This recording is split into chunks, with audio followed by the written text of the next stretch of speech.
It's paradise since the first time I saw you standing there. But it seems so long ago now, yeah. It's paradise, but no map can show us how to get there. Come on up, baby, let it love. We made our way out of long, long darkness, and we made it this far, such a long road. So let's go, shining all the way. Oh, we're on our own path now. We can take it anywhere that we wanna go. Sweet songs of love. Oh, can you hear it too? I am always looking at you.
paradise since the first time I saw you standing there. But it seems so long ago now, yeah. It's paradise, but no map can show us how to get there. Come on up, baby, let it love. We made our way out of long, long darkness, and we made it this far, such a long road. So let's go, shining all the way. Oh, we're on our own path now. We can take it anywhere that we wanna go. Ooh, sweet songs of love. Oh, can we hear it too? I am always looking at you, my sweet girl. And I see you right there smiling back at me too.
Hello.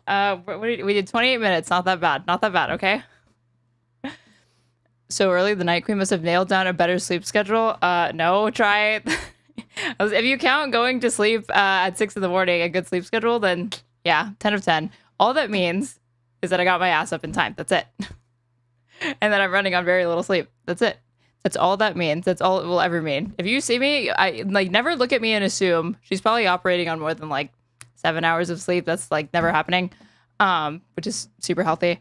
Okay, let's do this. Let's fucking do this. Let's join the Piscord. And fucking Josiah is already in there.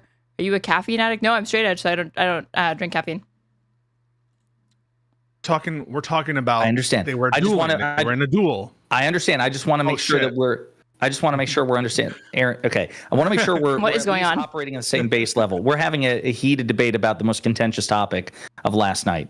So you would agree, wouldn't you, that Darth Sidious is naturally more powerful? He has a higher midichlorian count than Mace Windu. Yes, if they were in a we're delaying for this objects with telekinesis. Well, how many times do I have to say yes? Okay, just want to make sure. Okay.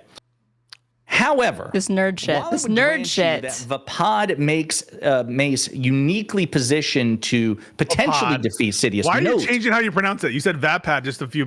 I did not. I said Vapad. Maybe listen. I want to throw some sort of French pronunciation here to make it sound more sophisticated. We are talking about Star Wars after all. However, note that even in the Revenge of the Sith novelization written by Matthew Stover.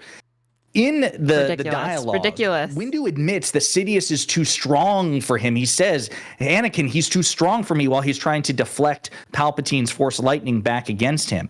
And you also have to consider the timing.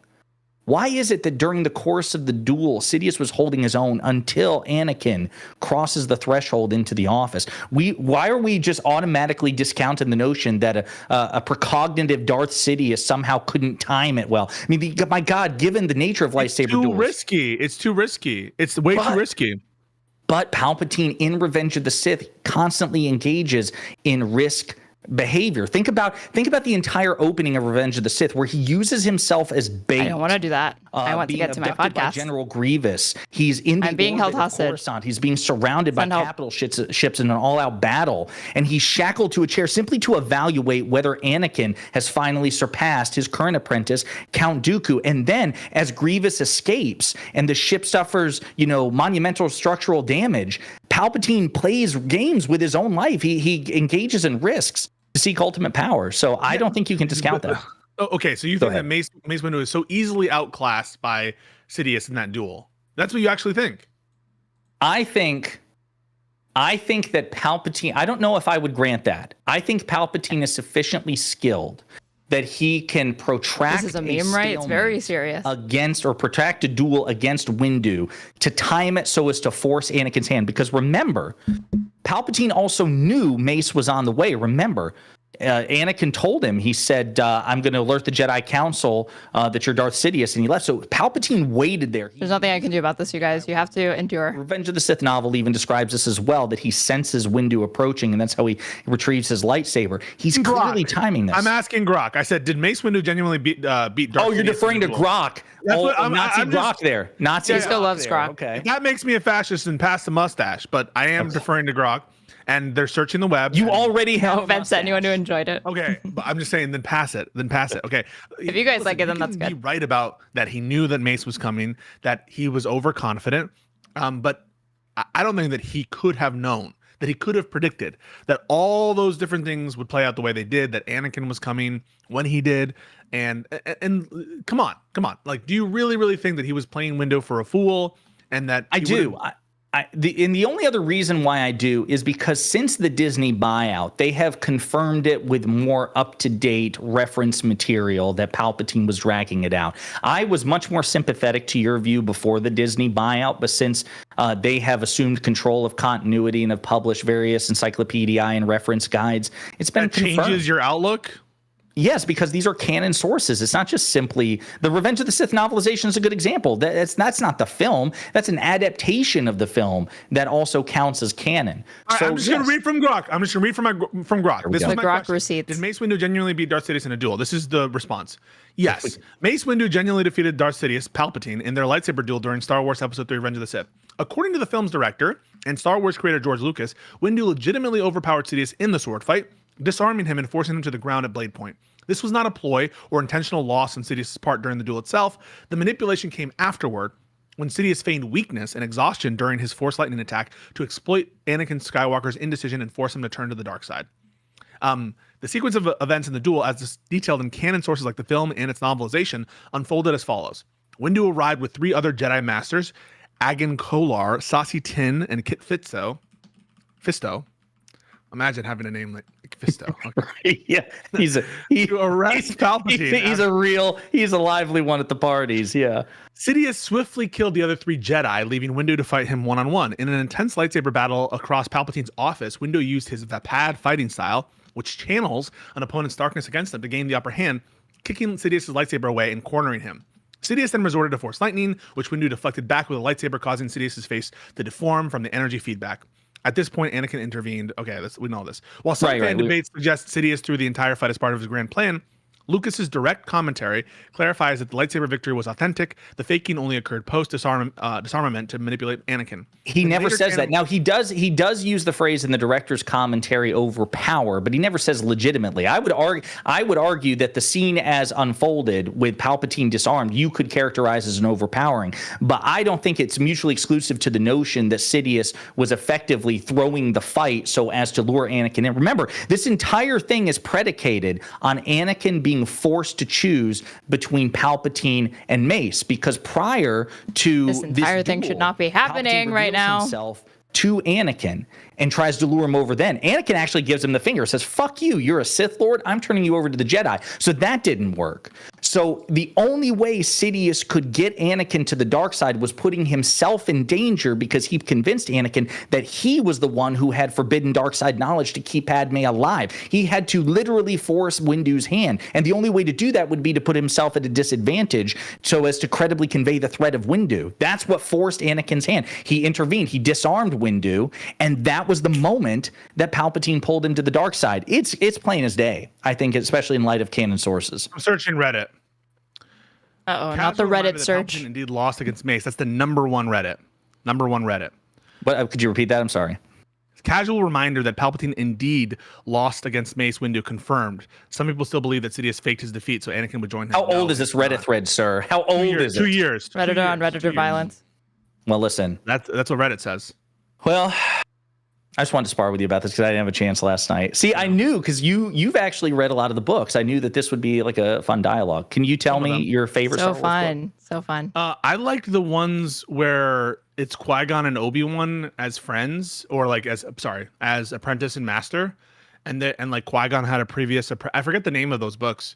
But I think they're young adult books. I don't remember. There is one. Did did not lose, bro. This is the wrong chat for disagreements with anything that they're saying. Go to fucking Pisco. Star Wars political thriller. Sure. It's really good. Yeah. My favorite of them is actually the novelization of Revenge of the Sith. And it's great. I think there's a prequel to that called something where I think there's like a prequel to it where I could be wrong about that though. But I think so. There was one also written by James Luceno right before. It's called Labyrinth of Evil. It takes place right up. I'm sorry, I have to go through this. Thank you, Cherry. Because it leads right. I need solidarity right now. How Palpatine basically orchestrates the invasion of Coruscant to stop Windu from successfully outing him as Sidious. So it's really good. Aaron, would you like to weigh in on Star Wars? Wait. We need, before we hear from Aaron, Bimble is a pure lore master of Star Wars. So Bimble. Who's Bimble? Where's Bimble? He's in the Twitch chat. Don't worry about Bimble. I'll worry about Bimble.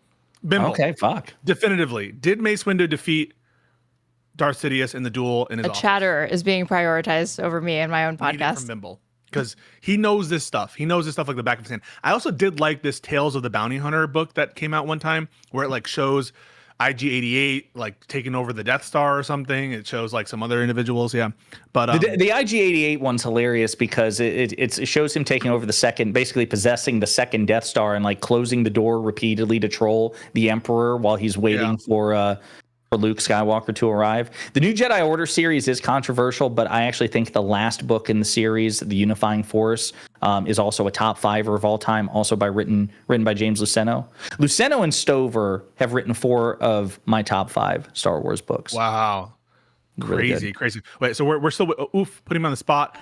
Bimble says, I'm inclined to say yes. That's definitive. That's as definitive as it can be. This is how Pisco makes me comedy real. Maybe we should, the conversation work should on happen. Bimble and I, the 3 of us will revisit this. And I would, Aaron. The three of us, you asked me what my thoughts are on Star Wars. I don't have thoughts on Star Wars. I want to get to my fucking podcast, but you're here intruding, talking about the stupid bullshit again. Well, you don't like Star Wars? What? No, I didn't say that. I just don't like it enough to have a fucking internet debate over it, okay? And I don't know enough about it. I'm sorry, woman, with all these fucking like stuffed animals behind, like you're above. Are any of them Star Wars? No, then clearly it's unrelated. You're right. I'm sorry. I apologize. How dare I assume that you would debase yourself to have like figurines and stuffed animals? That's not what it is. No, I just have better taste. I have better taste, and I don't bring it to my podcast to debate. What is that back there? Hang on, I'm looking at it right now. Pisco thought they were porgs. They're not porgs. Come on, porgs. You know this cat. You know this. Is that Meowth? It's a Pusheen. It's a Pusheen. What the fuck is you uncultured swine? Get out of my sight, Josiah. God, get out of here. All right, you're not wanted. This was fun. Wait, you're my boy. Wait, 1 second. Will you condemn Econo Boy's joke about Stalin? Econo Boy? Economy Boy, you mean? Economy Boy? Yeah. Will you condemn the joke? Me or Aaron? You.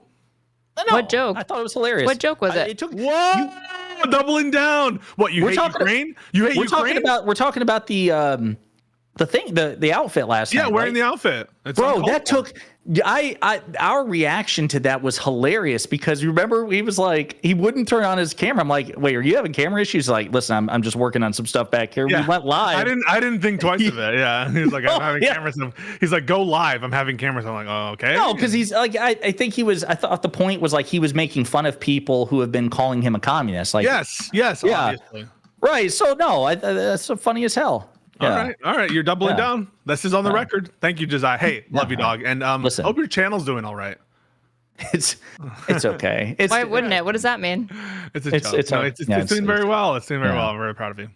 All right. Well, listen, it was good chatting with you guys. You enjoy your. Wait, are you doing her take? Weird. We're doing lots of things. We're doing a lot of React stuff. Can you all confirm for me before I go? Because I don't know when the most recent episode of her take was. Is it? I've been seeing that Annika, like they discussed gerrymandering. And at no point referenced the Republican gerrymandering. It was all bitching about Gavin Newsom. Can anyone know that? Republicans and gerrymandering? What do they have to do with that? The two things are probably unrelated. I have no idea. And if Anna Kasparian didn't think to bring it up, then I know it wasn't important. Because that's how Anna Kasparian rolls. By the way, Anna Kasparian, who, by the way, I would totally work synergistically with Anna Kasparian to get Democrats elected. But putting that aside, Anna Kasparian now regularly says we have an occupied government. Yeah, she does Zionist occupied government memes. But it's unironic. She's consistently, because I've been watching a lot of their coverage of Israel Palestine, and I'm just saying, like, we stand the Palestinian state. We definitely think that we should not be supporting Israel. When I say we, I think me and Aaron, but we don't like this kind of occupied government meme. I don't like it. It feels a little bit mask off, and I just really don't like. I think it's kind of dark. It's kind of a dark turn. Yeah, she seems to be in a dark place. Like I saw a bit of her coverage of the Young Turks. I mean, it was about domestic policy, but she is like she reacted to the video I saw was them reacting to Cenk's appearance on Jubilee, and she was like losing her shit at IRI in particular. Oh no! Yeah. Oh, wait, I want to see that so bad. I'll send you guys the link, but it's just like again, this to me is useful because Anna Kasparian is somebody that, at least in her current iteration, I have no interest in building a bridge with, much like Breonna Joy Gray, because they say that there's no fundamental difference between the Democrat and Republican Party. And I know she didn't vote.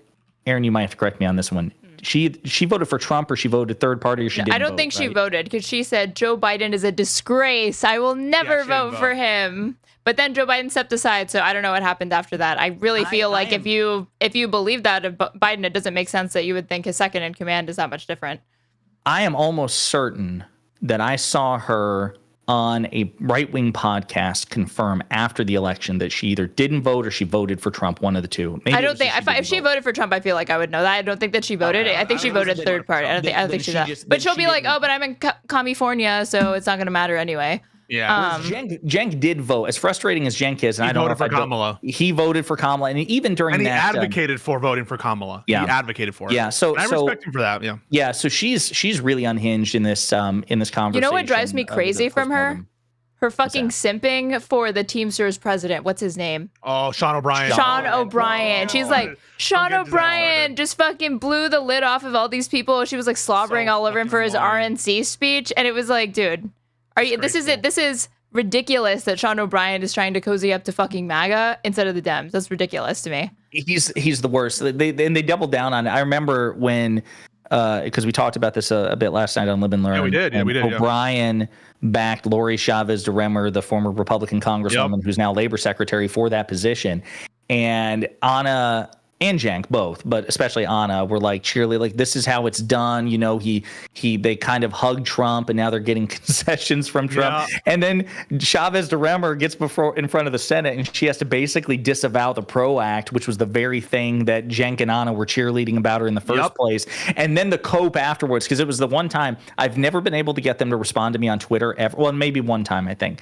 But I gave them a super chat in the Young Turks, and they read it, and it was like as neutrally phrased as possible. Yeah. It was like, so now, what do you guys think of the fact that, you know, Lori Chavez de Remmer has totally walked away from the PRO Act, and you know, that was the very thing that you guys were saying would make her a good labor secretary, and the cope was, well, I mean, you got to say what you got to say to get confirmed, right? And it's just like, what the fuck? Oh my God, such cope, dude. Pure cope. All right. No, it's totally disgraceful, and they have responded to me, Cenk and Anna. I would totally. I think Anna's beyond saving, but I do hope that Cenk will see the error of his ways. But at this point, it's getting less and less. I don't think Anna's ever done from changing her positions. I don't think she's grifting. I think she. No, I don't think so. Think she's grifting? Or no, I don't think she's grifting. So Pisco just said, "Oh, she's too far gone." I don't see that. I think that she. Unfortunately, I feel like her politics are kind of left to the fate of whatever personal experiences she encounters. Yeah, so when that's the case, that means it could always swing another direction. Okay, so then maybe I'm gonna have my Ryan Mullally fucks Wick moment. Maybe we should stop being a dick to Anna. But again, if that's the prescription, don't be a dick to Anna, but be a dick to. You can be a dick to her position, and don't assume the worst or that she's disingenuously holding these positions, because I don't think she is. I don't think. Yeah, I guess to be clear, Cenk, I'm confident is not grifting. Anna, I think there was a question about it, but I mean, if you held a gun to my head, I think she's just angry. She's just pissed and lashing out. But yeah, she has some genuinely terrible and she, as far as like not being a dick to her, she's a dick to pretty much everybody she encounters. Like, I don't see her engage with any sort of pushback online. Like, even Cenk, gets emotional, whatever, and he gets volatile. But I also feel like he's much more receptive to confrontational dialogue. I don't think Anna. When's the last time Anna has had, outside of Piers Morgan, a conversation with someone who disagrees with her on domestic policy? It's all been like a right-wing hug box for her. No. She is. That's what bothers me. She's exclusively talking to people who she should disagree with a shit ton of things on, like fucking Tucker Carlson, Steve Bannon, Oliver Her Take podcast. But you just wouldn't know that there exists this ideological gap between these people, because she will disagree on Israel. She will But like that's in Israel, okay, but like that's not. I like on the domestic stuff though, which is what Josiah said. I don't see her pointing out the differences that exist or naming Republicans as responsible for this. I think the most that we saw in the last few episodes of Her Take, she has been really pushing that the big beautiful bill really, really fucks over Medicare, Medicaid. But it just bothers me because she doesn't have the same heat for something as consequential as that as she does for like, oh, the fire department bill with the budget was like cut or whatever. It doesn't make sense to me. That's because, and I think I've worked it all out. It's because it pertains to California and Democratic leaders in California. And I think Anna Kasparian hates Gavin Newsom more than any politician. More than any Newsom. Maybe even more than Netanyahu. More than Netanyahu. I think it's more personal, her and Gavin, for whatever reason. but I think Netanyahu probably edges out. But Gavin is among probably her top 3 most hated politicians ever. I can't believe she's speaking about our future Democratic presidential candidate this way. By the way, Don't say that. I hope that's not the case. If Gavin Newsom gerrymanders California 52-0, I will seriously consider voting for him. I'm just dead honest in terms of primary vote. Like if he does that, if he's able to do that, that is a genuine win. And fuck, I'm just telling you the truth. I want Gavin to do this 52-0 gerrymander. It needs to be done. Do it fast, sir. Oh, one other thing on Anna before we let you go, Josiah. I do think that this is on the Wick TV people. The Wick TV people, the fucks people, the Ryan Mullally people want us to be super, super, super nice. Wick people. I didn't know what the hell you're talking about. Okay, the Wick. What people. is fucks people, or what are you saying? Zero fucks. There are these like I don't know, whatever. He's a user. He's a user, yeah. Okay, if fucks means zero fucks, fine. Yeah. Zero fucks, fine. Okay. The centristy kind of like just be nice to everyone, guys. They tend to be Biden dead enders. Either Biden dead enders or kind of withhold civility your vote people. Politics pilled. Yeah. Cuck pilled. Leftists who voted for Kamala, right? Like when it comes to leftists who voted for Kamala, who just like have a different definition of socialism or communism that doesn't entail Marxist-Leninism, for those people, you have to bully them all the fucking time. For people like Anna and Talibots, you just have to be, and for Ryan Mullally, you just have to be so nice to them and just treat them with kid gloves, because, even though they didn't vote for Kamala, as compared to the leftists who did. No, what bothers me is that they'll say that about voters, and fine, if you want to treat the voters like baby, treat the voters like baby. I'm more sympathetic to that. But what they do is that they treat the influencers who are disingenuous, cynical, grifter, liars with those same kid gloves, and you do not need to do that to reach their audiences. You should be fucking embarrassing them and exposing them to their audiences. Owning them with facts and logic. At the very least, fucking pushing back or showing inconsistencies in their stupid excuses for all of this stuff and how it doesn't make any sense for them to back the things that they are, that Trump's doing, if they're even trying to present themselves as any, like, intellectually honest whatsoever. True. Yeah. So that's my issue with it, because I don't have an issue with being kind to voters or being patient with people. It's not that. It's that she gives the benefit of, why are you saying to Tucker Carlson, oh my God, you at Turning Point USA, that was like a presidential speech. Oh, you mean the speech where he said the city smelled like halal food and weed and then dropped a T slur in reference to trans people? Yeah, that's my president. I think, what the fuck, Anna? I think Medhi's got the right of it, which is, he did a post about this the other day, interviewing him tomorrow for the 3rd time at 1:30 p.m. Excited about that. Hell yeah, let's go, bro. I think he has the right of it, which is, there are obviously people who are tempted to, which listen, like I covered Tucker when he did his Ted Cruz interview because he was humiliating Ted Cruz. And I think that's just objectively, I think Ted Cruz being embarrassed or humiliated is an objective good in every timeline in the multiverse. Yep. But like, you can do that and participate in the mockery of Ted Cruz without, sanitizing Tucker Carlson. And I think Medhi has a good point, which is that, there's really no point in there's really no point in coalition building with Tucker Carlson, given that his opposition to Israel sounds like it's born from anti-Semitism.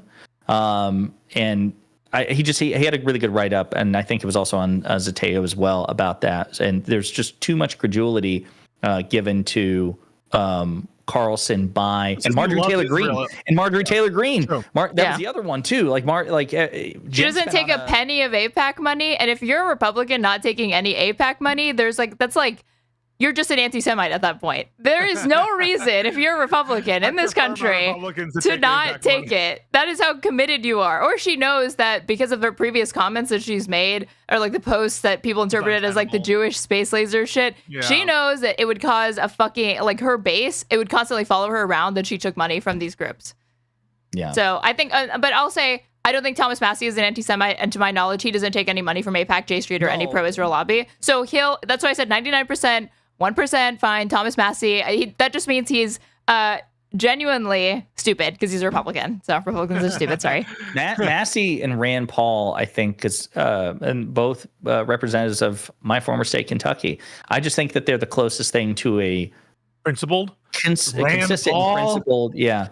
As far as I mean, comparatively, you're right. I would say comparatively, you're right, 100%. But it's just tough because Rand Paul has had some doozy votes, and he feels like a Russian imp. 100%. So, all right. Well, listen, this was fun. We will reconvene, Bimble, and those of you talking Star Wars, we will reconvene. Wait, Marjorie Taylor Greene said she might leave the Republican Party. Is this true? Is this an op? Is this real? Wait, really? No, she said it, but I think it's just more like a fit of pique. Is she gonna be their cinema? Is she gonna be their fucking Joe Manchin? Yo, They need one. They need a couple. No, right now, that's for BBB. She votes when they want her to vote because she knows that if they wanted to, they could challenge and take her seat. I think they absolutely could. I know, but everybody said this about Manchin and Cinema and what they do. And they had similar origin stories. How do they run? She ran as a fucking... No, hasn't Joe Manchin changed his party affiliation? Or Cinema? He became independent, but he's still caucused with the Democrats, yeah. Yeah, and he's still voting for their shit. Yeah, he and Cinema both caucused with the Democrats even after they changed their then they left Congress. Well, I do think that the label change is significant in and of itself. Maybe you guys don't, if their actions afterwards are still kind of part and parcel with it. It's significant, yeah. But I will say, I mean, that would be a similar origin story because you have Cinema who ran as a progressive, right? And then she gets to Congress and she pulls a fucking Fetterman, basically. And then Marjorie Taylor Greene got in on being a QAnoner. So if she wants to flip politics in some way or do that, I could see that happening. It is crazy that full-on QAnoner became a member of Congress. Why is that crazy? Crazy. Yeah, I just mean it's the natural conclusion of everything. It's crazy as in it's low probability event. It just it shows the degeneracy of our society that a full-on QAnoner became a member. I mean, they lost the plot. They forgot that no, that's the bullshit that you feed to your constituents to get them to vote for you. You don't actually have to drink the Kool-Aid yourself. In fact, you're not supposed to. You're supposed to know you don't drink it. But did you see Trump shouting from the rooftop? No. I don't care what people say that. Oh, you didn't see it? All right. Well, anyway, that guy is he's so getting dumb. old. He's getting old. He's like making. He's only 79. I know he's like the median Democratic representative's age. Hey, so yeah. John Cornyn of Texas is apparently calling on the FBI to go after these Texas Democrats in Illinois. Is there even a theory as to that? For what? I don't even know why. What would be the basis for an investigation? I don't know what the hook is there. I have no idea. What, breaking quorum is now a federal offense in a state congressional context? I have no idea. The reason is Cornyn is fighting for his life in the Republican nomination because his seat is up for election in 2026, and he's fighting against people like Ken Paxton. And Paxton the thing is, Paxton will always out crazy you. You can't out crazy Paxton. 100% going to win the primary. He is insane. It's over. Cornyn's done. This is the end of Cornyn's career. These are people who said sacrifice grandma to the fucking economy. You're not outdoing that guy as far as a sociopath contest, Yeah. And Paxton is so it's all posturing. Paxton actually has. This is one of the things that Lakshya said that I totally agree with.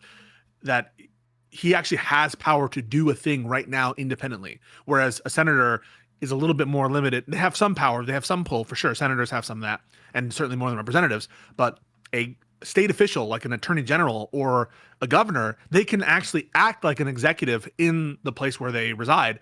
And so I think Paxton is going to have an inherent advantage there. He can enforce the law and be crazy in terms of his statements. And so I think Cornyn is playing catch up, and it's not going to work. Yeah.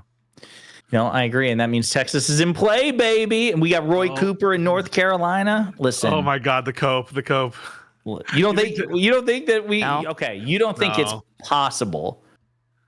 When you say possible, I think it's at 5%. Possible to the point of feasible. I don't want to say probable. 5%. I think it's 5%. It's not happening. If O'Rourke couldn't do it, no. Sorry. Different environment than O'Rourke right now, and I think a stronger candidate we would have in Colin what's his name? Colin Allred. No, he did terribly. Colin Allred. No, comparatively to Kamala, he did better.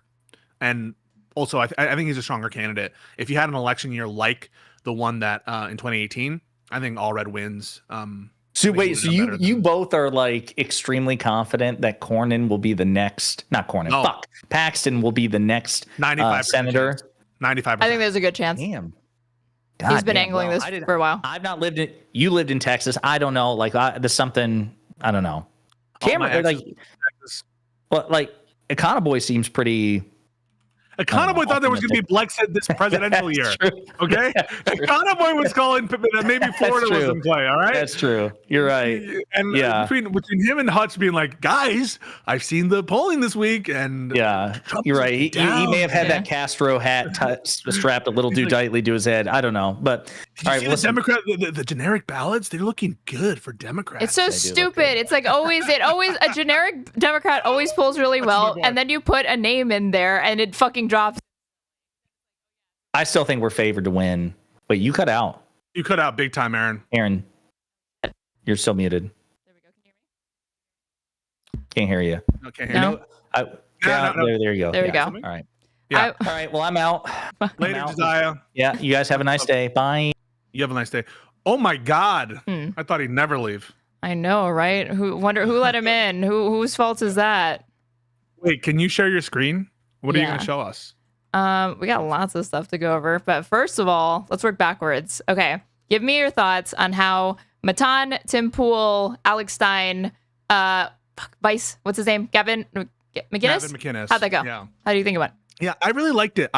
So there are a couple things maybe, that you could ding me on. I think that I was going into it super serious to kind of combat the troll, because I thought that they were all kind of trolls. You have Stein, Matan, and McInnes, who behind the scenes was a bit of a troll. He's like, "Oh my God, Pisco," and then like took a selfie. I've been dying to meet you, right? So that is that your Matan impression? No, that's Gavin. Oh, for a Gavin second it sounded like you had this like vaguely ethnic accent. Can you do a Matan accent? What is his first language? Oh, you fuck dogs? Oh, you fuck dogs, don't you? You're gay. You're gay. You're gay. You're gay.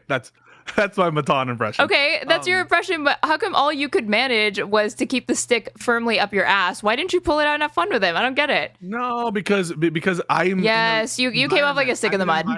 I was trying to, because I'm in an environment where no one is willing to give me the benefit of the doubt in terms of the audience fucking hates me. I mean, and I have to rely on, like, I'm the only lib there. Yeah, and I know, in but that environment, I'm not confident in my natural, like, I don't think that I'm naturally funny. I don't think that I'm natural kind of talent, and so I don't want. You're witty. So I played it. I don't think I'm that witty when I'm like not in a comfortable environment. I don't think I'm that witty. I think that I can't hear you, Aaron. Aaron, you're something up your mic.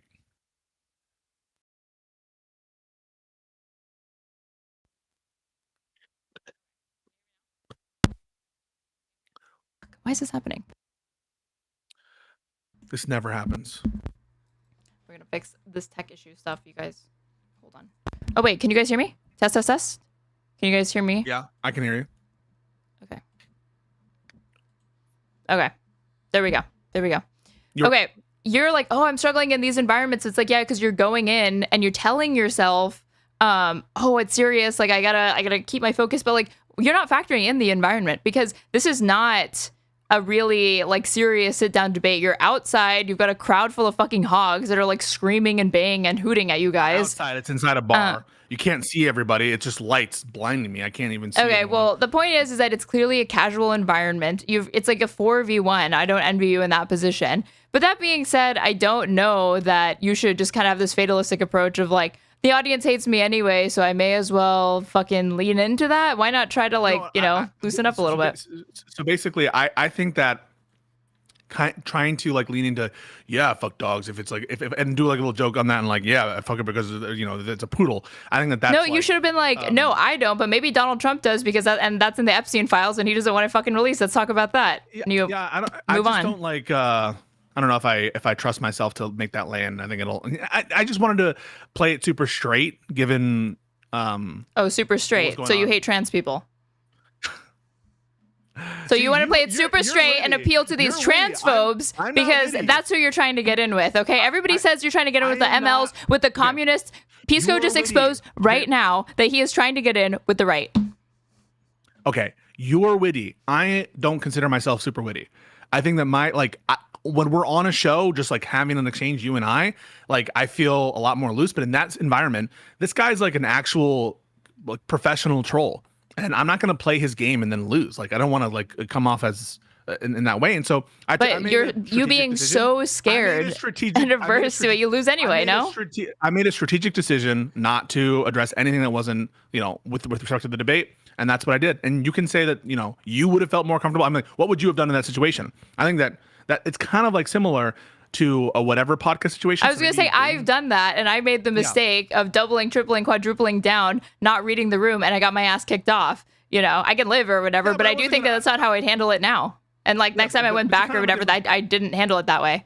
So you would lean into it. You would be like, yeah. Yeah, I think that you have to. I think that I think your instinct is right to not just immediately default to, I gotta be witty in response or whatever, because that can lead to like pressure that makes like a joke not land or whatever. I understand not being comfortable with it, but when they like when they're like still hammering on it, it's like, okay, they're not gonna drop it, so just address it and then move on. Yeah, I mean, I don't know. I think that there are a lot of people with messages I got which said something to that effect. There are also a lot of messages that said, I appreciate the fact that you kept it serious. And so I don't know. I don't know what the general sentiment is. Do you think those people already agreed with you?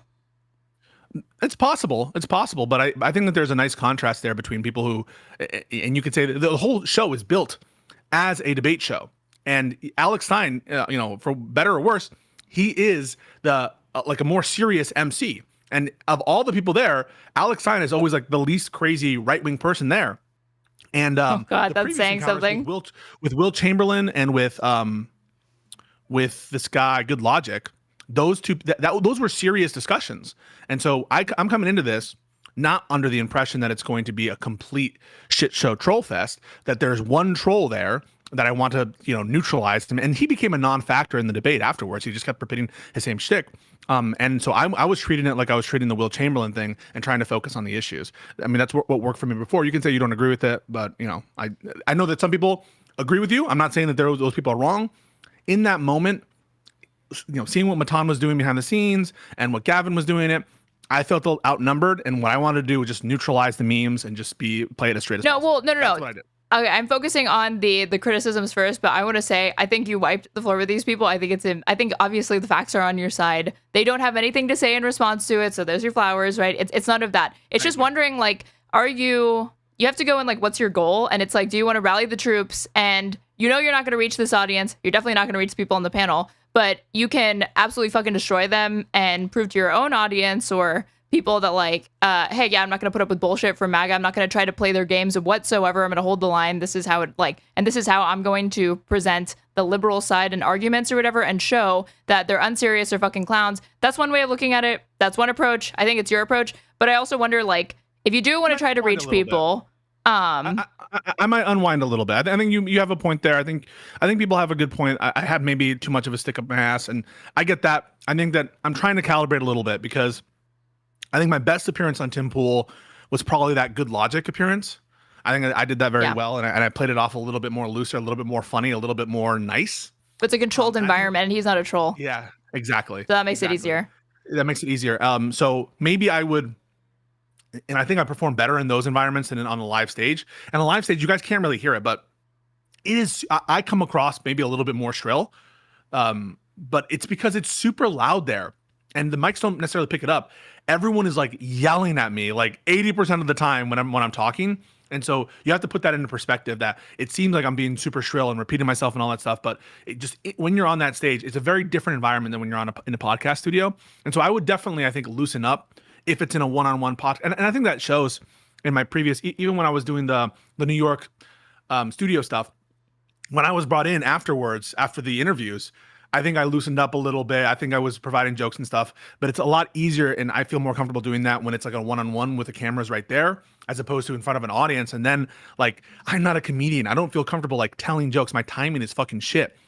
So maybe in that context, I can learn some more techniques or loosen up a bit and get some more confidence there. But I appreciate the criticism. I do think it comes from a good place, and I think you're probably right that in terms of calibration, I could have been a little bit less serious, a little bit less like. Well, because I think you should, you go in, you want to be serious. You want to be the one that's actually forcing them to take the conversation seriously. But once you can see that, like, okay, you're at the point where you're starting to exhaust their efforts, and that, like, the more you kind of try to bring it back, the more incentivized they are to just poke at you, lean into it, because they see, like, at some point he's going to break, right?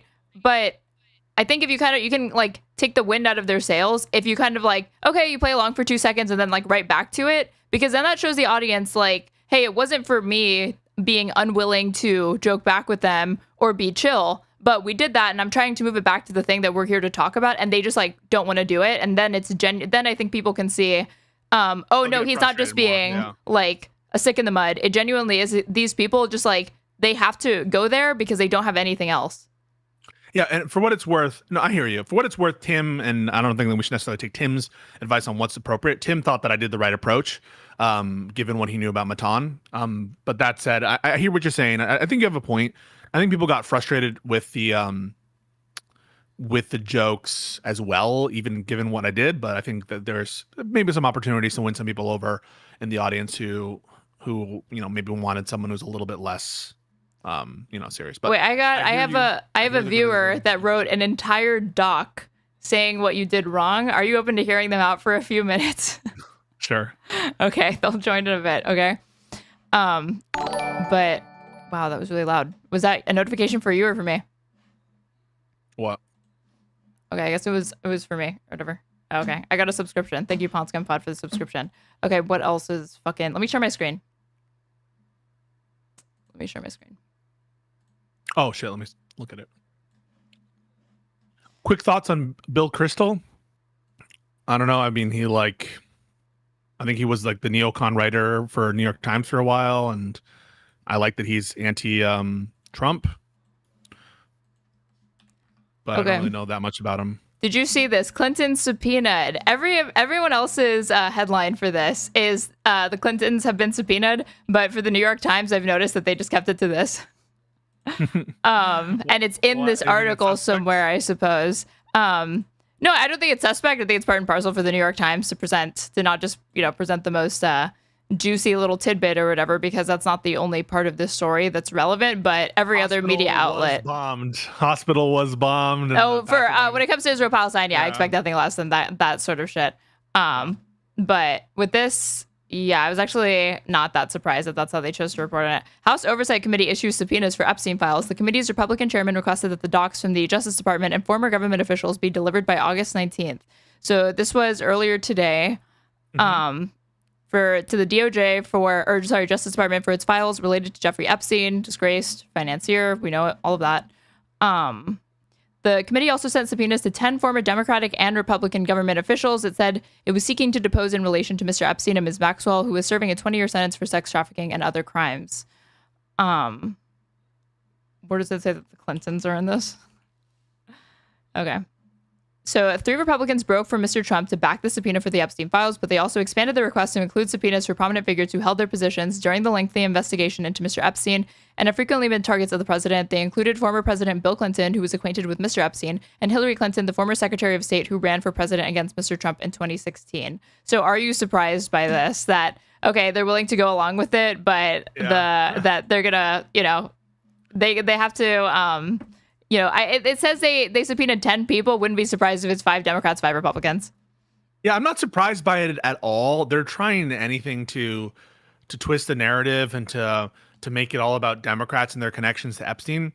Ultimately, though, I think this is maybe done with the audience of Trump in mind, to make them like assure Trump that they know that they're on his side, and that they're just kind of doing this to signal to the base, perhaps. I mean, genuinely, I'm curious about the Epstein stuff with all these people. So I don't necessarily even have a problem with them subpoenaing these individuals, Democratic individuals, for purposes of finding out any nefarious connection or information. At this point, I don't want to hide anything. I just think that it's a little bit I don't know. It's super obvious that they have a political agenda here that is targeted at making the story about Democrats, and that's to be expected. But I do genuinely want to see transparency for all these people. Would be funny though if like the subpoenas or whatever, and nothing comes of the Democrats that they have subpoenaed, but all of it comes from the Republicans. That'd be real fucking funny. All right, this person's here. Can I pull him in? Who? SmugBug. He's got the whole doc. He did the doc on what you did wrong. How you fucked up. How you disappointed the libs. Let me pull him in. Pew. Okay, Smug. Hello. How's it going? What's up? How you doing? Good. How are you? Not too bad. Smug, if your camera's on, I can't see it. Occasion. 1 second. Of course I fucked that up. There we go. Ah! Yo, what's up? As a liberal lawyer. Okay, I'm ready. Lol. Actually, we had a conversation once before Pisco, and it was kind of the same thing. Of I think you're bad at talking to the right sometimes. I think that the Tim Pool thing was I guess the first thing I want to know is what your goal was. I know everyone was talking about this already, but like, what was the point? What did you want to do there? I wanted to give some schlop for the libs to see and to basically just argue and raise my profile to get people to see like how scared these motherfuckers are about Epstein, to see, you know, basically how to win these arguments. I don't know. I mean, it's multifaceted. One, to raise my profile. Two, to have good arguments against, I don't know, conservatives. And three, to actually, you know, go engage with the right and make them face some of their contradictions, which I think I tried to do. Okay, so did you have any intention of like appealing to Tim Pool's audience? I don't know. What you mean? Like, do you mean the people who are physically there, or in general? Well, I mean the people who are physically there, the people who would watch it from the right-wing perspective, from the Tim Pool perspective. Sure, that's a goal.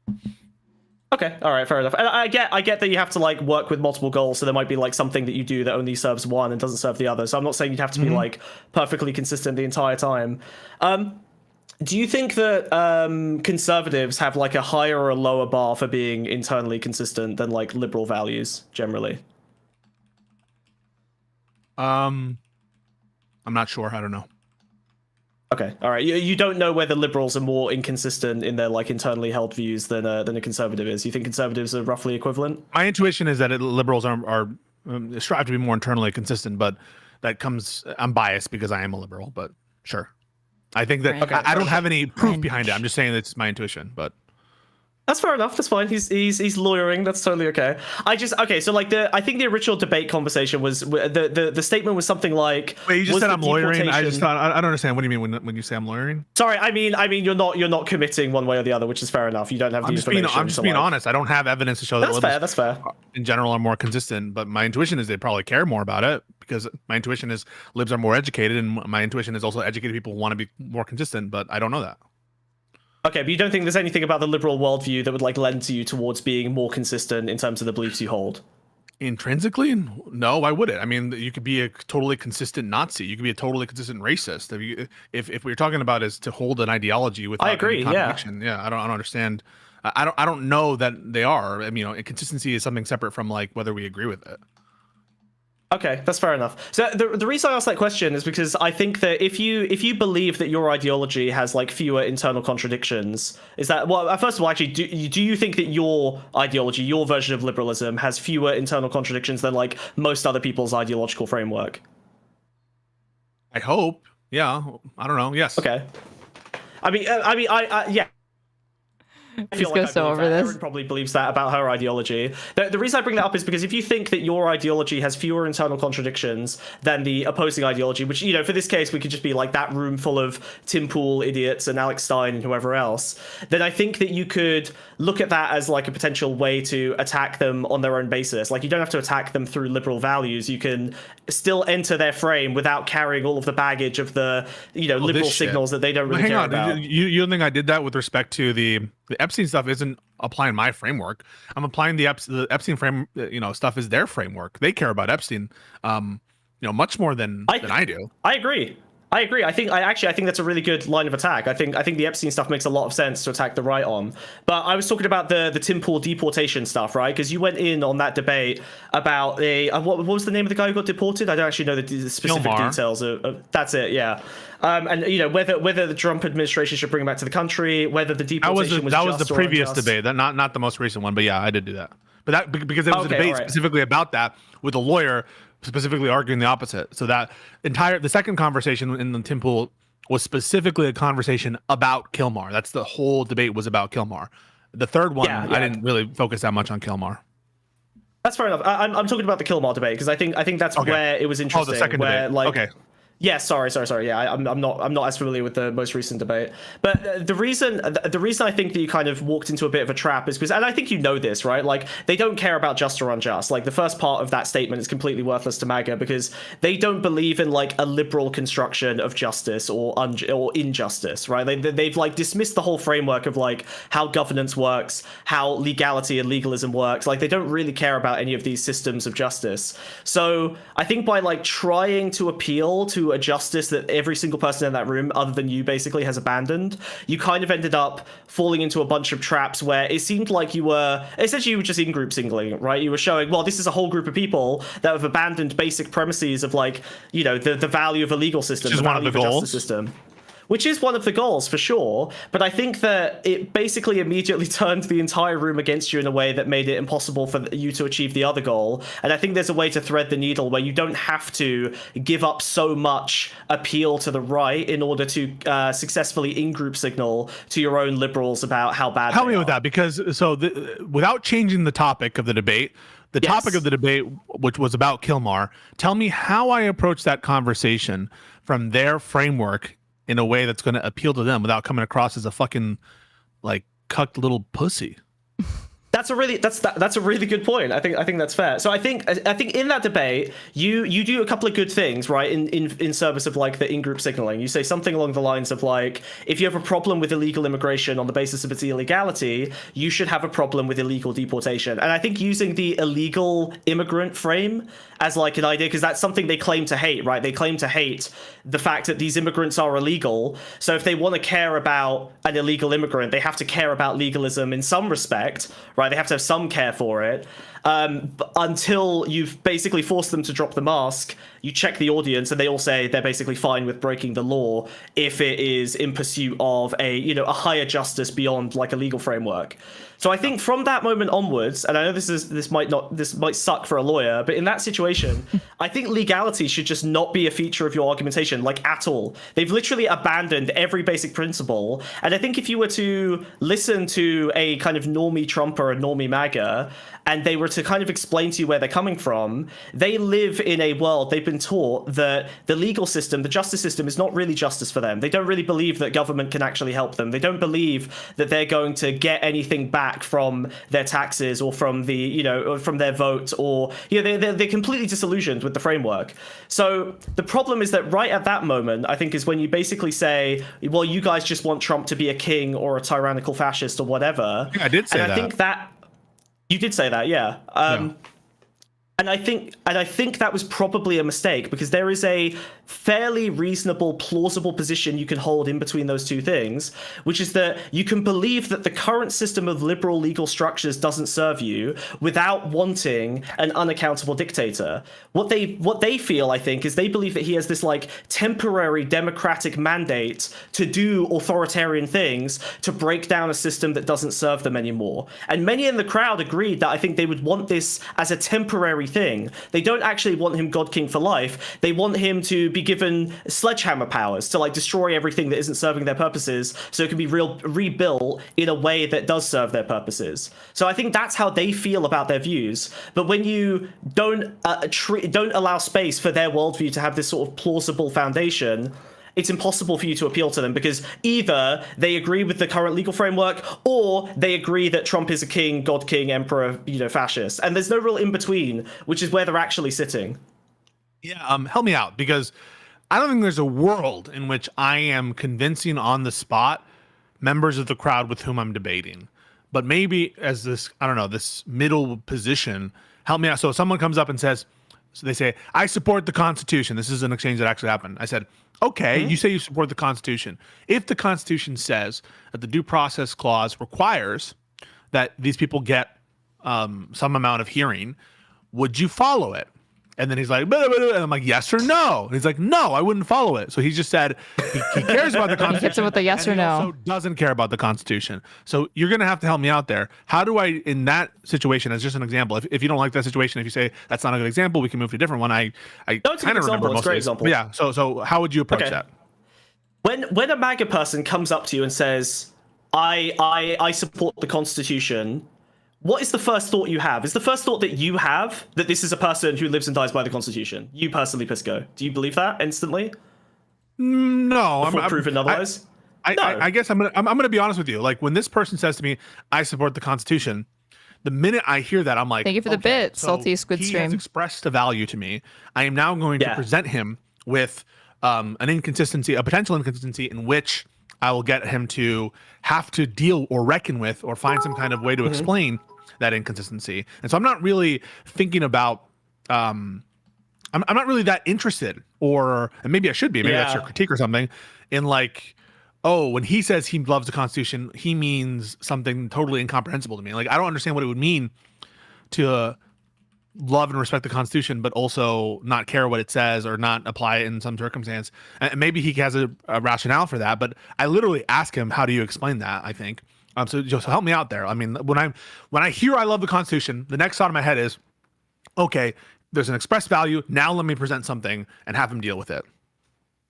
I think that's fair. I think that when I especially when I used to be more of a debate pervert, like when I heard someone say something like a right winger say something like I love the Constitution or whatever, I would basically the first thing I would think is, no, you don't. You're fucked. You're about to get shown that you don't actually care about the Constitution. That would be the first instinct, because they are almost always are going to have less information about it than you are. You're always going to be able to prove a contradiction, but I don't know if that's helpful in appealing to them. Like, you can prove that they don't care about the Constitution, but I don't think you have to like do that in a aggressive and destructive way. You don't have to like break down their existing values in order to prove that they don't have them. Although this is like the norm in debate spheres, I think you can actually get more success by leading them away from the Constitution as a value in a more constructive way. So instead of going, well, it's not that, and it's not that, it's not that, you like start taking things away from them, they panic, they end up having to like, latch on to newly formed beliefs in the moment because you've literally removed one of their like crutches for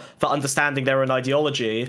Instead, I think you're better off building on top of the Constitution. Oh, okay, what do you like about the Constitution that makes you want to support it? Like, what about the Constitution is important to you that you think, what value is the Constitution helping you enact, right? So when you build constructively on top of it, you're actually helping them build a more sophisticated, complex ideology that you can then, gear towards your personal, values and what you want them to believe, rather than just destroy everything, leave them in tatters, own them in the public marketplace of ideas, and then they have to go back to the drawing board. And where's their drawing board? They're going to go back to the fucking Discord server with its 20% Nazi, 40%, conservative, and 60%, magatards. Like, there's no. So there's you no want me to ask there. this?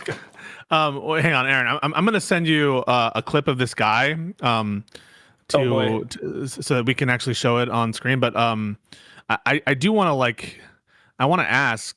You want an open-ended question. You don't want me to do leading questions, and you want me to get him to expound. No, definitely do leading questions. I think that's okay. Okay.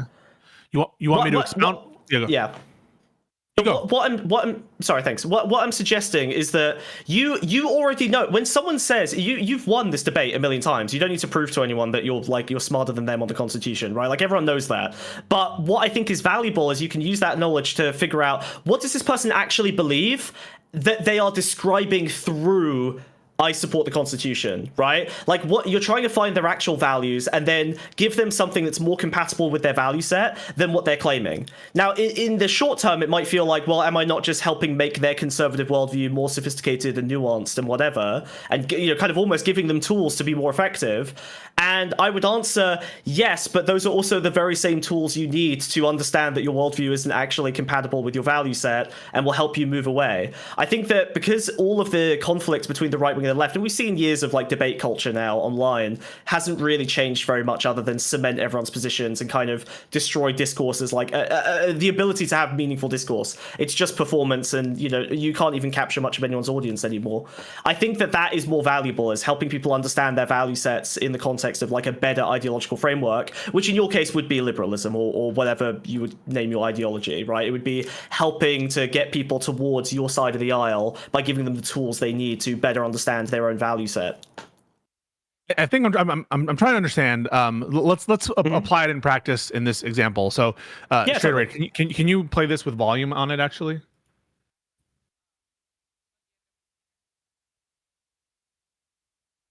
Go for it. Oh, I don't hear anything. I don't know if you guys hear Yeah, I'm anything? not getting any audio. Nope. Nope, she's a hack. She's a hack fraud. Nope. As a viewer, we should follow it. That's what being American means. We should follow the fucking then the fucking Biden administration shouldn't have let 20 million illegals in. What about? Wait. So should we follow the Constitution or not, sir? Yes. Yeah. Okay. So if the Constitution, so he just said we should follow the Constitution. If the Constitution says that these people do get due process rights, should we follow that? So the Constitution. Yes or no? No. So you don't think we should follow the Constitution when you decide. So he said we should follow the Constitution, and then the next thing I asked him, I said, if it says that these people should get rights under the Constitution, should we follow it? He says no. So explain that. And so let me interject here. Listen, I want due process for everybody. I want constitutional rights where they apply.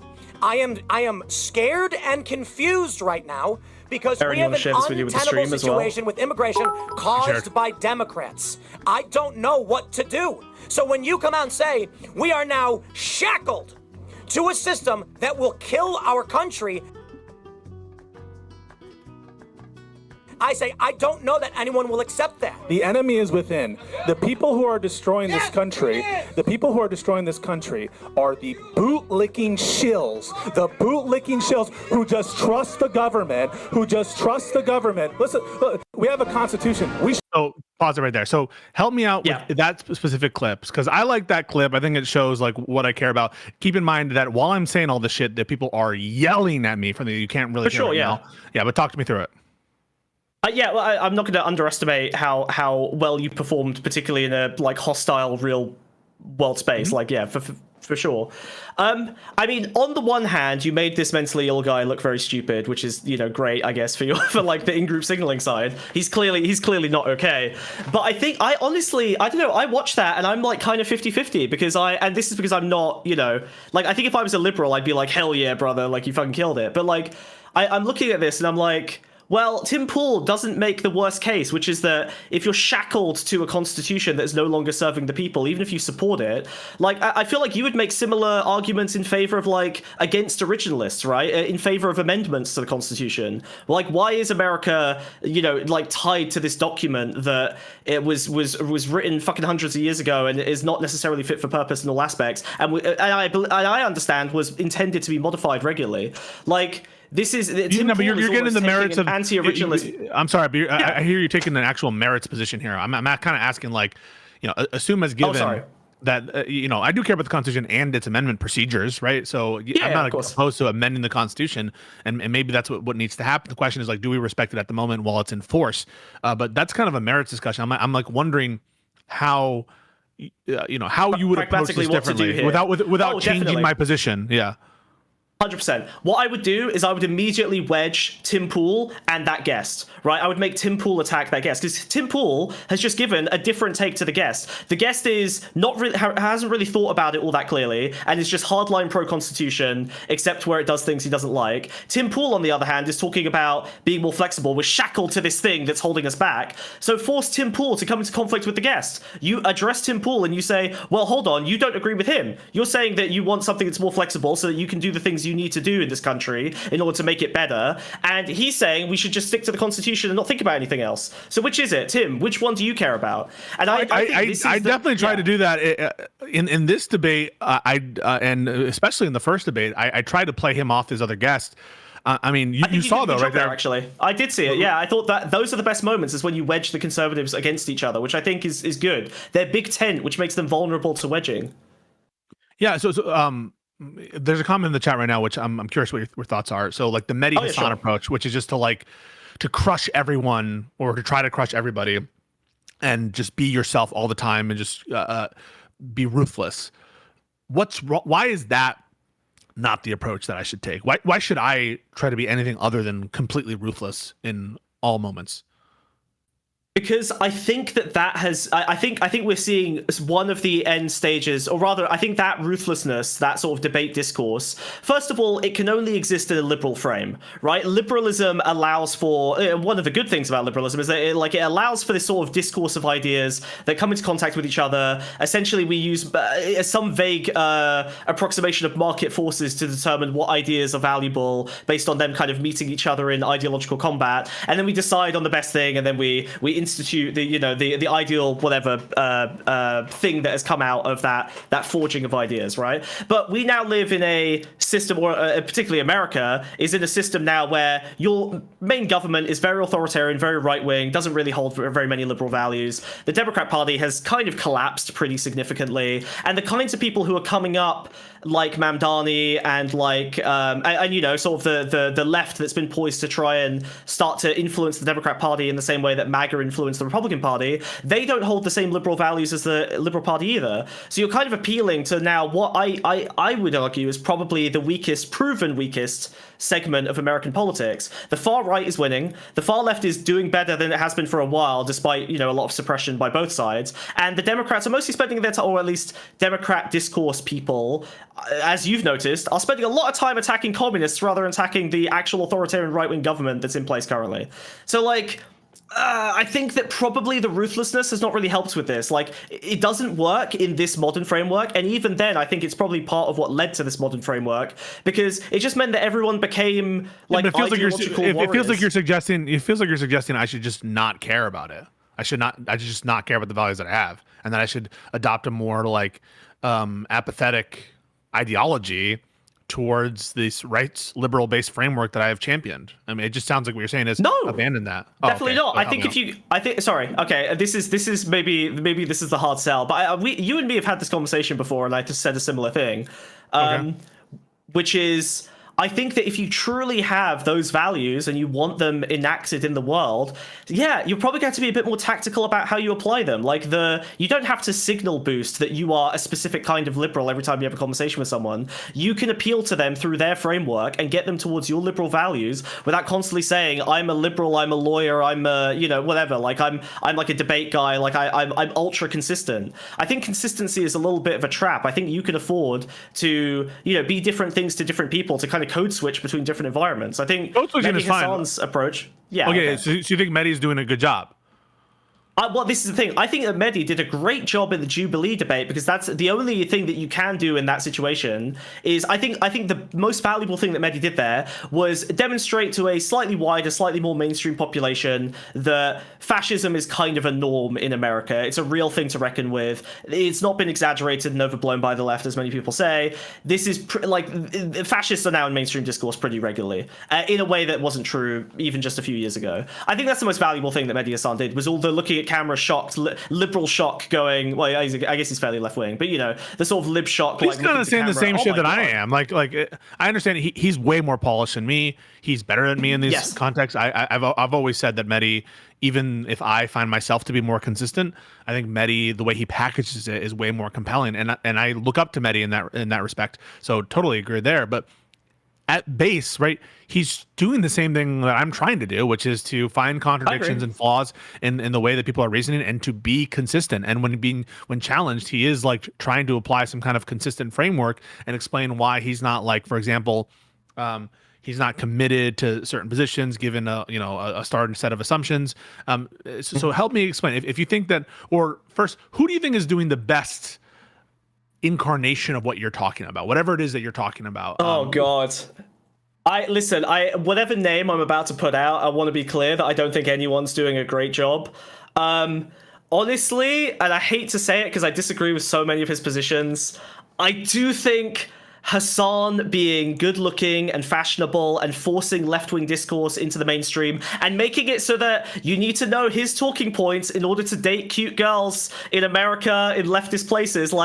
He's just a bit of a shibboleth for leftist cultural assimilation. I think he's an idiot. Hot. He has terrible values. I'm not saying you should become hot. I'm saying, although you are hot, but I'm not saying you should become hot. Okay, I will simp. What I am saying is that Medhi Hasan is amazing, and if you can perform Medhi Hasan, that's incredible. But not every environment requires Medhi Hasan, right? Some environments require a softer touch. I think that what you could have done in that Tim Pool debate that I'm talking about was probably to...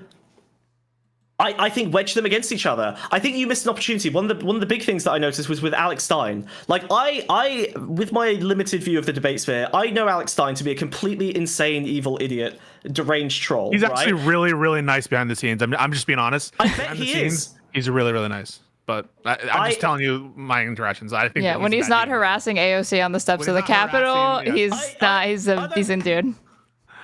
I unironically think, back when I cared a bit more about the debate sphere and I was watching Hassan and Vosh and Destiny and the Twitch panels, and I was on the Twitch panels, back then, I would see Alex Stein and I would think this is a guy who knows his shit and is performing very, very well and is doing exactly what he needs to do in every given moment. Like, I consider him to be really, really skilled. He's very clearly performing. And I think that what is interesting is that he was almost able to steal some of your like liberal aura because he started agreeing with you, but by the point he agreed with you, you were already in such a combat with a lot of the other people that I don't think you noticed that Alex Stein was kind of available to build an allyship with, and so he almost started taking talking points out of your mouth and framing very reasonable liberal ideas as his ideas, which is why I'm saying I think that's a good observation. You should be more like Alex Stein. No, but that's a good observation. But Alex Stein is using me to sound reasonable to him. But I don't know how I do that in reverse. And also, there was a good comment here from Doobie, a super chat. Oh yeah, where he's like, Hassan doesn't go into enemy territory. Hassan, like, I agree. He's a coward. He gets but that's what I mean. Like, he gets people who, to Doobie's point, are on the fence, and he's definitely like better at just like having a chill conversation than me. Like I can be very unchill, and so yeah, for sure, he has some social skills that maybe I don't have. Even though understatement. Like, all I'm just trying to say is, it's a different kind of thing, right? Like, I'm not going to go and model myself off of Hassan when I go into these spaces because Hassan doesn't do that, right? Like, yeah, he doesn't go into these spaces. You can't model off of something that doesn't exist yet, right?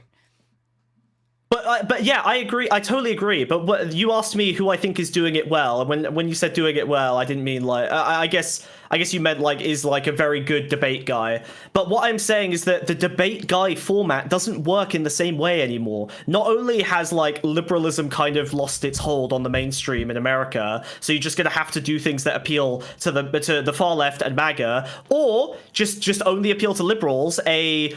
What it seems like a shrinking center as everyone kind of gets pulled to the extremes. I think that you're probably better off doing things. The reason I brought up Hassan is because he's very good at being a cultural force. Like, he genuinely has pushed a lot of people to leftism, but unfortunately he lacks a lot of like procedural understanding. He doesn't think through his policies prescriptions all that much. Like, he would benefit from people who are able to like help him understand like the procedural process stuff, the legal stuff, the stuff that you're good at, right? So we lack this sort of like mix between a liberal understanding of governance and existing systems and the sort of left-wing push that I think is probably going to end up being hopefully the next populist movement, because I'm not that confident that liberals can beat. I know, but I'm not that confident that liberals can beat MAGA without basically incorporating a younger, more populist, more left-wing movement under its banner. To appeal to you, I would say, of course, we will lick your boots. Don't worry, we'll do whatever. We'll do whatever you want to win. We'll be loyal to the liberals. It's fine. We'll just help you get into power. I just want to address it. I just want to address them. So first of all, no, I get it. I understand that there's a version of me that maybe is like, more congenial, more, I don't know, more chill, more like understanding, that kind of stuff. But have you ever seen The Wire? Yeah. No, well, I mean, I don't know if I'm going to get the reference, but okay. Avon Barksdale is talking to Stringer Bell, and Avon Barksdale is like, "Yeah, I guess I'm. You're a businessman. I guess I'm just a gangster, I suppose, right? Like, and I want my corners. Like, I just am. Like, I feel like my value add isn't just an understanding of like the systems of American government, but it also is to do these kinds of debates. And I don't know if I am that kind of person. Like, how do you change me?" And it's a little vague still in my head. Well, you just want me to listen more? You want me to listen more to what people are saying and try to come to a more positive approach? Yeah, so look, I used to be a debate pervert. I was very much in the same boat, so I feel like I've changed in the last couple of years as well. Nice. I think that I was definitely in that position as well. I think what changed is that like I stopped listening to what people say and I started listening to what people mean. When someone says I support the Constitution, it's better to try and understand what they mean by that. Realize that everyone's language is not a shared language, especially today. You know, when a MAGA person says that they support the Constitution, that means something totally different in a totally different context in a totally different language than when you mean it. But the problem is that the conflicts arise when you have the institutional backing of no, this is the American version of what Constitution means and what supporting it means. But they've already rejected that American institutionalism. They've rejected the elitism, and so you're coming to it from this like dominant framework of, well, look, this is what everyone agrees the thing is. But they're in charge now. The institutions are being ripped to shreds by these guys, in part because they don't respect them as a tool of definition and analysis and categorization. And they love it. And so I think that. And they love it. They love ripping it to shreds because they're mad that people like you are making them feel stupid for not knowing what the Constitution means. And correct me if I'm wrong, because I could definitely be wrong. It sounds like you're saying I should give less of a fuck about these, and like, or there's a way someone can interpret you right now that says give a less of a fuck about it. I bet. Listen, I'm not. You're talking to a Brit who clearly doesn't give a fuck about the Constitution, so keep that in mind. Yeah, I don't give a fuck about the Constitution. But yeah, what I'm so saying is why should I listen to you? Because and now you will respond, and I'll give you plenty of time. Why the fuck should I listen to you? You don't care about the shit I care about. You think that the Constitution, you wipe your ass with it, and you're telling me like basically to stop relying so much on. So how do I know that you're not just trying to push me to be more tanky, communist, and abandon the principles that I'm trying to defend? I am basically giving you tools that I hope will eventually get you there, but the tools are useful to you even if you don't, right? Like, I'm serious. Get me where? Get me where? Get me to not care about the Constitution and liberalism. To value liberal institutions a little bit less, but I'm not trying to push you on that right now. What I'm saying is, if you have a value set that you want to push out into the world to propagate, and that those are liberal values, I'm giving you tools that would help you do that more effectively. And I also think that in enacting those tools, what you'll probably realize is, these people who instead of these destructive conversations I'm having with people, which I enjoy, I love, I'm so sad that we no longer live in a world where destructive conversations aren't productive. I really enjoy them. I am a debate pervert. They're very fun. I get as much or more out of them as you do. But I think, unfortunately, the way forward is to have constructive conversations with them. And I think once you hear why MAGA are anti-vax or why MAGA don't believe in in the Constitution or liberal institutions, why they're okay with Trump being an authoritarian dictator for 5 years, like, I think once you actually genuinely are able to sympathize and understand and have their messaging resonate with you, I think you will understand some of the failure points in liberalism that will help you build a stronger liberalism in the future, that will help you cover for the things that they won, dude. They exploited your weaknesses. You lost. You're not doing me any favors, because the whole argument, I don't know if you've been around in the zeitgeist right now, is that there are these commies trying to infiltrate liberal spaces to make them less liberal. Who could that be in reference to? And you're basically saying that sounds like conspiracy. You're basically saying that they're. I found Aaron through you. Okay. I understand. You introduced me to Aaron. I know, but you're basically saying that, part of that is true. Well, okay, so here's how you could think of it. You could look at it as, look, these leftists have we lost. These leftists might have some useful tools in the same way that MAGA had some useful tools for the Republicans. I'm a liberal. I'm better than these stupid conservatives. I think that we can get the benefits of these leftists. We'll give them some concessions, whatever. But I think we can get the benefits of their youth, their vigor, their new ideas, their ideology. We can extract and exploit that ideology in order to win the next election with that sort of populist vigor that the Democrats have basically rejected for the last 15 years. That is clearly what you need to be successful. So I think you should back people like Mamdani. I also think you should be there to help people like Mamdani when they run up against the realities. That's great. But I think that you should be there to. But this is what I want. I want more Mamdanis. I want populists who seem to be good operators, who aren't idiots, who aren't going to do. Yeah, but if Mamdani did something that I view to be anti-constitutional, or for example, let's say that Mamdani tried to collectivize in violation of New York or federal law some like bodegas, right? and it was more than just buying like the pilot program that he wants to do. Let's say that Mamdani started like trying to take more dictatorial control over New York City, I would call him out on that. And I think that like my support for Mamdani is conditional. It's conditional on him upholding. I think your support should be conditional. Yeah. I agree. Well, okay, but would you be against it if Mamdani was proposing bills and legislation that would allow him to do the collectivization he wants, and those go through the normal procedures? Would I be against? Yeah, because I think it would be a bad idea. But that's fine. Yeah. But do you see the difference, right? There's a distinction, because in one of those situations, you're just going to have to bite the bullet and go, well, I guess my liberal democracy voted for something I don't like. And on the other side, you're like, I don't like you opposing my liberal democratic institutions and values. Right. I would be more concerned with him trying to usurp the rules, circumvent as opposed to implementing it, legally. Though I would be against both. I'm curious, Aaron, what's your reaction to this whole? Because there are many different kind of layers to what I'm hearing from Smug. Like on the one hand, I think he's expressing a kind of general failure. Okay, I think I have a better counter to it than Smug's hypothetical of like, would you support Mamdani going through the democratic channels to enact a fundamentally socialist or like collectivist, nationalized industry type legislation or whatever that you wouldn't support for other reasons, but obviously as far as it going through those channels, you don't principally oppose that. You oppose it on a different basis. I think the better question is, would you be okay with Democrats actively and overtly subverting the law in order to restore law and order that Republicans have disrupted ever since the second Trump term has begun? No. See, and I think that's like weak, because you're kind of playing like there are levels to this, but I do think that you're playing by an honor system with people that are proving to be dishonorable. So at what point do you kind of stop having one hand tied behind your back and you start fighting back, not because you want to centralize and amass power, but you're actually trying to take it away from those that are abusing it?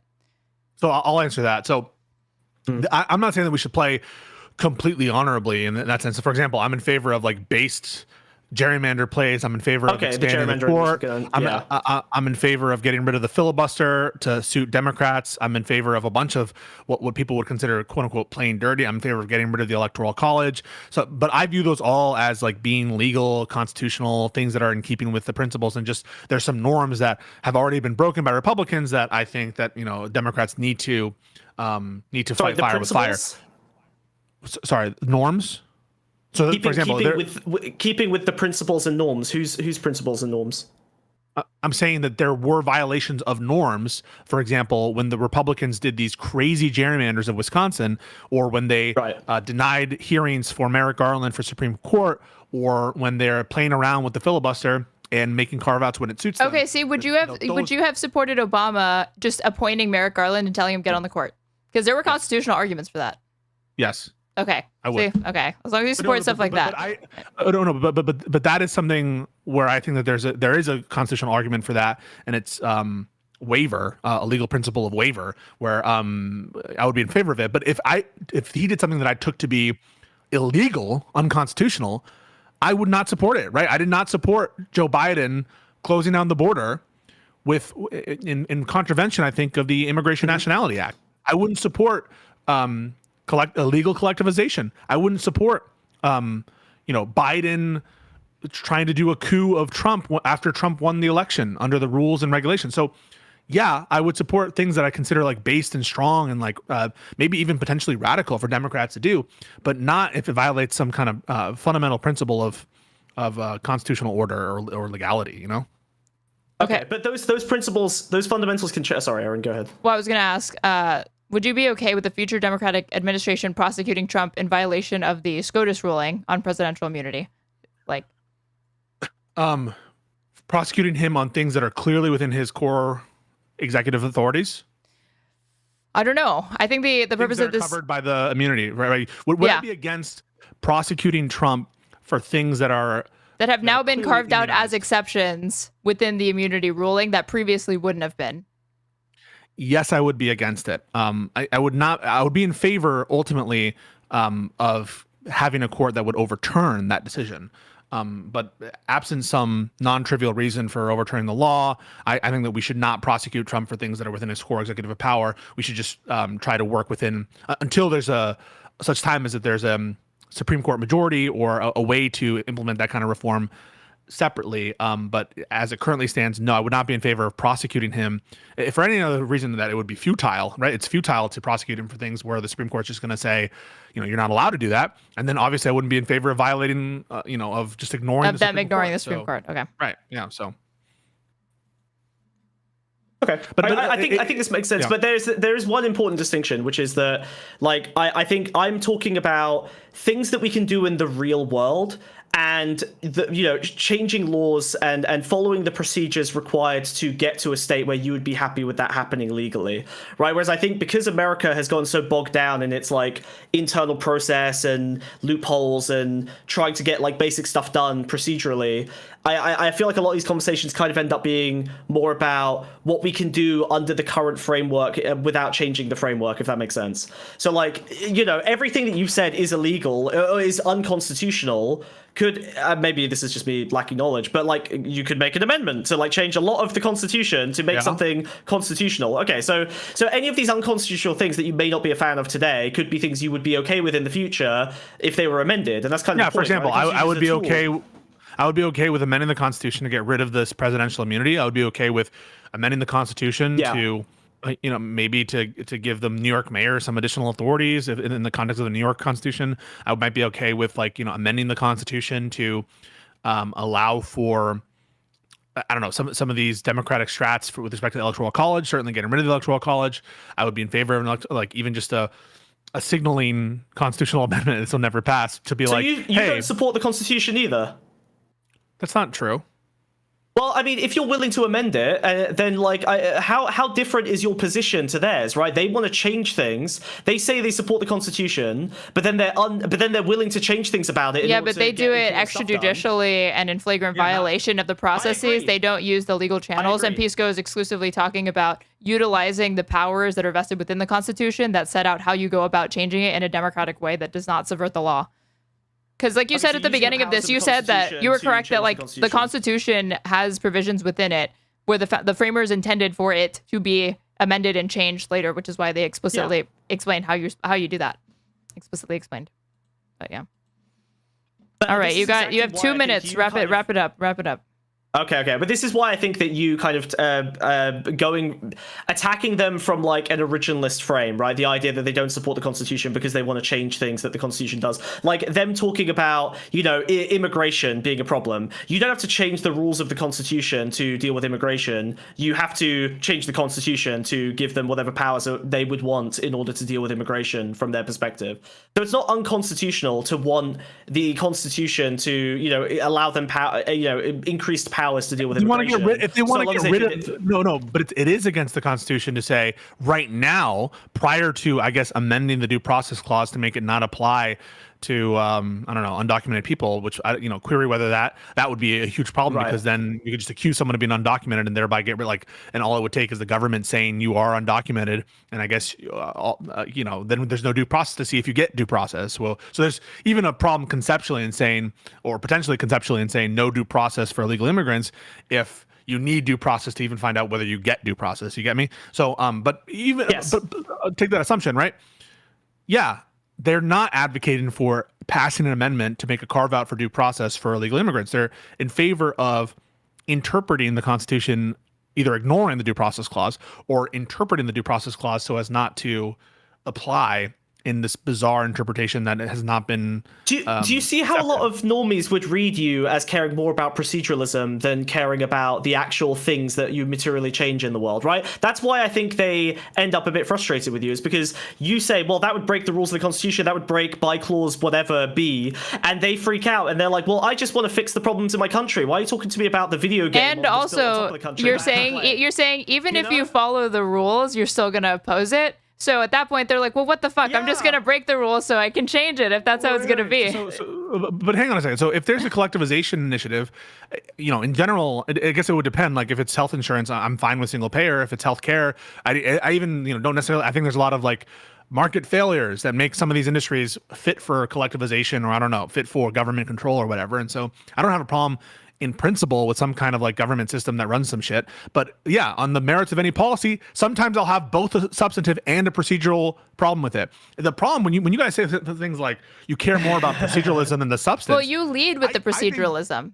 Well, one is I think it's easier to get people, to agree with you on liberals following the law, right? Following the law. Liberals. It's easier to get liberals to agree with you, but liberals aren't the main thing anymore. Okay. So you think that people don't care about following the law? Maybe you're right about that. I don't know. But well, it's like George Bush wanted to pass an amendment to make sure that there was not equal rights, or like that gay marriage would become illegal, right? He was considering a constitutional amendment. My first gripe with that would not be, hey, that's not, there's like, that would be some bizarre interpretation where you think you could insert that into the Constitution. I would be like, well, no, even if there's a constitutional way to do that, I don't want that to happen. So that's where I'm going to fight. I'm not going to They're not start mutually with exclusive. They're not. But I'm saying it speaks to your priorities if you begin with the proceduralism and then you get into that. More to me, right? I'm sorry. It does matter more to me because I think that what protects our government from turning into something like Soviet Russia or to turn into one of these authoritarian with millions dictatorships of kids in poverty, where people's lives suck and where there's no respect for freedom and that kind of shit. So it's the structure. It's this balance of power. It's this shared division of responsibility between the government. You guys want to have or what I'm hearing is that you would prefer a unitary system where there is no check on power. That's not what I'm saying. What? No. Once you start, the opposite. once you start to carve away the democratically enacted limitations on authority, what's the stopping point? Like I just don't trust these people. Hold on. Okay, I sorry, but to be clear, I don't think either of us hold that position. What we're saying is that you can understand. We're begging you or I'm begging you to understand why they hold that position. Why these liberal institutions have failed them since the banking crisis. The last 20 years, like the middle class has been in decline. People have been feeling like things are getting worse and worse and worse. No, you're rolling your eyes. Okay, fine. I'm not gonna. Sorry, forget that. So do you actually think the liberal system has failed people with respect to like the Great Recession? The liberal system failed us? In what sense? That's just a lie. That's a lie that's told sometimes by these fake progressives, or I should say people who want to just burn it all down, but it's not true. I don't want to burn it all down. I think that I'm sorry. Liberalism saved us in that context. Rough at the moment. So inequality is rough, but okay, liberalism saved us there. Like the Federal Reserve and our liberal frame of government immediately enacted these different TARP and these different recovery acts in like record time. And the Federal Reserve that was great. That was great. To prevent this from being a Great Depression. I agree. I think they did everything necessary to prevent a depression without requiring any consequences of the people responsible for it. I think they probably should have bought major holdings in those banks in exchange for that money. I think they should have just nationalized the failed banks and kept people employed and made those systems work better, given that they clearly were run very badly before. But when you say the liberal system has failed these people, I'm just like, well, it's the same system that's failing to restrain Trump. Right in this moment where we're seeing them ignore it left and right, and it's only as good as the enforcement mechanisms, and we're realizing, oh shit, a lot of this just come down to it being contingent on the actors within it actually buying into it, right? If you didn't have these systems, if you didn't have a bureaucracy, if you didn't have courts, it would be 10 trillion times worse. And if I didn't have this stone that keeps away tigers, I'd be getting mauled right now. It's not. It's kind of hard to. You laugh. You laugh, but the cogs in the machine have slowed down Trump. Have been a great benefit to us Americans, and we're grateful for them. We actually are grateful that our courts, even the Supreme Court has been fucking horrendous. Even the Supreme Court has protected us from just having concentration camps in Sakhat for American citizens, and have and people have listened to them. And if we just had a system where like, who cares a fuck about like following the procedure, following the law or whatever, Trump would, your lives would be much worse, and we'd be in a much worse situation. Imagine Sakhat instead of just alligator Alcatraz. Yeah, alligator Alcatraz. No, I'm fucking around, but yeah, I agree with you. Sorry, okay, but it's bleak. It's just bleak. I know it's bleak, but it's true. I know that. I know it can always be worse. It could always be worse. It sounds like you don't. You're like, it failed. The proceduralism has failed. No. Even calling it proceduralism. This is so hard. Sorry, you're right. But this is hard because what I'm trying to do is I'm trying to get you to understand their worldview so that you can interact with it more effectively in ways that will make more of them liberals. Lefties or the MAGA? MAGA. No, I don't give it. I'm not talking to you about how to appeal to lefties. There's a whole other conversation, and this is not the conversation. I'm talking about MAGA, the right wing, the people who've given up on liberalism and are following Trump, whether they're independents or libertarians or right wing or MAGA or whatever the fuck, okay? Like this group of people. These people who don't believe in the things you believe in anymore, who don't believe in the rule of law and justice and the Constitution, the things you care about, the proceduralism. They don't care about any of that. I'm trying to help you appeal to those people better because I would rather they were all liberals. That makes my job easier. If they're all libs, that's way easier. I don't have the secret sauce in how to appeal to MAGA. I just don't, right? I don't know that I'm the best person to convince MAGA in the kind of like this. I don't caring, believe understanding you. way. I think you just don't want to. I think you've got the secret sauce. I think you can do it. I think you're able to. I think you're able to wedge them when you want to. I know, dude. What do you think this conversation's about? It's about making you not hated by them. I think you're the guy. I think you can do it. I just think that you don't. You're unwilling to. Don't shake your head. You can do it. Stop being coy. Okay. I think you can do it. I can't even convince centrists who didn't vote for Kamala that they did the wrong thing. The reason I think that it's worth even having this conversation with you is because I see you do it fucking 25% of the time, and then you ruin it the other 75% of the time. There are moments in that Tim Pool debate where you're doing exactly what I would want you to do the entire time, and you get success. But the problem is that success comes at a bit of a cost, I think, to you holding to your values fast, which you can still do. You just don't need to perform that you're holding to your values every fucking second. Okay? You can perform that you're agreeing with them momentarily in order to get the bigger prize of pulling them over to liberalism. It's okay to build an allyship with Alex Stein on the table if he is willing to concede to some liberal values, and you can wedge him against the more crazy guy standing next to him, or the bald guy on the other side of the table. Like you can help get these people towards a better understanding. Did you ever watch me with Destiny debate people on Twitter? Did you ever watch that?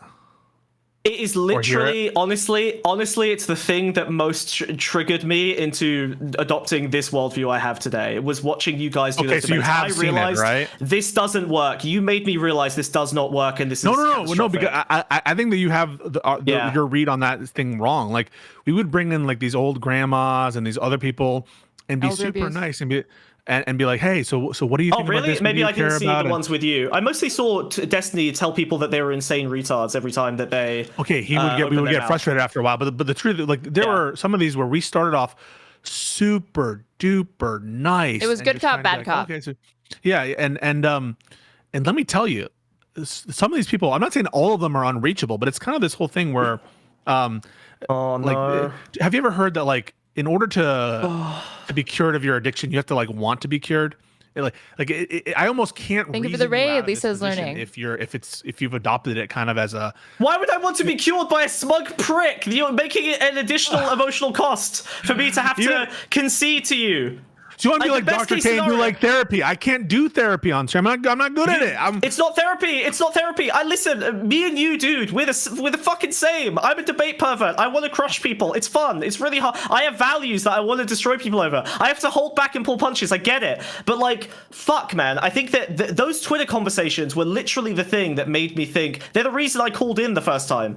Is because they were so horrible to watch, to realize these two smug elitists who obviously know so much more than everyone they're talking to. Like even when you baby people, you are lured into this like need to demonstrate that you do know more. The liberals know more. That this is the better worldview. You should come join our side. It's a product of the ruthless debate combat that happened, right? The whole point of that, you look at the Vosh days or whatever. Vosh's whole thing was having debates with Nazis, making them look like dumb bitches, winning the power game, the status game, and then pulling people over and converting them later. That worked for a little while back then, and it doesn't work anymore. You can't just bludgeon people and prove that this worldview means you win more fights, because most people are not fighting send me anymore. Send me a clip of this kind of style that you want to, because send me a clip of this. Yeah, fair enough. And what you mean by it. Okay, because maybe you have a point. I would love to see the empirics behind the convincing, because I'm black-pilled on the following. I think the bullying might be more effective than sharing and relating and being constructive. I think shame is good. I do agree, Okay. but again, these tools all have their place. That's my point. These tools all have their place. Like, you can be Medhi Hasan some of the time. I think that Jubilee was the time to be Medhi Hasan. I think I've seen you be Medhi Hasan in good situations, but the Tim Pool conversations was a time when you probably could have wedged conservatives against each other by being the one good liberal. You will get more of your liberal values out in the world by being the one good liberal than you will, I think, like, insisting on maintaining, like, institutional consistency, or consistency with your institutional values, and these things are all things you can believe and want to project into the world and want to expand on. I mean, is your prescription being consistent or not care about consistency? You should you should care about consistency for yourself, but not demand it in others. I think it's valuable to accept that most people are inconsistent. Also, I just watched that statement tie a knot in Pisco's brain. Yeah, sorry. I'm trying my best. It's hard for me to even conceive. I wore my suspenders. I'm trying to be the lip whisperer. It's hard. I don't know what it means that like to have a debate where I don't demand consistency of the person I'm talking to. Like, that just seems like we're just saying noises. We're just saying noises at each other. Like, I don't know what it means to, like. Okay, go help me. Okay, so instead of imagining that people have this ideology or this, like, big round worldview, this sphere, this, like, thing that they are, think of them as what the reality is, which is that they are like an idiosyncratic cluster of, like, 12 beliefs. One of them they got from conspiracy TikTok. One of them they got from fucking a Facebook group. One of them they got from their mom who's obsessed with vaccinations, whatever, right? And these cluster together, and you can no longer play the debate game of my ideology beats your ideology, you need to convert to me now, essentially, or to their audience or whatever. You now have to fight them on these individual smaller issues without attempting to demand consistency across their worldview. You should basically, so if you're not arguing about whether Trump is good or bad, you should be okay with them maintaining that Trump is good, while you also combat their more urgent needs to not be anti-vax or to stop beating their wife or whatever, right? Like, focus. I feel like the frustrating thing I see with liberals every fucking day is that they'll run into a wife beater who's a flat earther, and they will focus more heavily on the flat earthing than the wife beater, even though no one fucking cares that the world is round or flat. It doesn't actually materially impact their day-to-day, but what does impact their day-to-day is their wife getting beaten. So like liberals want to focus on the big, wide ideological problems that they have, the total disconnections from truth and reality, instead of focusing on the most important high priority issue. And you can fix that while saying, yeah, Trump has some good points. You don't have to believe it. You can find the good points, because I'm sure you're smart enough to find something Trump has said that you went, well, I guess he's spitting there. Fine. You don't need that much in order to appeal to them, to show them that you are able to look at both sides. Be nicer to MAGA. I mean, I'm trying to actualize your advice. How do I actualize it? Okay. Well, he's gonna return. He's gonna get some clips, and he's gonna send them to you, and you're gonna, he's gonna do some homework. Yeah. And I appreciate listen. I think we have this conversation again. We can continue the conversation. Send me those clips, and we'll break it down. But I appreciate you coming on to chat. Yeah, absolutely. Lovely. Thanks, and Aaron, you seem cool. I'll check out your content in the future. I appreciate Pisco for shut the fuck up. Okay. Telling us about you. Thank you so much. Get out of here. Good to see you. All right, give me a second. I just gotta go pee. All right, I'll be right back. I'm trying to adjust this thing. He was so over Smug coming into that conversation and debating him on that, but I'm completely fine with it. I am fine with it because I get in. I'm like 2 minutes late, not even to my own show. How can I be late to my own show? Josiah is there, hijacks the convo. We're talking about Star Wars for some reason. So retribution was in order. And I think that was a much more productive conversation than I expected it to be, so. All's well ends well. But what are we going to do next? Let's see. I got a couple of clips that I want him to see before we get to her take. But I'll see how much time he has. If he doesn't have that much time, we'll just get into her take. Oh, can we go back to the Star Wars talk? We're not going back to the fucking Star Wars talk. My God. I wish you would step up from that ledge, my friend. One sec. We could.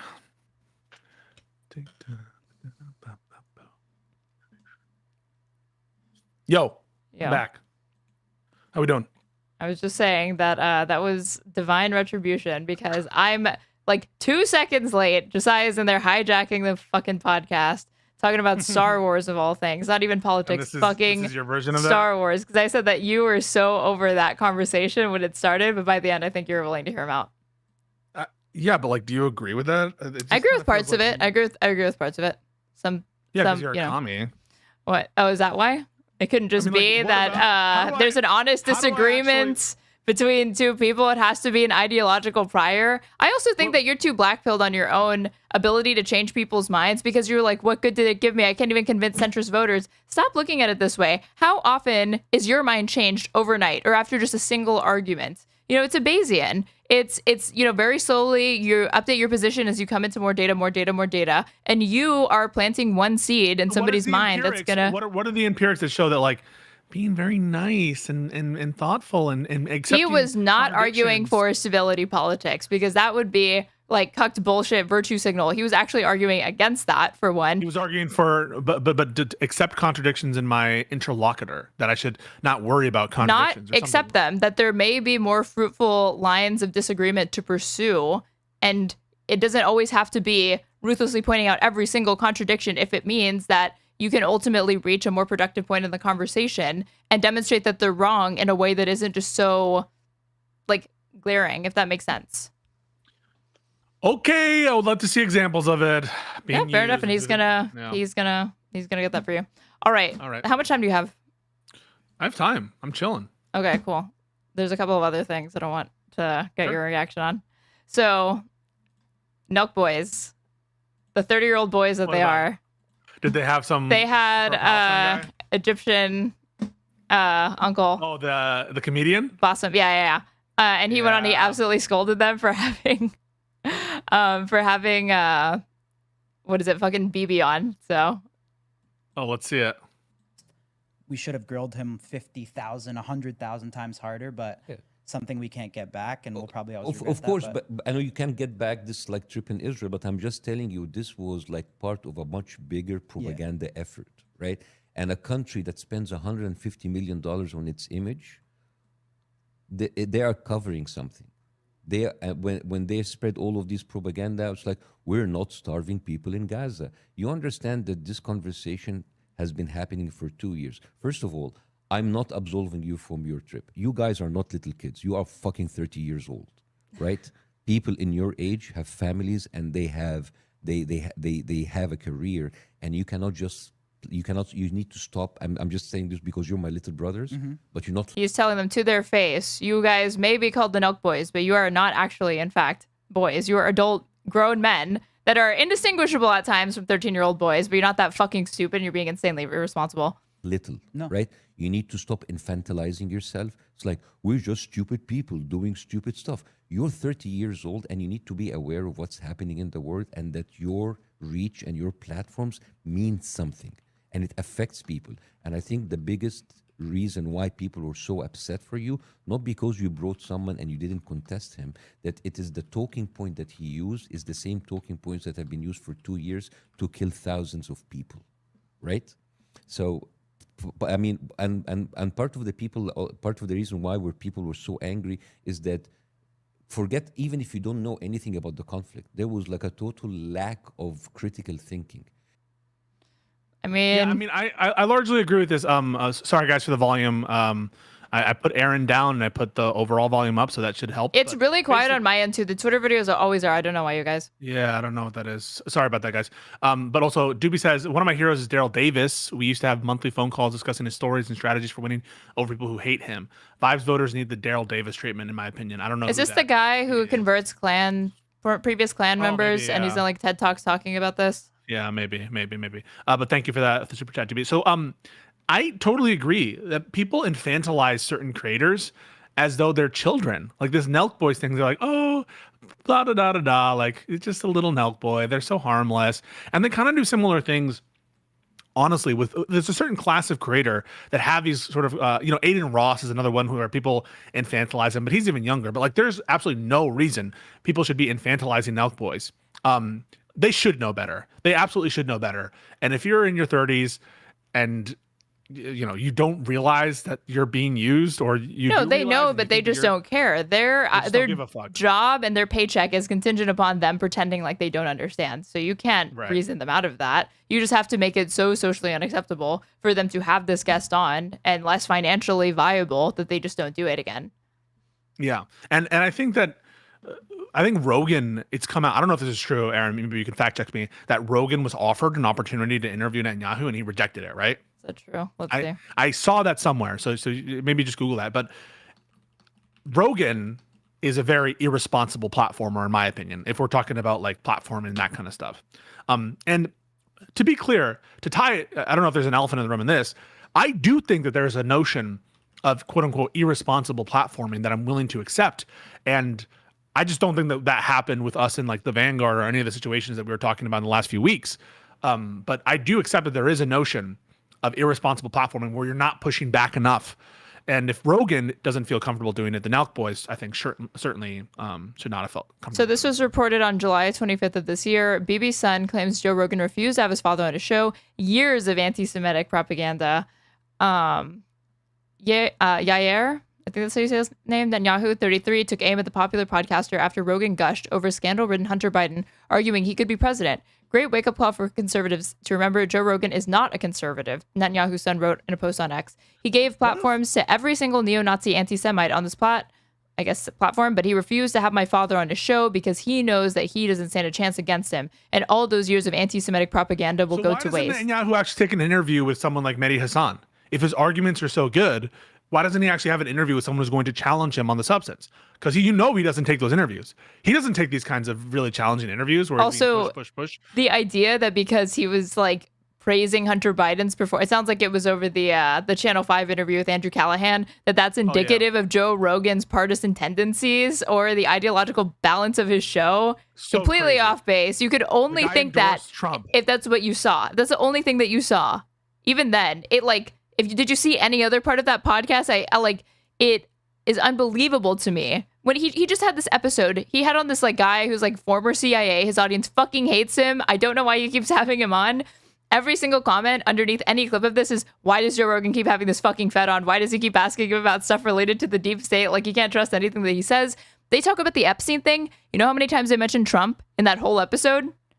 Like, none. Literally almost zero, even though they're talking about the Epstein scandal. How do you do that? How do you talk about all of this without mentioning Donald Trump? He doesn't want to anger Trump. Here we go. So Rogan platformed Ian Carroll and Daryl Cooper.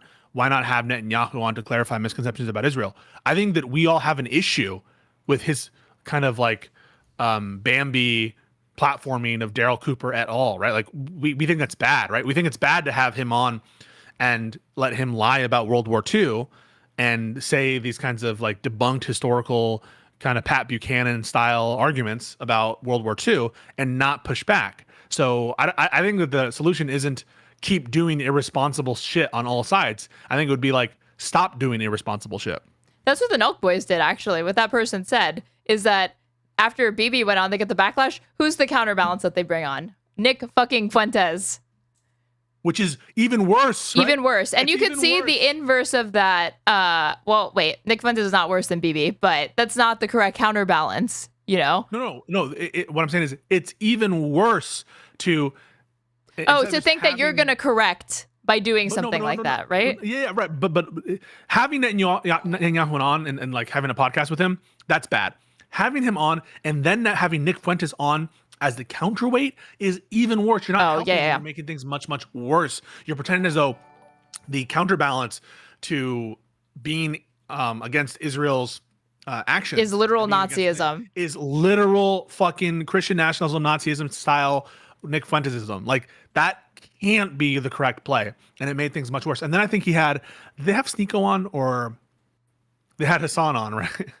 Well, they talked to, we watched clips from Adam Friedland and Hasan talking to them after and being like, dude, what the fuck? Yeah. And they're like, but we have all sorts of guests on. And they're like, those guests were like, it's bad enough that you have grifters on that peddle their bullshit, but it's far more consequential when you have a head of state on who's peddling a fucking genocide, dude. That's what they're there to sell your audience. They're not there to sell like, you know, a book filled with lies or like G-Force or some stupid pill that's not going to do something for you. We're talking about manufacturing consent for an atrocity.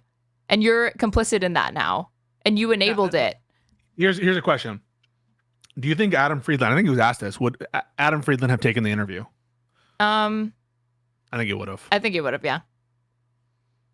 Do you trust Adam Friedland with Bibi? More than any, I trust him more than Fuentes. I trust him more than Hasan. I trust him more than Nelk Boys. Yeah, because it's actually, it's almost like an advantage that he doesn't know that much, but yet he knows he's opposed to it. I mean, Adam Friedland did Birthright. Adam Friedland has some. He got a hand job at Birthright. Wait, did he say that? Yes. That's the whole thing. Oh, it was Myron Gaines too. Yeah, Myron Gaines is a fucking anti-Semite. This is not good shit. I don't want to like have the two sides be represented by Myron Gaines, Nick Fuentes on one side, and Bibi on the other side. It's horrible. I remember he described going to the West Bank, and he was like, when I was there and I saw it, I realized what we were doing was wrong. I had already been to Congress and lobbied before with another group of like young pro-Israel Jews to like tell Chuck Schumer, please do this thing for Israel. And then he was like, I'm there touring this area, and I'm like, I feel like I've walked into somebody's house and I'm like sitting on their couch and I don't fucking have permission to be there. It was wrong what I saw, and what we're doing there is, and people don't realize it. So I think he has a reason why he could be disarming to Bibi Netanyahu, as absurd as this hypothetical is, but not really if the Nelk Boys are sitting down with fucking Bibi, is he's disarming in a way that is very human and approachable, and he can't be smeared as you're just an anti-Semite, you don't know our experience, you don't know the history, because it's Adam Friedland that we're talking about here. Exactly, he does know the experience, he does know the history, and it is an honest disagreement, and you're not going to be able to just smear him as an anti-Semite or be like, well, you just couldn't get it because you're not Jewish or you're not Israeli. I think he'd be more disarming, and I think potentially more effective than someone like Cenk Uygur, right? Yeah. Like, do you understand what I'm saying? Like, Cenk Uygur would just come in like all guns blazing. Yeah, the screaming Muslim anti-Zionist. You're telling me that's not going to get through? No way. You're telling me that's not the antidote to Bibi Netanyahu is Cenk doing the fake crying and being like, of course you're doing a genocide. We shit on Cenk. I haven't seen his Jubilee appearance. I like Cenk Uygur. I have a special place in my heart for Cenk. Okay, I grew up watching Cenk. I grew up watching TYT. Yeah, me too. And that's why it pains me, because I feel like I've watched. It's not this intense, okay? It's not this intense. But if you had a family member that was becoming part of QAnon very, very slowly, you could see their entry points or whatever. I don't think that Cenk is changing his values necessarily, but I think he's lying. He's not being. This is just like not who was inspiring to me, and like an aggressive, progressive, outspoken voice. Now I see him doing all of these things that he'd spent years railing against. And there's less evidence than ever that that's the way to go about advocating for progressivism in the United States. So it's so strange to me to see him do, like, in 2016, I wouldn't have agreed with it, but I wouldn't be surprised that there were some liberals and progressives that were willing to try to adopt these kind of unorthodox styles of, like, you know, kowtowing to MAGA to try to win them back, something like that. Just kind of being really shaken up by the Trump presidency, thinking that Hillary was going to win, and then she loses to this reality game show doofus, right? I can totally get that. But Trump has been around for like a decade now, okay? This is not his first term. We know what he did. This is like post January 6th. There is no reason to take the approach that Cenk is and think that it's going to pan out well. Did he learn nothing? I don't know where he's coming from with this. Some people say that they think that he's influenced by Anna. What do you think about that? I think it's how could you not be influenced by your co-host of several years? I think it's mutual. I think it goes back and forth. Am I going to be influenced by your communist views? Obviously. I'm going to be influenced by your disgusting liberal views, unfortunately. That goes to both ways. It's a two-way street. It's a two-way street. It's a two-way street. But I do think that Cenk is very loyal to Anna.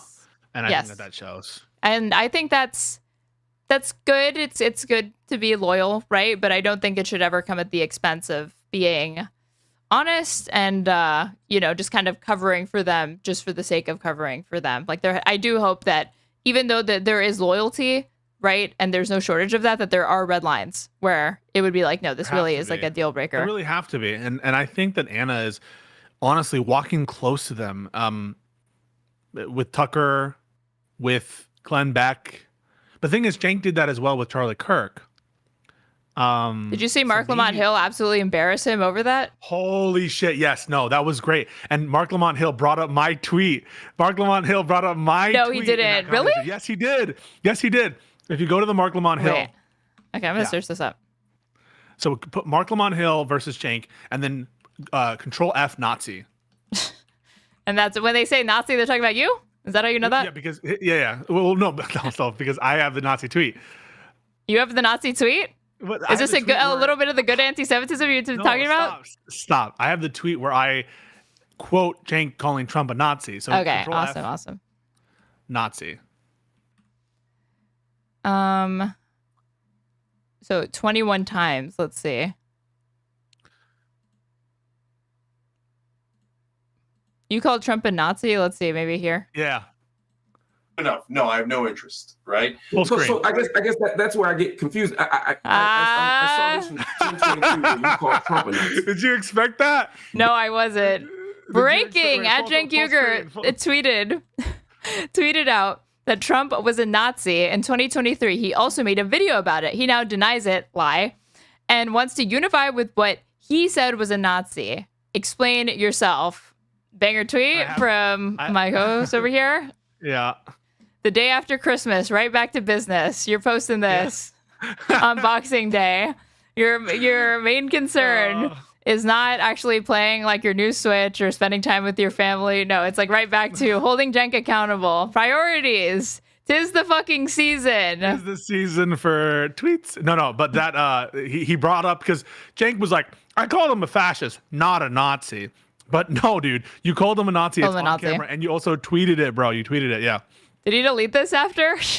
No, it's still up. You can look it up. No, I actually respect that. I respect that. That's good that he didn't try to. That would be stupid to delete it at this point. Yeah, stupid, It's also why I respect Kyle for never deleting the hungry tweet. It's still there. You like the hungry tweet? I like that he didn't delete it. I respect that. Okay. Okay, but did you, be honest. This is a pretty amazing moment for the Pisco. This is a pretty amazing moment in Pisco lore that Marc Lamont Hill, journalist, grilling Cenk Uygur, brings up my tweet. This is probably why Cenk hates me too.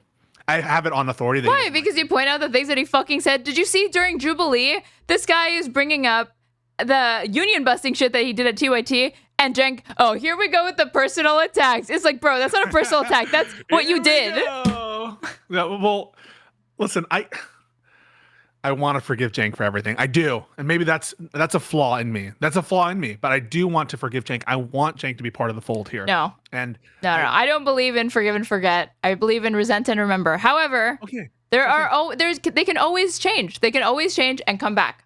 That's how I see it. There can always be redemption, And I don't think that Cenk is a valuable voice. I see it between him and Anna on certain topics still. When they're fucking, I'm like reminded of like their glory days on her take, on her take. Sometimes Anna, spitting fire. Do you know that like little meme where someone's writing something down and it's like on fire and it's catching fire? Yes. You know what I'm talking about? Yeah. The scroll. Yeah. That's Anna when she's cooking on her take. Sometimes when she's cooking.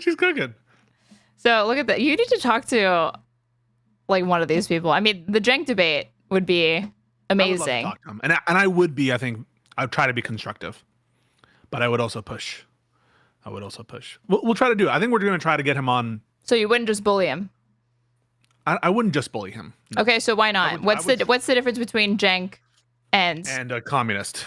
Not a communist. Obviously, we would never bully a communist. I'm talking about MAGA. I thought you were trying to integrate that into the discussion about Vanguard stuff. So No. Here's how I view it. Yeah. Okay. So why is he not like MAGA?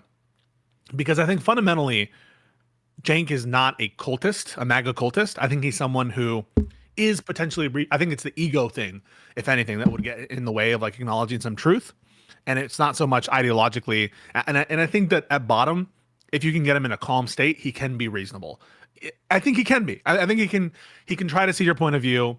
Now, don't upset him because then he'll get very unreasonable. Somebody put Cenk is a megalomaniac.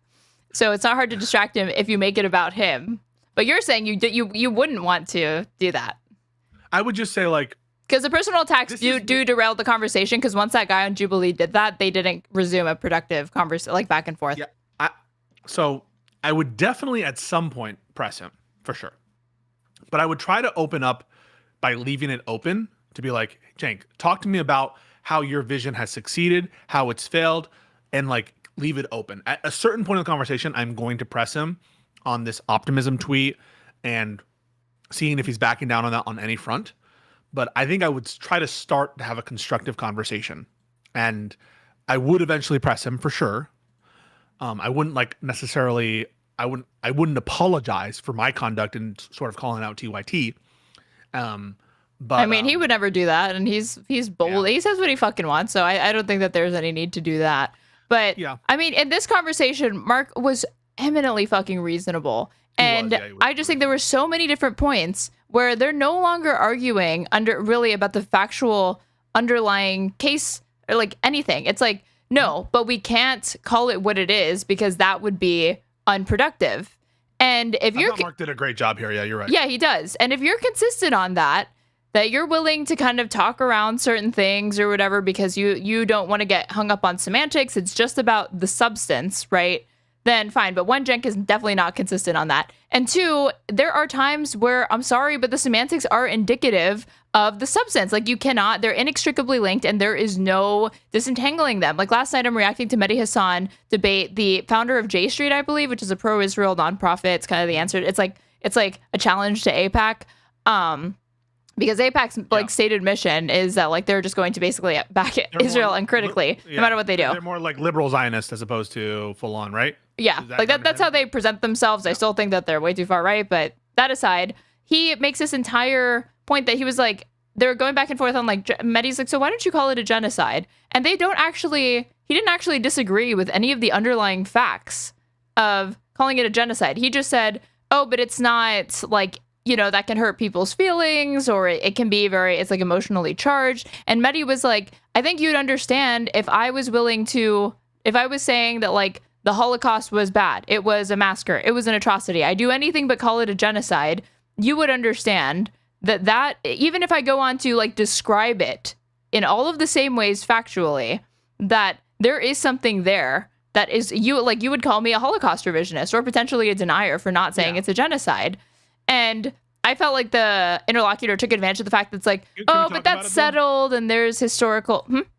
So let's talk about that a little bit. So you would agree that the Holocaust was, without a doubt, a more definitional genocide than what's going on in Gaza, correct? Yes, it was industrial. It would span multiple nations. I don't think that it's. I think that I was talking about this earlier. I don't think that. I think people like flatten it a little bit when they call it industrial. I know that's not necessarily what you mean. Certainly, industry was put to it, but it was very messy. Like, there was a lot of carbon dioxide killings, more carbon dioxide killings and Zyklon B killings. There was a lot of shootings, in Ukraine at all. And so this was but it's all predicated on absolutely an ideology of wiping out, of total annihilation and elimination. Yeah, that starts out in Mein Kampf, and there are issues. Oh, not starting there. I mean, I was about to say it didn't start there, but yeah. Libel and stuff, but like at least with respect to the Nazi intention there, you can trace it at a bare minimum back to the 1920s, and with Mein Kampf, and then we have specific moments in time where there are orders for the final solution, and in 1941, early 1942, and so definitionally, it's easier with a lot greater amount of evidence in terms of intentionality. Now, what's going on in Gaza, I think, passes the threshold for me in terms of intentionality. But there are some things that you need to explain away, right? Like, you need to explain, therefore, why does this genocidal intent not apply to Palestinians within pre-1967 borders, right? You need to explain, well, why do you think if they had all the definition of genocide covers that in whole or in part? I understand in part. No. But what I'm just saying is like there is countervailing evidence sometimes. There is evidence, right? Like that you would call them mitigating circumstances. Yeah. So I would agree with the general proposition, which is the Holocaust more definitionally is a genocide, if anything, but that can you explain what you mean by more definitionally? That there's greater evidence of genocidal intent with respect to the Holocaust than there is of the current Gazan genocide. Do you think that that's a function of the fact that it's been decades since that happened and it's one of the most documented historical tragedies of all time, and we have this corpus of literature and Holocaust studies, like meticulously going through everything. So in retrospect, we can say that. Yes. But if you're trying to get into the mindset of like just explaining why there's more evidence. So part of it, I think you're absolutely correct, is there are entire classes dedicated to the Holocaust, the genocide, the Holocaust, and the facts surrounding it and what actually occurred. And I encourage people to actually. I've been doing a lot of video watching and reading into the Holocaust recently. I don't know why. But anyway, yeah. So I absolutely agree that part of it has to do with the historicity of it, but another part of it is genuinely some of these confounding factors or quote unquote mitigating factors that you need to be able to put into like a coherent vision. Whereas like I would see the Nazi intent as a lot more streamlined, a lot easier to get to that intent, even, in contemporary society, or, not that they had necessarily a genocide concept at the time of that the Holocaust took place. So it's a little bit anachronistic to, apply that retroactively and say, okay, at the time would they have called it a genocide?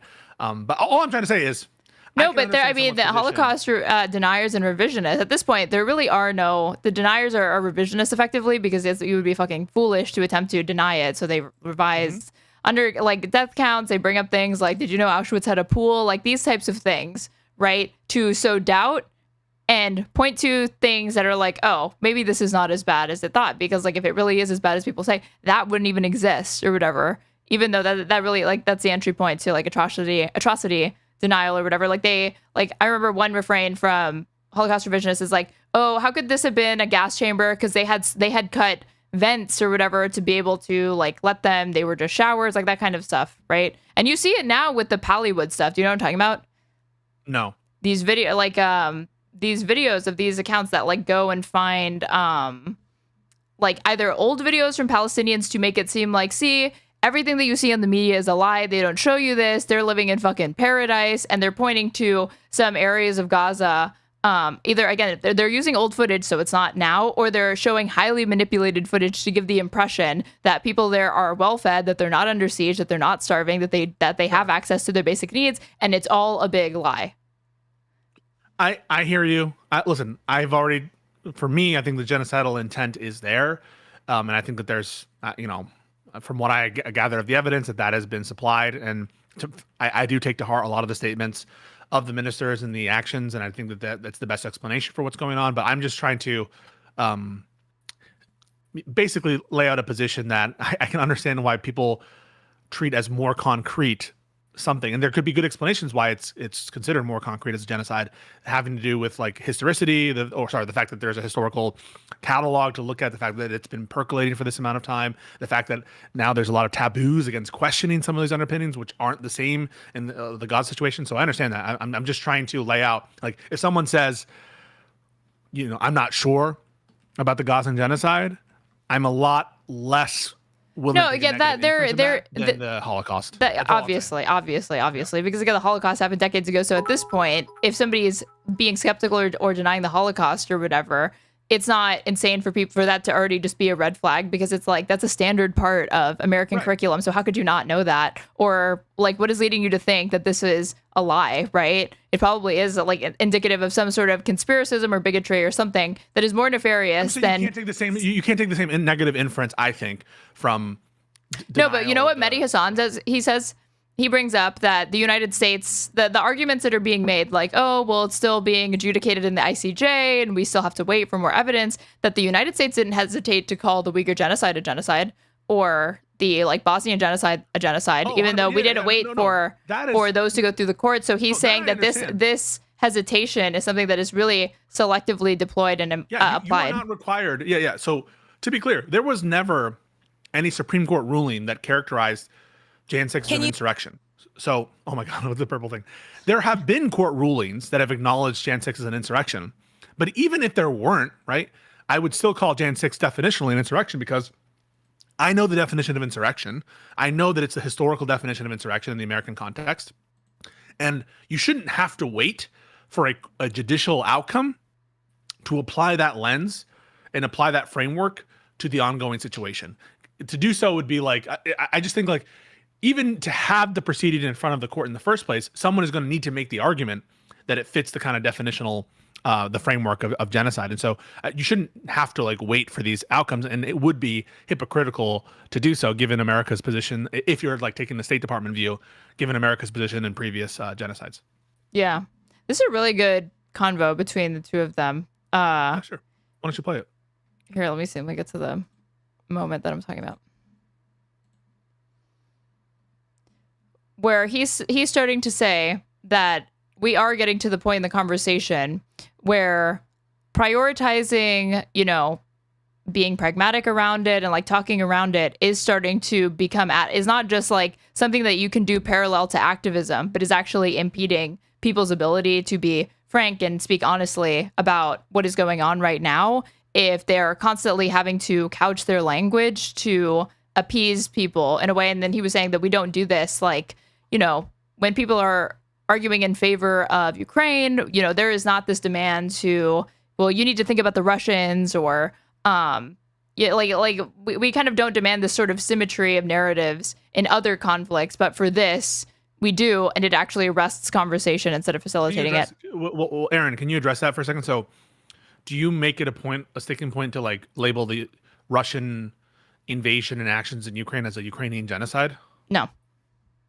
And why is that? But I do think that there's an argument to it, because I've not seen independent human rights scholars or organizations sound the alarm bells and say that they believe, given the circumstances on the ground, that evidence has could be mobilized in favor of that conclusion in a way that's compelling to me. But I am open to it. I mean, Biden called it a genocide, right? And I probably have a lower threshold for what constitutes a genocide anyway, so I'm definitely open to it.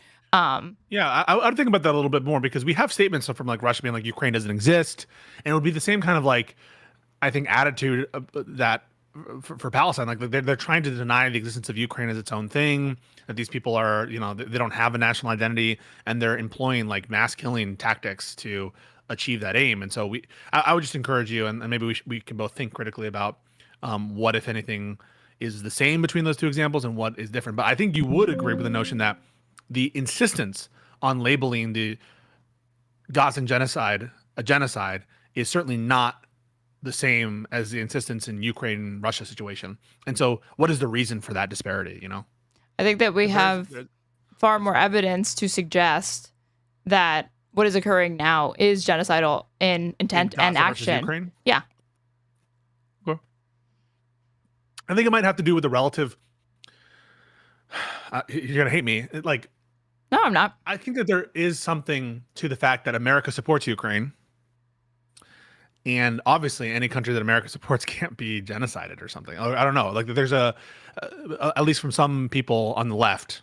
Yeah, there's a cognitive dissonance there, for sure. There's this inability to reckon with the idea that, like, no, my country, you know, we fought the Nazis. We won World War II. This is not the type of action or thing that we would lend material support to or anything like that. That the critiques of America bad people might have some problem identifying Ukraine as the victim of the genocide, given that their support from the West generally. And so how could it be that America both is supporting a genocide in the Israeli context, but defending against a genocide in the Ukrainian context? Because of geopolitical realpolitics reasons. I don't think that's actually hard to understand at all. But if you're being consistent about a genocide, then you should have an explanation for why one is a genocide, not the other. Right. Do you think mine's unsatisfactory? I don't know that I have thought to. Give me some time to think about what you said. Okay. Okay. This is, I think, yeah. They start talking about it, and they talk about I think Bernie is like the launching point for it. Angeles, I mentioned the war in Gaza, and there were people in the audience who were like, "Say genocide," and it was, you know, as well. Yeah. This was the entry point, that he was doing an event, and there were people asking him, like, demanding that he call it a genocide and not just refer to it as a war. Catcalling, and it was a great event, by the way. But, like, you know, it's coming from a profound place of pain and hurt, right? And wanting to feel heard and seen for what's happening. And that brings me to a clip of Senator Bernie Sanders on CNN, I think today, where he is asked whether he believes a genocide. So these are the pod save guys. For those of you who don't know, they're like the Obama alums who are pretty lib. You would say lib left, right? Yeah. More lib than left. And they're having on Medhi and this other dude, I don't know who that guy is, to talk about a Bernie Sanders interview where he was kind of like cagey and a little bit deflective on the genocide. This is the president of J Street. Yeah, got it. And I read this morning, I need to verify it, that he has actually reversed his position. Now he's willing to call it a genocide. So. Okay, that is happening. That is Bernie, right? No. The president of J Street that Medhi Hasan is talking to. I think that he's reversed his position. Now he's willing to call it a genocide. The point yet where you would call what's happening in Gaza a genocide? You can use whatever word you want. But Marjorie Taylor Greene is saying that. She's the first Republican to go there. That is you can use whatever word you want. Yeah. It's a major deflection. I'm sorry. Yeah. Look, genocide is... And no, I don't I mean, as far as her record, no, Bernie's record on this is better than Marjorie Taylor Greene's, obviously. I'm not saying that. Hers is motivated by anti-Semitism. That goes without saying. But to be outflanked on calling it a genocide by Marjorie Taylor Greene is definitely not what I like to see. Is it personally disappointing for you? Yeah, of course it is. Yeah. Because I canvassed for this guy. I phone banked for him. I donated to him, and this is not consistent with the politician that I knew him to be, but... A legal term. What is going on But now, I still acknowledge and recognize that he is far better on this issue relative to the overwhelming majority of Democrats and Republicans. It's not even a question. Sure. clearly is absolutely horrific. 60,000 people dead and 140,000 who have been wounded. But the important point is not what you call it. It is horror. And I think the whole world knows that. The answer is, what the hell do we do about it? Should the United States taxpayer, should your taxpayer dollars go to support? I agree with Bernie. The more important question is what you do about it. But here's the problem. And this is where you're right. The semantics plays into the obligation. Right. And there are a bunch of international treaties on the proper response, or at least acknowledgments, right, to a genocide. Never again. And so I think that part of the hesitation with respect to the labeling is what would, justifiably be entailed by the labeling, which is not just stopping your aid, but like potentially sanctioning, potentially going to like the Security Council for some kind of some binding resolution of some kind, and potentially right. The prescriptions follow from what we categorize it as, and that should be the way that it is. There is more urgency to act when it's a genocide versus when it's a war. So even though I agree that the prescription and the policy is more important than the labeling, understand that it's in a context where the labeling it does affect people's intuitions about the proper remedy. And that just needs to be, Should gay Americans have accepted civil ceremonies instead of marriage? And let's pretend it offered all of the same legal and social. It empowered you with all the same legal and social. What would you think? Rights and benefits that are afforded to cisgender and straight people getting married, right? Right. But clearly, if there is this insistence on, it's called butt buddies. Yeah, you got to call it. What? There's a South Park where it's like, they won't be man and woman, they'll be butt buddies. Oh my God! Put it up. Bring it up. Okay. Google YouTube. Go to YouTube.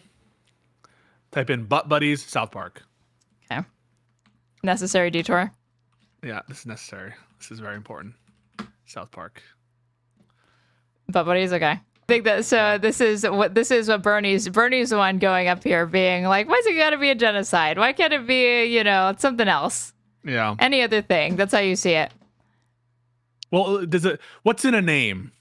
What's in a name? And the truth is, there's power in names, there's power in labels, and everyone knows this. And that's why the fight, the info war, the fight over labels is a kind of part of the substantive fight.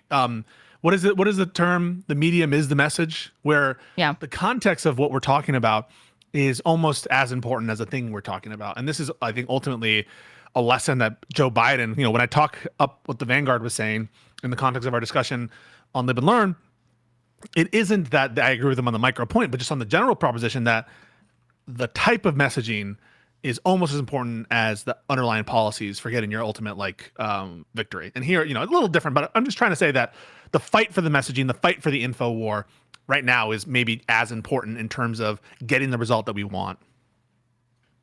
100%. And that's why I think, especially given that we're, over 20, 21 months, 22 months into this is not like a frivolous conversation to have at this point. Especially with the ongoing starvation, the death toll alone, and the fact that there has been a lack of urgency up until this point. So this is, Bernie is like, what's important is we need to do this. And it's like, right. But like, wouldn't it be really helpful if there was a word that you could use that not only accurately described the conditions on the ground, but also helped Americans better understand the urgency and the reason why they should support us ending arms transfers to Israel or conditioning aid or using far more leverage than what we've been doing up until this point. It's like that the whole point of so much of the most critical aspects of international law were birthed in light of the Holocaust. And like you said, never again, right?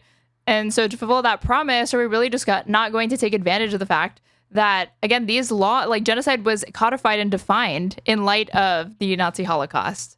So to be hesitant about using those tools, using those terms, I understand it to a point, but it has gotten to the point where I no longer really understand it. Well, I think you do understand it. I think that it's a political move, isn't it? But it's self-defeating even in his own stated goals. Explain. Because people know that there has been a war against Hamas since October 7th and for practically the last 2 years, but do they know it's a genocide? Do they know that it has risen to the level of genocide? Do they realize that we are actually adopting the more fringe position? Because again, the mainstream respected human rights, independent organizations, and genocide scholars, respected and Israeli and Zionist genocide scholars, are willing to call it a genocide. Well, do you think Bernie is hiding his true opinion, or do you think that he's genuinely unsure? I don't know. It's hard for me to say. It really is hard for me to say. I don't know. Because he is very pragmatic.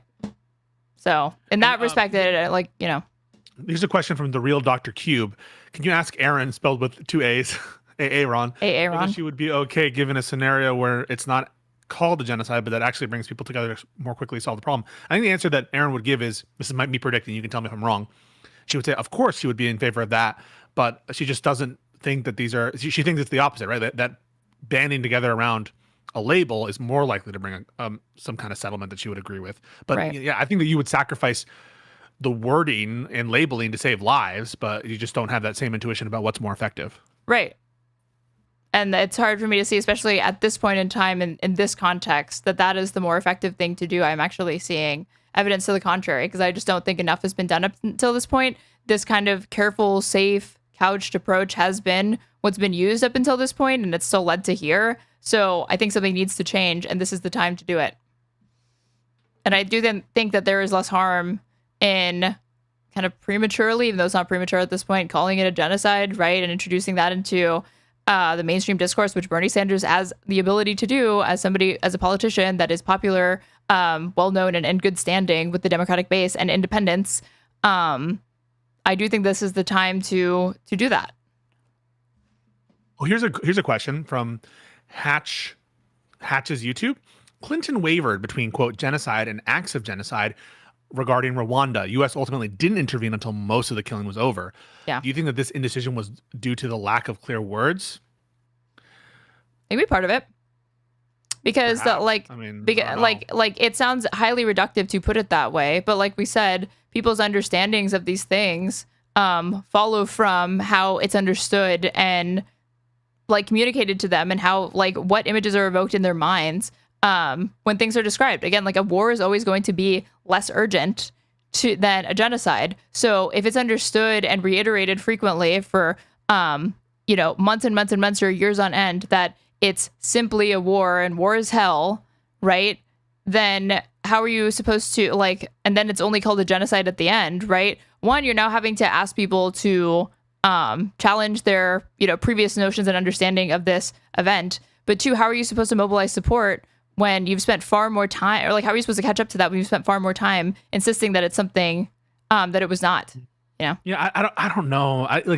I'm more inclined, again, and he's recommending some paper from Sam Powers. I don't know who this is, but I'm inclined to think that it's geopolitical in the case of Rwanda, that it has very little to do with the labeling there, that we had an understanding. Oh, well, that wasn't the question, how come more people didn't speak out? And I'm only speaking to that. As far as the government's actions.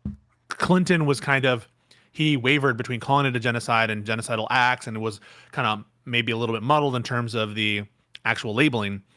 And do you think that that contributed to the lack of action? I think most people look back at Rwanda and think America should have acted. I do, but not in a. I don't want to overstate the significance of it, because in general, even when there is a groundswell of support or opposition for certain foreign policy decisions, the United States government is very, very slow to respond, and elected officials and representatives are very, very slow to respond, because I think they see that as a domain that should not really be subject to as much democratic input as something like domestic politics. They kind of say, like, voters want this, voters want that, but we're the ones that know best, and they don't possibly understand it. They don't have enough, so maybe that's where they're at, but I know better.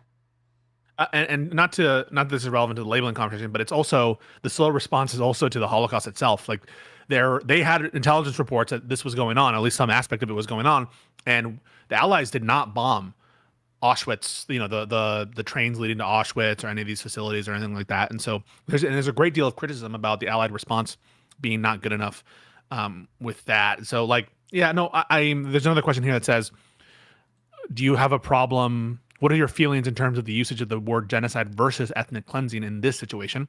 It feels like most people agree that it's at least ethnic cleansing. I think at this point you'd be a fool. I mean, like, their outright position is ethnic cleansing. So I don't know that you would deny the term ethnic cleansing. I guess the question is getting at, it's not mutually exclusive. Not just stick with ethnic cleansing? Why not? Yeah, I understand they're not mutually exclusive, but why not just stick to the thing that everyone agrees on? Because so the most important things that need to be said sometimes are not just going to be, the things that have the most points of agreement, I mean, I felt like you just spent a lot of time explaining to Smug why sometimes the most important things that need to be said are going to be the challenging and unkind things, and the pointing out of contradiction, and the drawing attention to things that are going under discussed or left out entirely, that you feel that it's your role to bring that into the conversation instead of just fixating on the broad points of agreement, right? That there is equal, if not a greater urge on your part to draw attention. No, I want to talk about the points of disagreement instead of just circle jerk about the points of agreement. And it kind of reminds me of people were like, why not just call January 6th a riot? And yeah, it was a riot, but it was also an insurrection. Now, is there some significance to the term? I think that there's some significance in the sense that there are specific consequences outlined for insurrection in our Constitution for certain types of people. And there are certain criminal statutes that could apply to insurrection that wouldn't apply to riot. And so if it's a label that has a significant distinction, I think it's worth talking about. And anyone who has a problem with the discussion, I think, isn't being consistent, because we don't have a problem with that discussion in the context of January 6th. And so we shouldn't have a problem with this discussion in the context of Gaza. And first and foremost, when you decide what to call something, it should the first thing that you should be prioritizing is it true or not?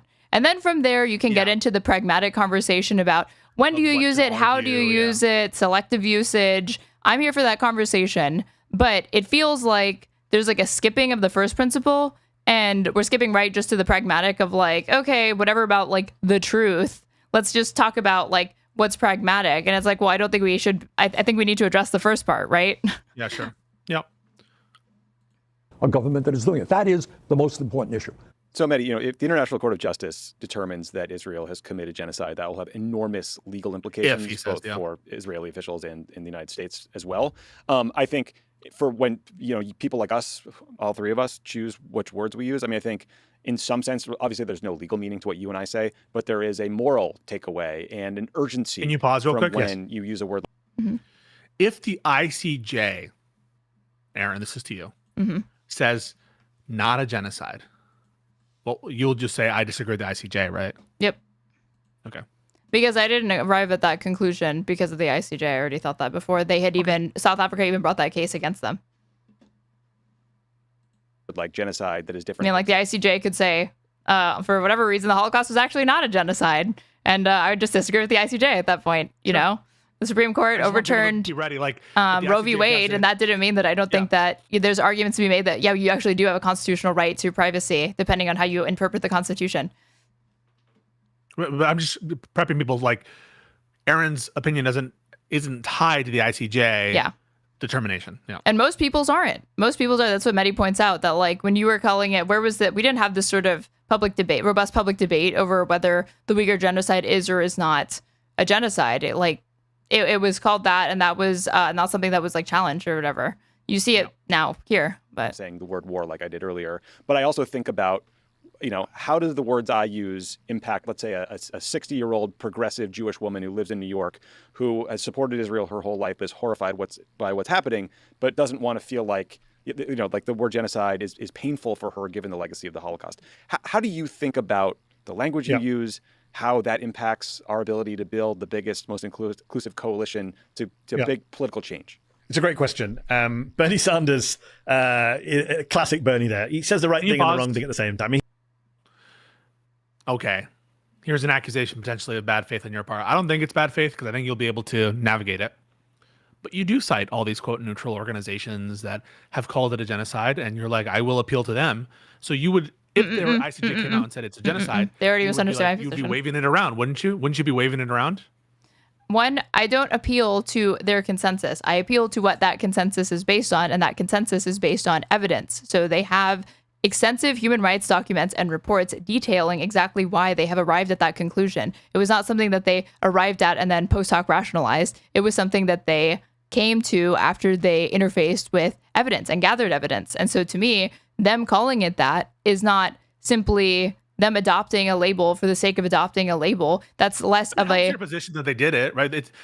Yeah, I don't deny that. Yeah. Position, yeah, and you would wave it around as, look, other smart people agree with me, but you wouldn't say it's dispositive that they agree with me. You would just basically say, don't just trust me, trust these other people. We've come to the same conclusion based on the same evidence.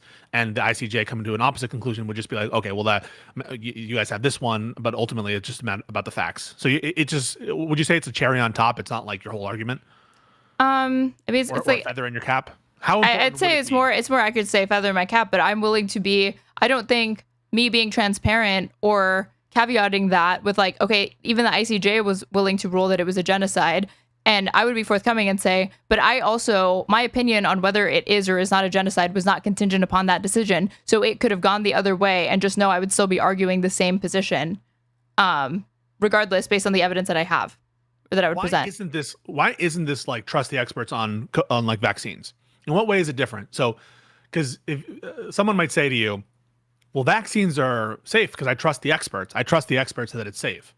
In what way would you say like trust the genocide experts is different than trust the vaccine experts? Or because we're talking about a hard science versus a soft science. You know, the science like epidemiology and vaccines and biology. Like these are things that have more quantitative and empirical measurements that are able to be far more easily observed and indisputable, as opposed to talking about the soft sciences, the humanities, this effectively gets into, where this is obviously going to be more of a philosophical / moral argument, and the way that you understand and you conceive of these things in the first place. Okay. So to me, it's far more like there are almost not.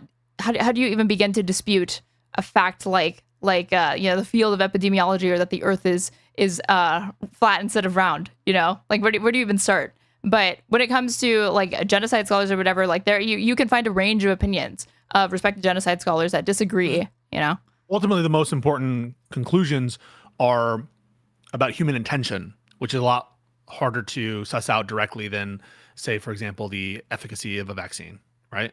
Right. Okay. And it's also important to know, to understand that okay, so you understand that the United States decision to label certain organizations terrorist groups is far more a political decision than it is an objective analysis of who is ending up on that list and who is getting off of it. In fact, a terrorist, who is not a terrorist, right? So maybe it's immaterial to you that Joe Biden took the Houthis off the list of designated terrorist orgs.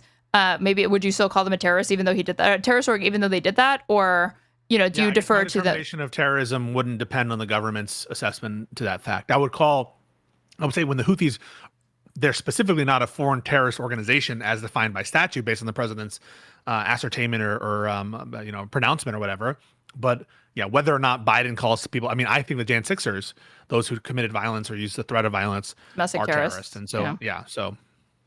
And like, there's also understanding that when it comes to the ICJ, that they are attempting to secure convictions and win legal battles, and that, genocide is an exceptional thing. There is, some precedent, but it's not. It's a recently new form of international law. Like, again, it's only like post World War II that you have this.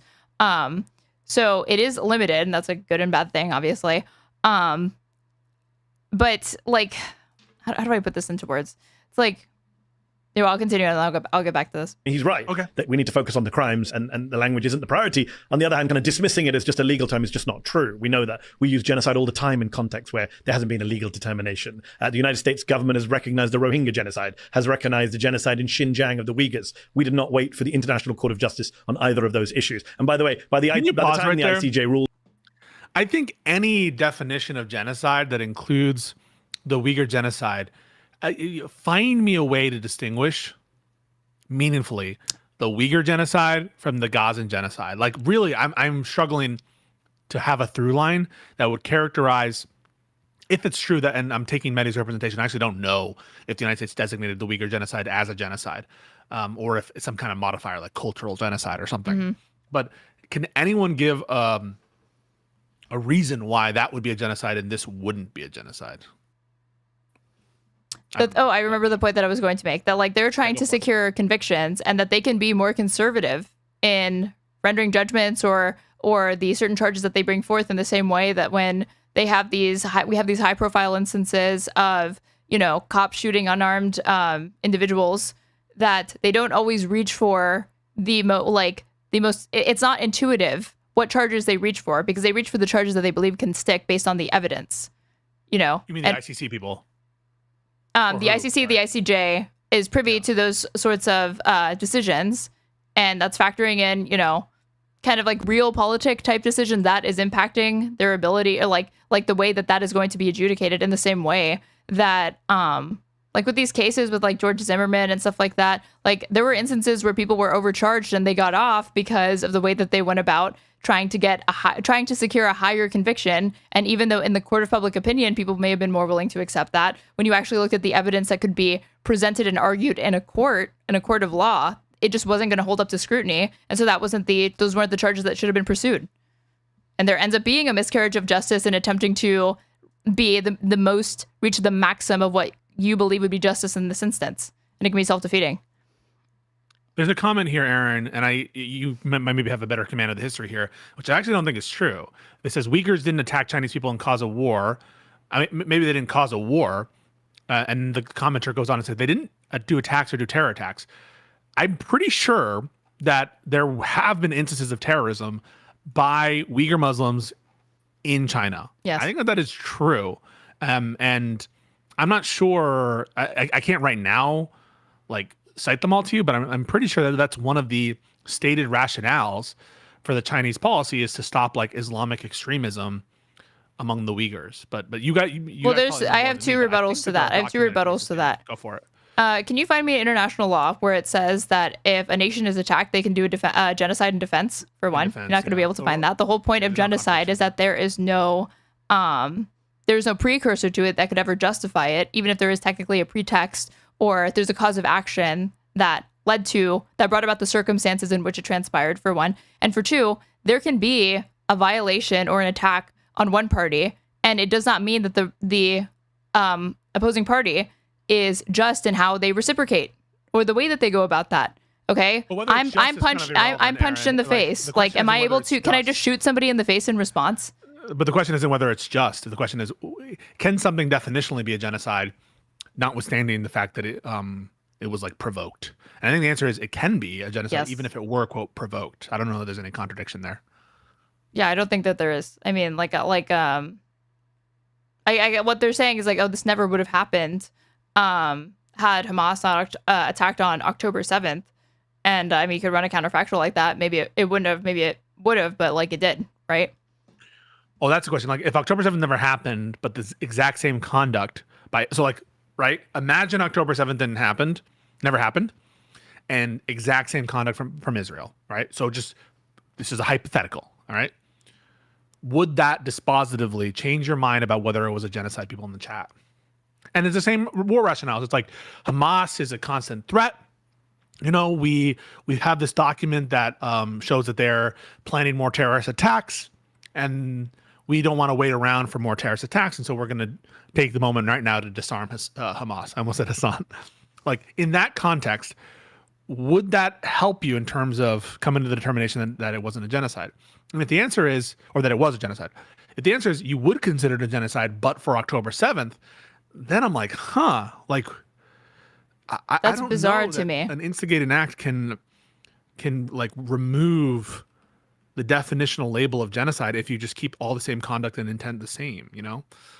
So, and I know it's kind of ahistoric, like that it's probably causally unlikely that Israel would be doing all this stuff, but for October 7th. And I agree that there's a direct culpable role for Hamas in the causality of what has occurred in Gaza. No doubt in my mind. Do I support Hamas surrendering? Yes, I do. Do I support Hamas in any respect?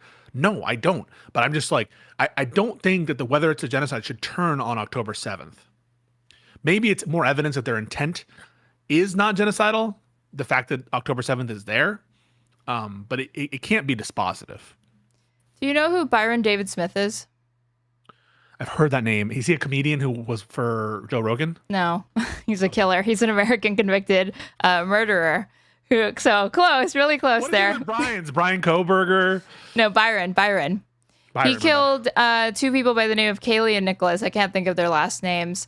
But the reason that they were killed and he was convicted of premeditated murder is because his neighborhood and his home as well had been subject to frequent burglaries and break-ins in his area. So he knew that, knowing this, he set traps and actually recorded himself talking about the premeditation in wanting them to come burgle his house, in wanting them to break and enter, and in wanting to catch them in the commission of this crime. And using the castle doctrine was going to invoke self-defense, and it effectively set up death traps for them once they broke into his home. And there were some people at the time that argued, had they not burgled his house, then none of this would have happened in the first place, right? But nonetheless, the court found it to not be a valid excuse because he did not use the minimum amount of force necessary to disarm or protect his safety. In fact, he was actually he was hoping that would happen and leverage that to be sadistic towards them and murder them. Are you saying that Israel provoked the attack on October 7th and did nothing in response? No. Okay, I'm just joking. But no, I do agree that, like, for self-defense cases, there are doctrines of reasonable necessity, right? You can't just, in response to a problem, and again, I want to be clear that I'm not saying this is exactly like the individual self-defense doctrine, but merely because someone is an initial aggressor doesn't mean everything is justified in response. If someone is shooting at you with a gun, and the only way you defend yourself is with a grenade, and the person who's shooting at you is standing in an incubator with 100 babies in it, and he's shooting at you, do you think in the context, again, this is just a stylized example meant to illustrate the point, would you have the right in reasonable self-defense to throw the grenade towards the initial aggressor for the purpose of eliminating the threat? I'm not so sure that, I think that there's some threshold at which it wouldn't be justified, and usually the doctrines in the actual states, in the actual country, say that you can't just forfeit the life of an innocent bystander with your justified self-defense. And in the case of somebody being like, well, let's roll back the clock, had October 7th not happened, then this wouldn't have happened. Well, let's keep going back. Why stop there? Had the blockade, which was punitive, never been imposed, maybe this wouldn't have happened. Had there not been a 60 plus year, like decades long occupation that seemed to have no end in sight, maybe this wouldn't have happened. You could always keep running it back, Yeah, you can. People usually break the causal chain, though. And that's how some people that did apologism for October 7th, by the way.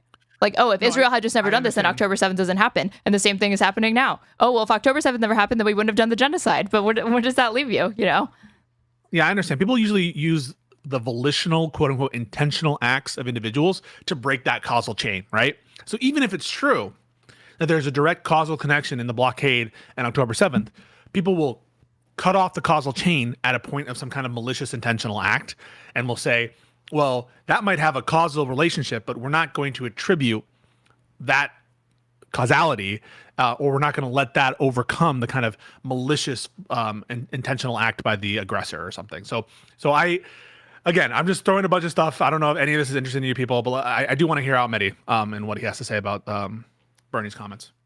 On this, it'll be too late for the Palestinians of Gaza because it tends to take several years for the ICJ to make a ruling on genocide. What they did do, by the way, last year, just while we're on the ICJ, is they put out a series of protective measures that needed to be followed by Israel. Israel violated all of them, like end bombing, keep track of civilians, end incitement. They violated every single one of those ICJ measures from a year ago. But on the specific question of language and building a coalition, look, I'm in favor of building coalitions. I want the violence to stop. I don't care about one state solution. I don't care about any of that. I want the violence to stop. That is my only priority right now as a journalist and as a human being and as an American citizen. And if that means building a coalition, accepting people who have come late to the party, fine. I do also think there needs to be a reckoning and accountability at some point for the people in power, right? There's a difference between a politician who has sent money and arms to Israel who suddenly has a change late in the day because they want to win a primary versus, well-meaning citizens or activists who, finally came around. And who is he referring to right there? I think he has specific Democratic members in mind. And I think one of them might be Alyssa Slotkin, people like that. But yeah, for sure. And to realize I can't defend what Israel's doing anymore. So that's one thing. In terms of the language, look, I recognize. And I mean, I wouldn't be surprised if in maybe a few years, a decade or two, that it will be politically infeasible for you to not have been against this. It will be politically infeasible for you to not be calling it a genocide, for you to not own up and say it was a mistake in the same way that the consensus has changed as far as, every Democratic politicians and Republican politicians have distanced themselves from the Iraq war and the Afghanistan war. Yeah. Yeah, no, I think that there is a kind of, people need to think about tomorrow, the post-Trump world, the post-genocide world, and what will be politically, it's the same kind of feeling I get for the people who voted for the Lake and Riley Act. Notwithstanding the fact that you must have known that Trump was going to be abusive with ICE and with the mass deportation strategy, that people don't really have these mid to long-term goggles on when they should. I don't think that they're planning optimally for the long term. And I wish that Democrats saw beyond the here and now to the next week or the second week, and they're not thinking. I think on some issues they can strategy. On some stuff they definitely on some issues, and then other issues they can't. I do think that there's probably a non-insignificant amount of Democrats that are motivated to support trans rights because they see it as another flank of civil rights, of a civil rights movement that they feel will age incredibly poorly. History will not view them very favorably if they don't support it. Right. And that's just a matter of where does the support start and end? But with this, I just don't see, it's such a contentious issue that they definitely prioritize, short-term thinking over kind of a long-term, how is this going to age? How is this going to look? That Jews are the victims of the worst genocide in modern history, the Holocaust. Therefore, when we talk about genocide in relation to anything to do with the Jewish people, we have to be careful. I'm the person who says we need to recognize the danger of anti-Semitic tropes. We need to recognize how sensitive this issue is. Having said that, and somebody asked me this question at an event, what would you say to a Jewish person who says this hurts me? And I would say, what about the Palestinian right to be able to say their truth? What about the Palestinians' right to have their reality be recognized? And I think that's quite important here. I do think there are ways you can do it in a way that is sensitive. For example, when I talk about genocide, I make the point to the 60-year-old progressive Jewish grandmother who has memories of the Holocaust. I would say, listen to Israeli historians of the Holocaust. Listen to Omar Bartov of Brown University. Listen to Amos Goldberg of Hebrew University, who we've just published today on the subject of genocide. Listen to Raz Siegel. Listen to Shmuel Liederman. Listen to Daniel Blattman, Israeli historians of the Holocaust. They're saying, this isn't exactly like the Holocaust, of course, but this is a genocide. Listen to, for example, Michael Ben-Yair, former attorney. I think there's another great point. Again, I keep hyping this guy up. Timothy Snyder made this point all the time. And also, Destiny makes this point, that comparisons don't mean that they're the same thing in every respect. And people need to be a comparison. Yeah, It exactly. wasn't. So we compare Stalin and Hitler because that's what human beings do. They compare. They compare foods. They compare preferences. They compare homes. And obviously they're going to compare historical events. And that shouldn't be seen, I think, as showing disrespect for other historical events. You're just comparing and contrasting to fully understand and grasp some subject or to have a point of reference. General of Israel from a much more. And I don't like this, this demand to exclude certain historical events from, that they should be never compared, right? Because again, I don't understand why you would do that. How is that useful? How do we learn from them? How do you learn from them? How do you not repeat the mistakes of the past? But two, it's that is just a standard way that you go about learning, especially when it comes to history and stuff like that. Compare and contrast the Revolutionary War against the Civil War, compare and contrast the Declaration of Independence against the Constitution. That is, part and parcel to me for trying to get a better understanding of historical facts and how it relates to today. So to exempt certain things is just not productive to me. Or left-wing period in Israeli And it is a form of like political correctness, in my opinion. But it Jeremy definitely is. will remember. But from the 90s, he just tweeted this week, we Jews endured a genocide, now we're doing a genocide to another people. So that is what I would say to open-minded, good faith, Jewish, liberal Zionist friends, colleagues, fellow progressives who say this language of genocide is offensive. I would say, listen to the Holocaust historians, listen to the genocide scholars, listen to the former AG of Israel, and listen to Palestinians who have a right to tell their truth, who shouldn't have to be the victims of a genocide, but also victims of a genocide who have to then be silent about the genocide they're enduring. Yeah. Jeremy, how do you think about this question of language, the term genocide, coalition building? I mean, look, I think that it is absolutely possible, the way that Bernie Sanders just did, and much of what Medhi has said and you have said, it is absolutely possible to talk about the absolute moral horror of this and to talk about just how wrong this is, how we can't live with it, how this has got to stop. You can do all of that without having to apply that label. And I just can't quite grasp, it does feel like a gotcha game, that it is trying to force people into using a single word when I'm willing to, describe. And he is not incorrect about some people. Right. Some people, they are funneling people into boxes. Do they call it a genocide or do they not call it a genocide? And so you don't disagree with him here, right? Not necessarily that. Okay, yeah. I mean, libs do this. Like, I think the January 6th point of comparison is very good. Either you see it as an insurrection or you don't. Yeah. And enough time has passed that at this point, you will cast aspersions or get a negative impression of somebody who is incredibly skeptical at being open to the idea that it was an insurrection. Yeah. No, but I all I'm trying to say is not that you therefore shouldn't think about it, because I think we both agree that you need to think about it. You're required to think about it. You're required to, I think if you have any respect for the history of genocide, etc., you need to apply it. And even if you come to a different disagreement, ignoring the question can't be the ethical thing to do. That said, people are treating it as a gotcha game. Now, I'm not sure if that's the correct, quote unquote, strategic approach. All I will say is that the percentage of people who support Palestine, percentage of people who disapprove of Israel, like those numbers have completely flipped and are becoming incredibly negative towards Israel. I don't say that that's a result of this wordplay or these gotcha games, but well, to play defense for these people that treat it like a gotcha game, what is being kind of pejoratively characterized as just a gotcha game, I think is more charitably interpreted as people's demands for moral consistency and principles and being principled, right? And not wanting to be ruthlessly uncompromising on something that is incredibly important. And for that, I do respect that. I won't always agree with the way that they go about it, or there can be times where you can be belligerent, even if your point is overall correct. That's definitely not hard to do. And sometimes people that are the most correct can be the most smug, the most insufferable to talk to, right? Yeah, but I'm saying that I don't think it comes from a place of just vacuous purity testing, like he's kind of trying to give the impression. I do think that if it's coming from a place like Medhi is more charitably understanding it to be, which is people seeing a crime unfold before their eyes, seeing their complicity in it, seeing the government's complicity in it, and trying to act like desperate to draw attention to it. Libs like me are guilty of this a lot too, I will say. Like, do you condemn Hamas? That is very much still the a virtue signal, situation. Yeah.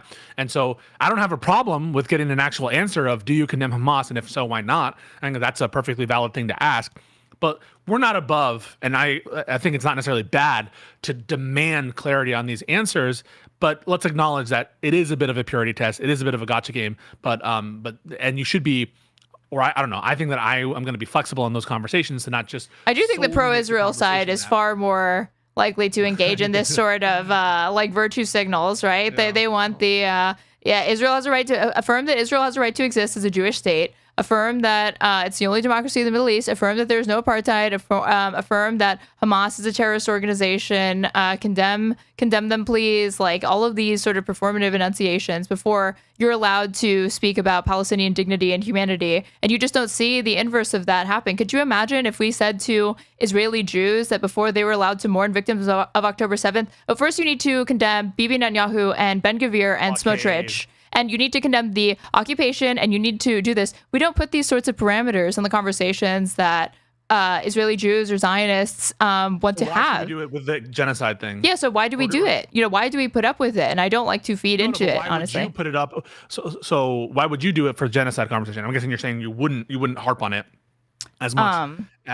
About the label genocide, because I don't see that as a virtue signal in my case, right? That's not just a virtue signal. That's not a performative thing. That's not just a label. There is intent behind that. You do see a difference. You do see a difference. I do. Okay. But the only thing that I was willing to co-sign is that to some people, right? I know they exist, that their position for why they see it as a genocide is not very well reasoned out. It is entirely intuitive. It is entirely contingent upon what media they happen to have been exposed to, what information they happen to see, and emotion.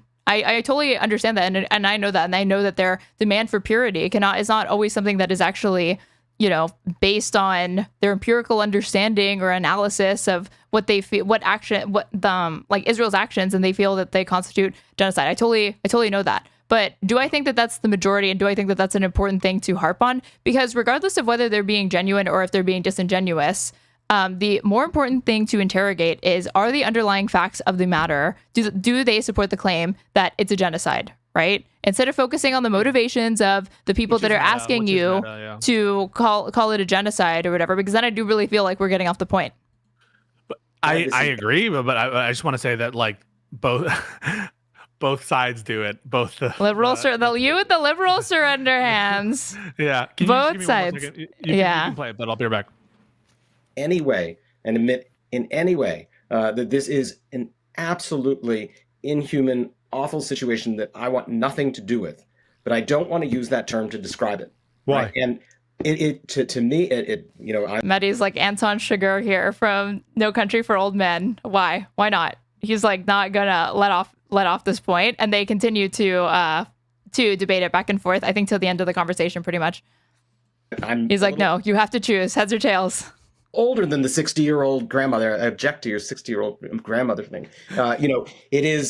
It is very, very painful for my family, who lost many people in the Holocaust. The Holocaust is the origin story of the law of genocide. It is very painful. And it is very painful for Palestinians what is happening. And we can talk about the pain of what is happening and the horror of what is happening to the Palestinian people without forcing people like me and my younger sister in Queens to use the word. And if we refuse to use the word, to somehow say, well, then clearly... It's like, I don't want to draw a Holocaust comparison because I don't feel that those ever go over well to people that are skeptics.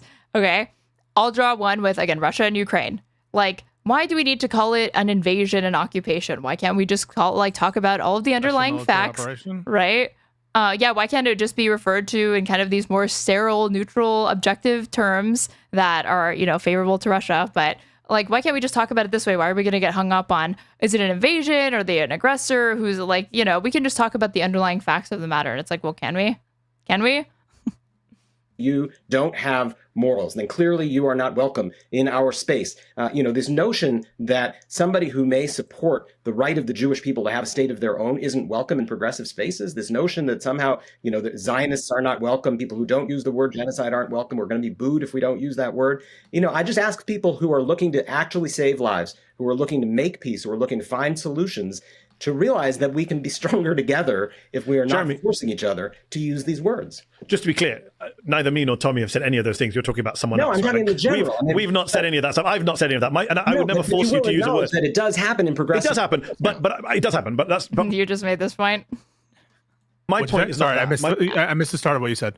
Where Medhi was like, that's not, there are people that, their demand for it is more of a virtue signal, it's performative, but you're not talking to somebody whose demand for it is based on such a frivolous notion, right?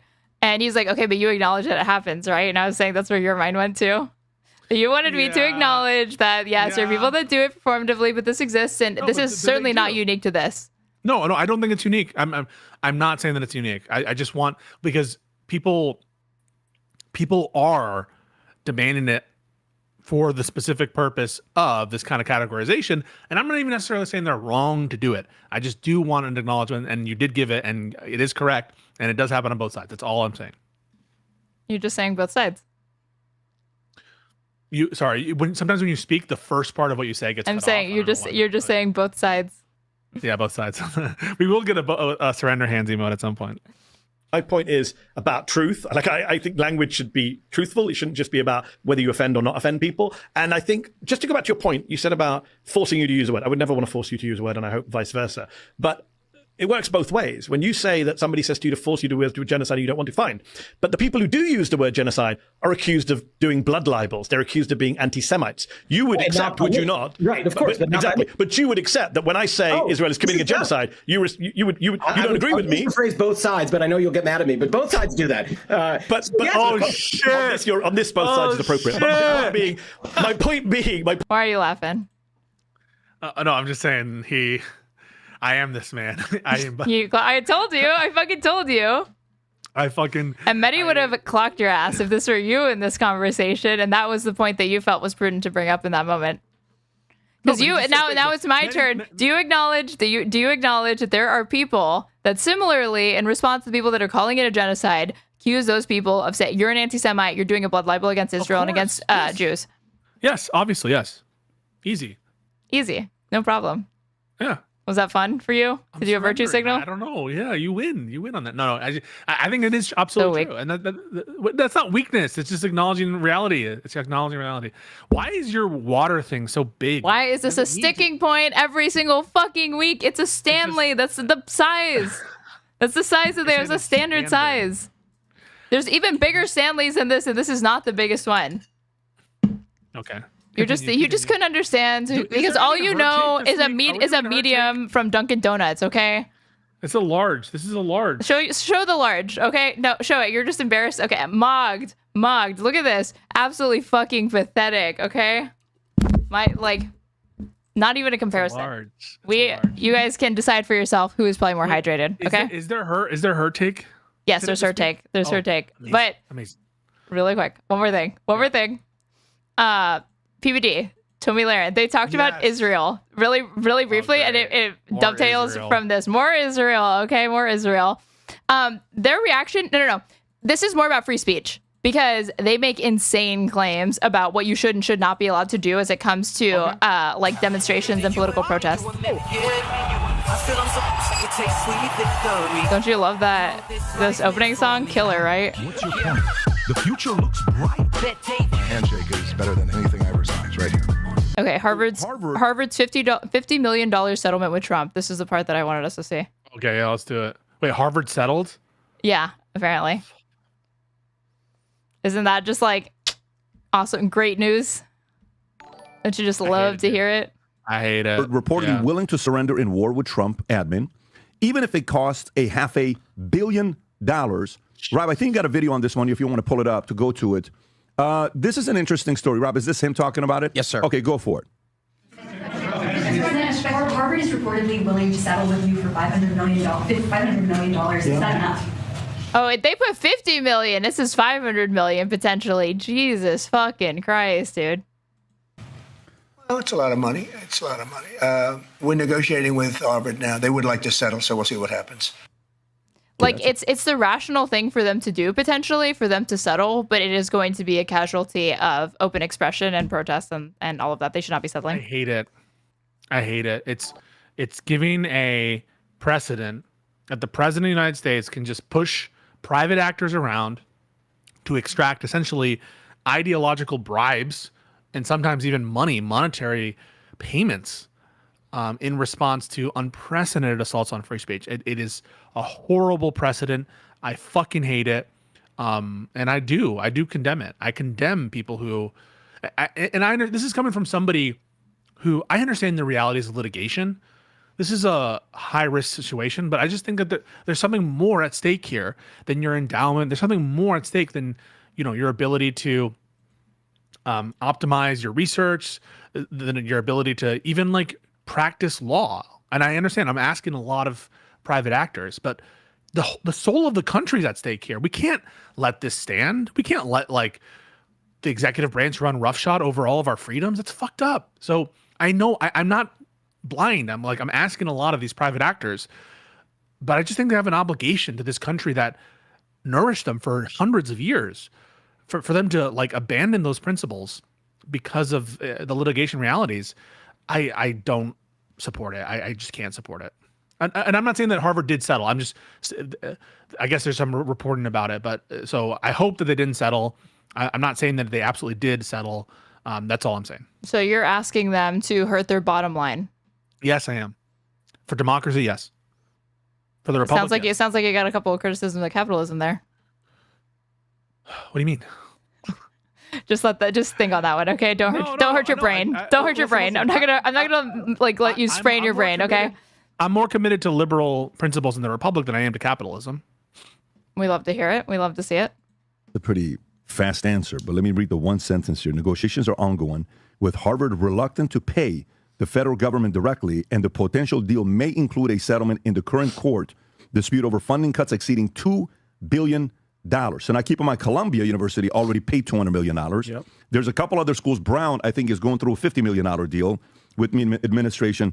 UCLA settled for only $6.13 million. But Harvard, $500 million. Tommy, what do you think? Why do you think? Not about the money, first of all. And we would not be in this situation at all if you could just protect your Jewish students. It's really not that hard. Holy shit. Can you pause? Fuck these people. These people for now over a decade plus have been whining, cancel culture, safe space, all that shit. So you're okay, actually, with woke ideology, and you're okay with trampling down on free speech when it suits your political interests and when it suits the president that you support. And so this was always, and we knew this, obviously, and so this is kind of performative on my end, because I know these people are fucking soulless cretins. But just the sheer hypocrisy of it, it's so blatantly hypocritical. These guys don't give a fuck about free speech, and it's just outrageous. And they don't give a fuck about Jewish students either. And they don't care about the safety of Jewish students or the safety of minorities. Give me a break. If it were any other demographic or minority that they didn't find useful to the MAGA movement or supporting Trump's agenda, like just how Trump doesn't give a fuck about them, they wouldn't even just drop this. It wouldn't have been picked up in the first place. Tooth and nail under a former President Otto Penn. I don't think that they felt the pressure. She's actually trying to imply that Biden is not. What did she do to her voice? What did she do to her fucking nose is the better question. This is a new face. Yeah, plastic surgery, buccal fat removal. It's all the rage. She sounds so different. Can you go back and is she putting on an accent? I don't think so, no. If you could just protect your Jewish students. It's really not that hard. And they fought tooth and nail under. I mean, you try talking with 80% of your face kind of frozen. Don't be mean. What? You started this. You wanted to go down and looking at her, No. You said it first. I'll fucking say it again. She looks bad. She looked better before she did all of this shit. I think if you ask me, I'm basically against plastic surgery in almost all instances. I think almost everybody looks way better before they do this. I said almost all instances. There's a difference between medical versus cosmetic and elective. You understand that, right? No. So you see a burn victim getting skin grafts as actually equivalent to a woman getting a fucking boob job so she can have double D's. It's the same. Yes. Love that for you.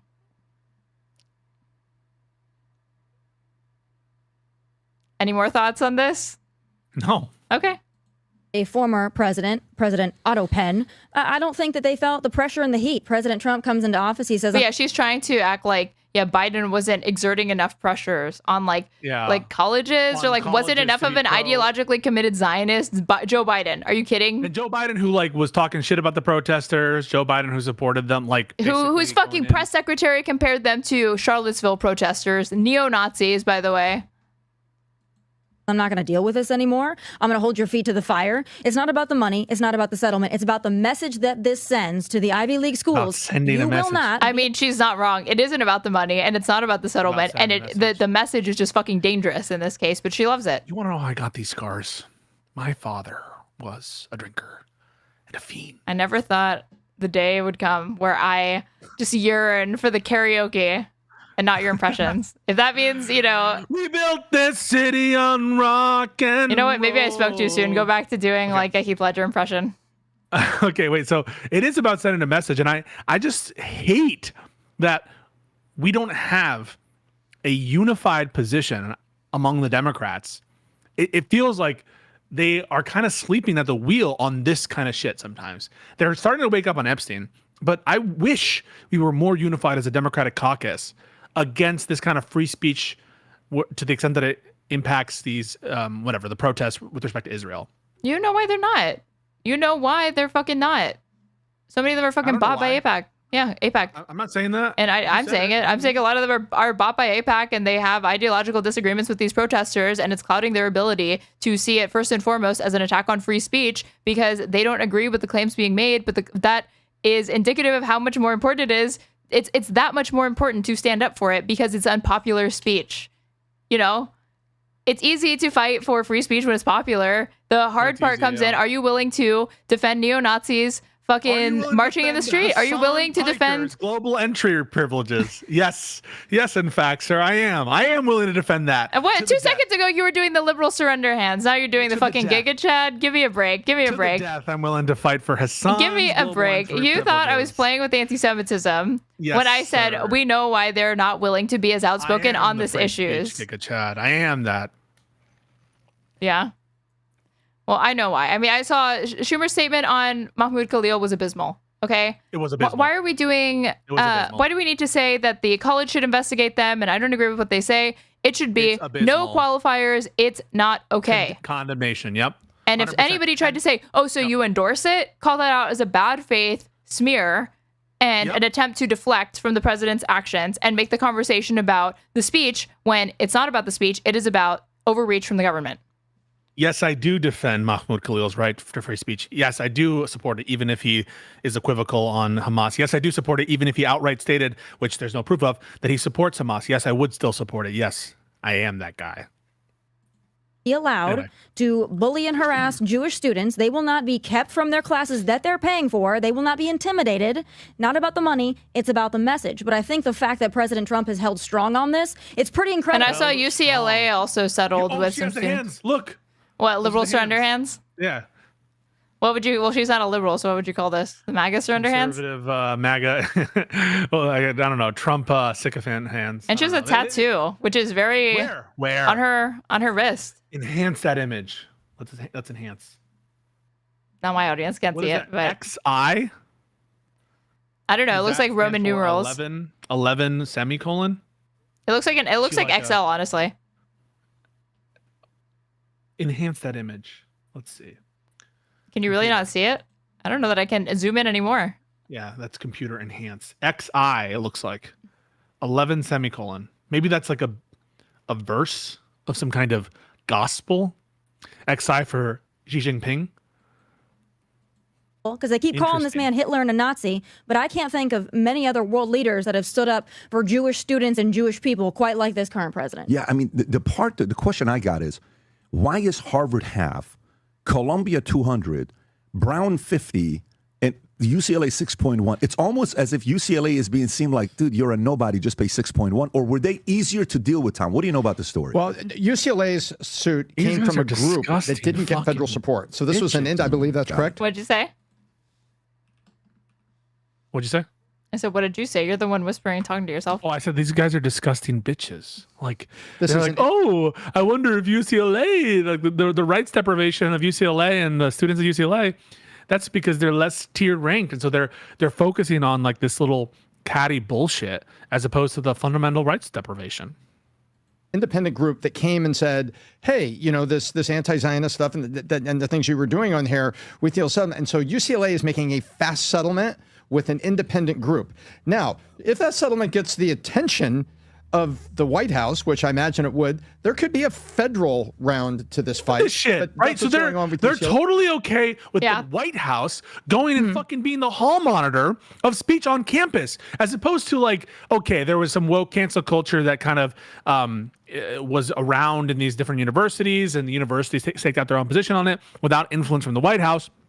And I would argue even the Title IX distinctions on Joe Biden, those are meaningless compared to like the culture that people complained of that was like from 2015, 2016, 2017. But now you have legitimately, these guys are fucking salivating at the notion of the White House individually monitoring speech on campus. And they love it. They love Big Brother. They love the deep state. Did you see that Trump has reversed denying grants to cities that boycott Israeli firms? He had said that they were going to do this. This was being reported. Oh, yeah, I saw that. That they were going to withhold like disaster funding from states and cities that had boycotted Israel. But the move by the Trump admin may be largely symbolic, since official boycotts on Israeli firms are rare. Yeah, I mean, largely symbolic, but either way, like that is coercive of the states. There are doctrines of anti-commandeering and coerciveness action to the states. Like you can't condition, for example, Medicaid funds on accepting a Medicaid expansion. There are things that you can't condition. It's seen as too coercive to the states, and having it so that you can basically, I don't know, bribe or coerce states into having a particular ideological view. That to me is way, way, way too far. That's just politics. Again, that's at just the carrots behest of and Israel. sticks. No, it's not carrots and sticks. You can't do that.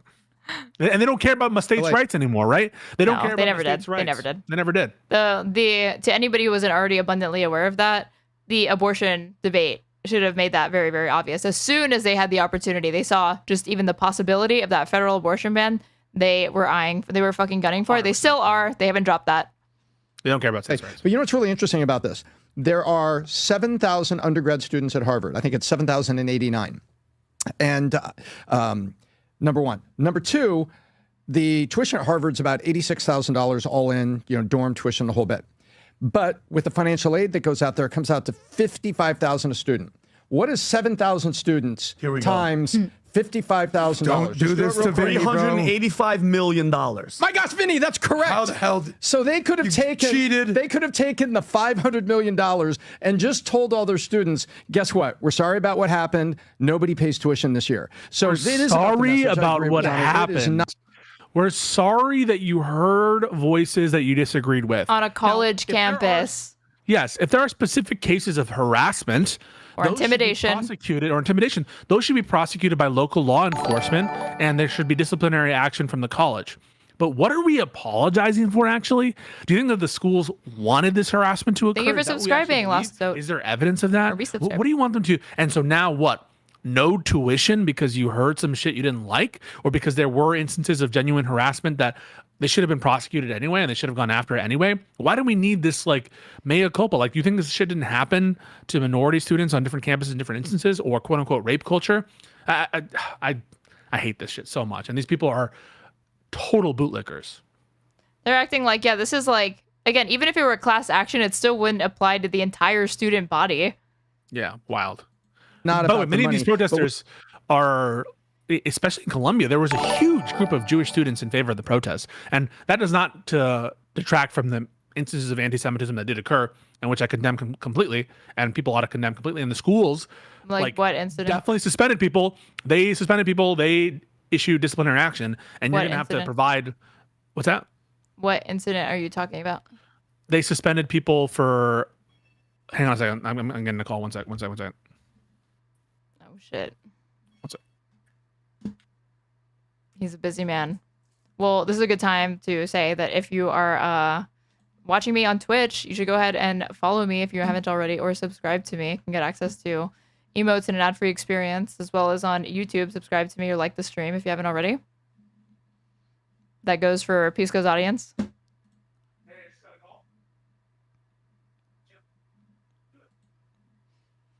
You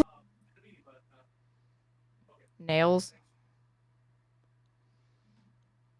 I pull up Pisco's chat and it's just people arguing. Yeah, is it the Mossad? Is it Pisco's APAC handler? Will we ever find out the truth? Do we honestly believe that Pisco is going to be honest about who the fuck called him? Yeah. Hello. What's up? What's up? Was that your Mossad handler? If Yes. people want to know, or your I APAC wanna- rep?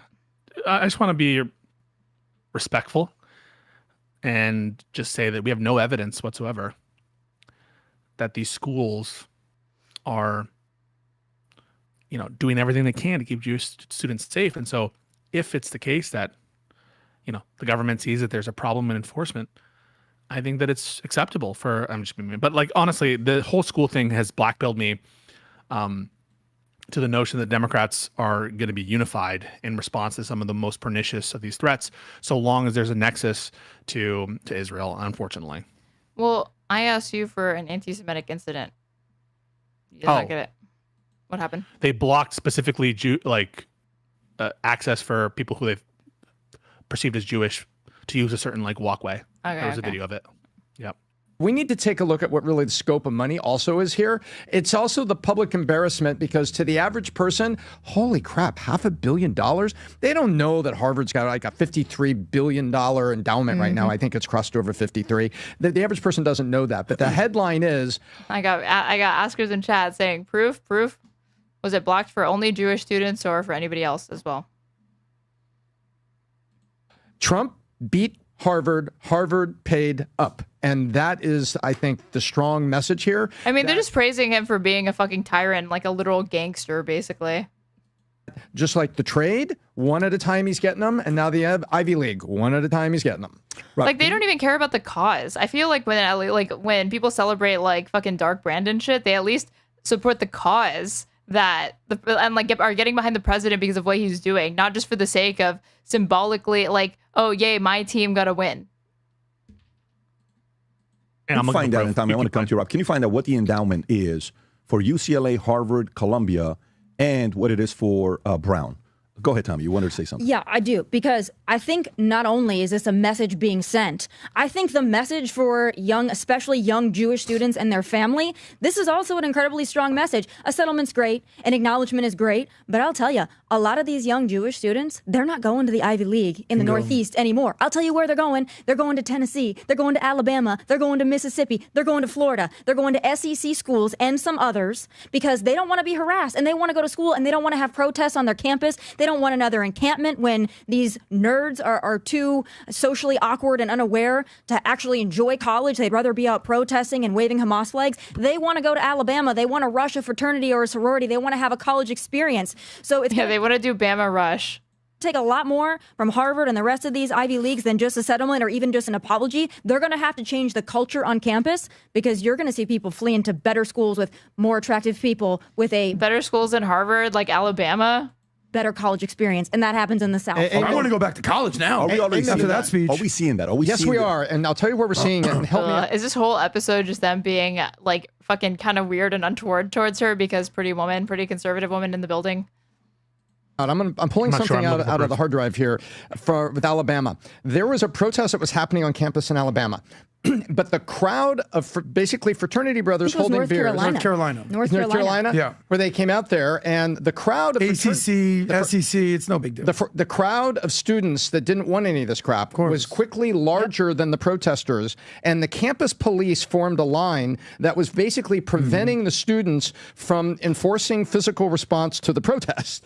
And the campus police said, hey, your permit to demonstrate is over at sunset, which is 7 o'clock. Yeah. So there are at least allegations, and keep in mind, this is from a DOJ finding under Trump. I think it's under Trump. Yeah, under Trump. So keep in mind, but I think these were more widely reported on, and you tell me if you disagree, that there are, the department, this is a quote from the finding, right? And I just want to be clear, this is the first thing I clicked on, and so I'm not saying these are necessarily attested to, but at least this is the allegation. That a Jewish man was told by members of the encampment that Hitler missed one. This man was also physically assaulted by members of the encampment.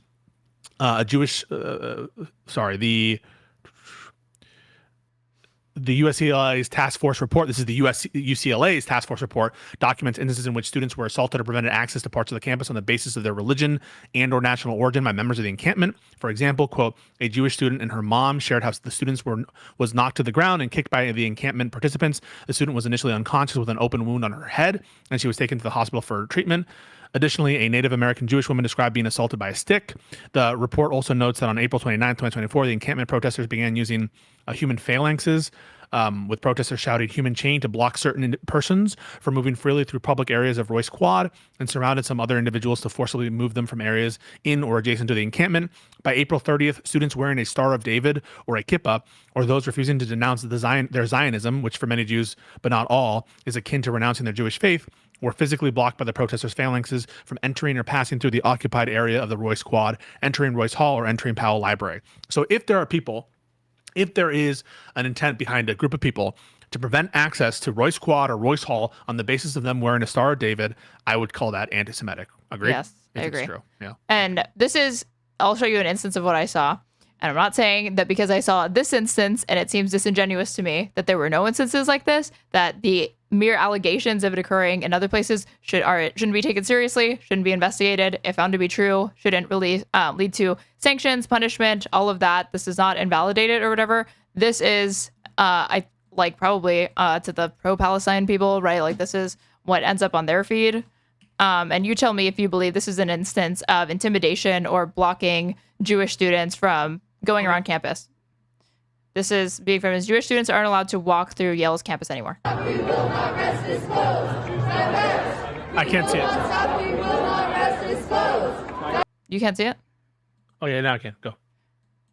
We will not stop, we will not rest this close. Divest. We will not stop, we will not rest this close. Divest. We will not stop, we will not rest this close. Divest. We will not stop, we will not rest this close. Divest. We will not stop, we will not rest this close. Our campus, public space. He can only go around. It's public campus. I pay for this, just like you.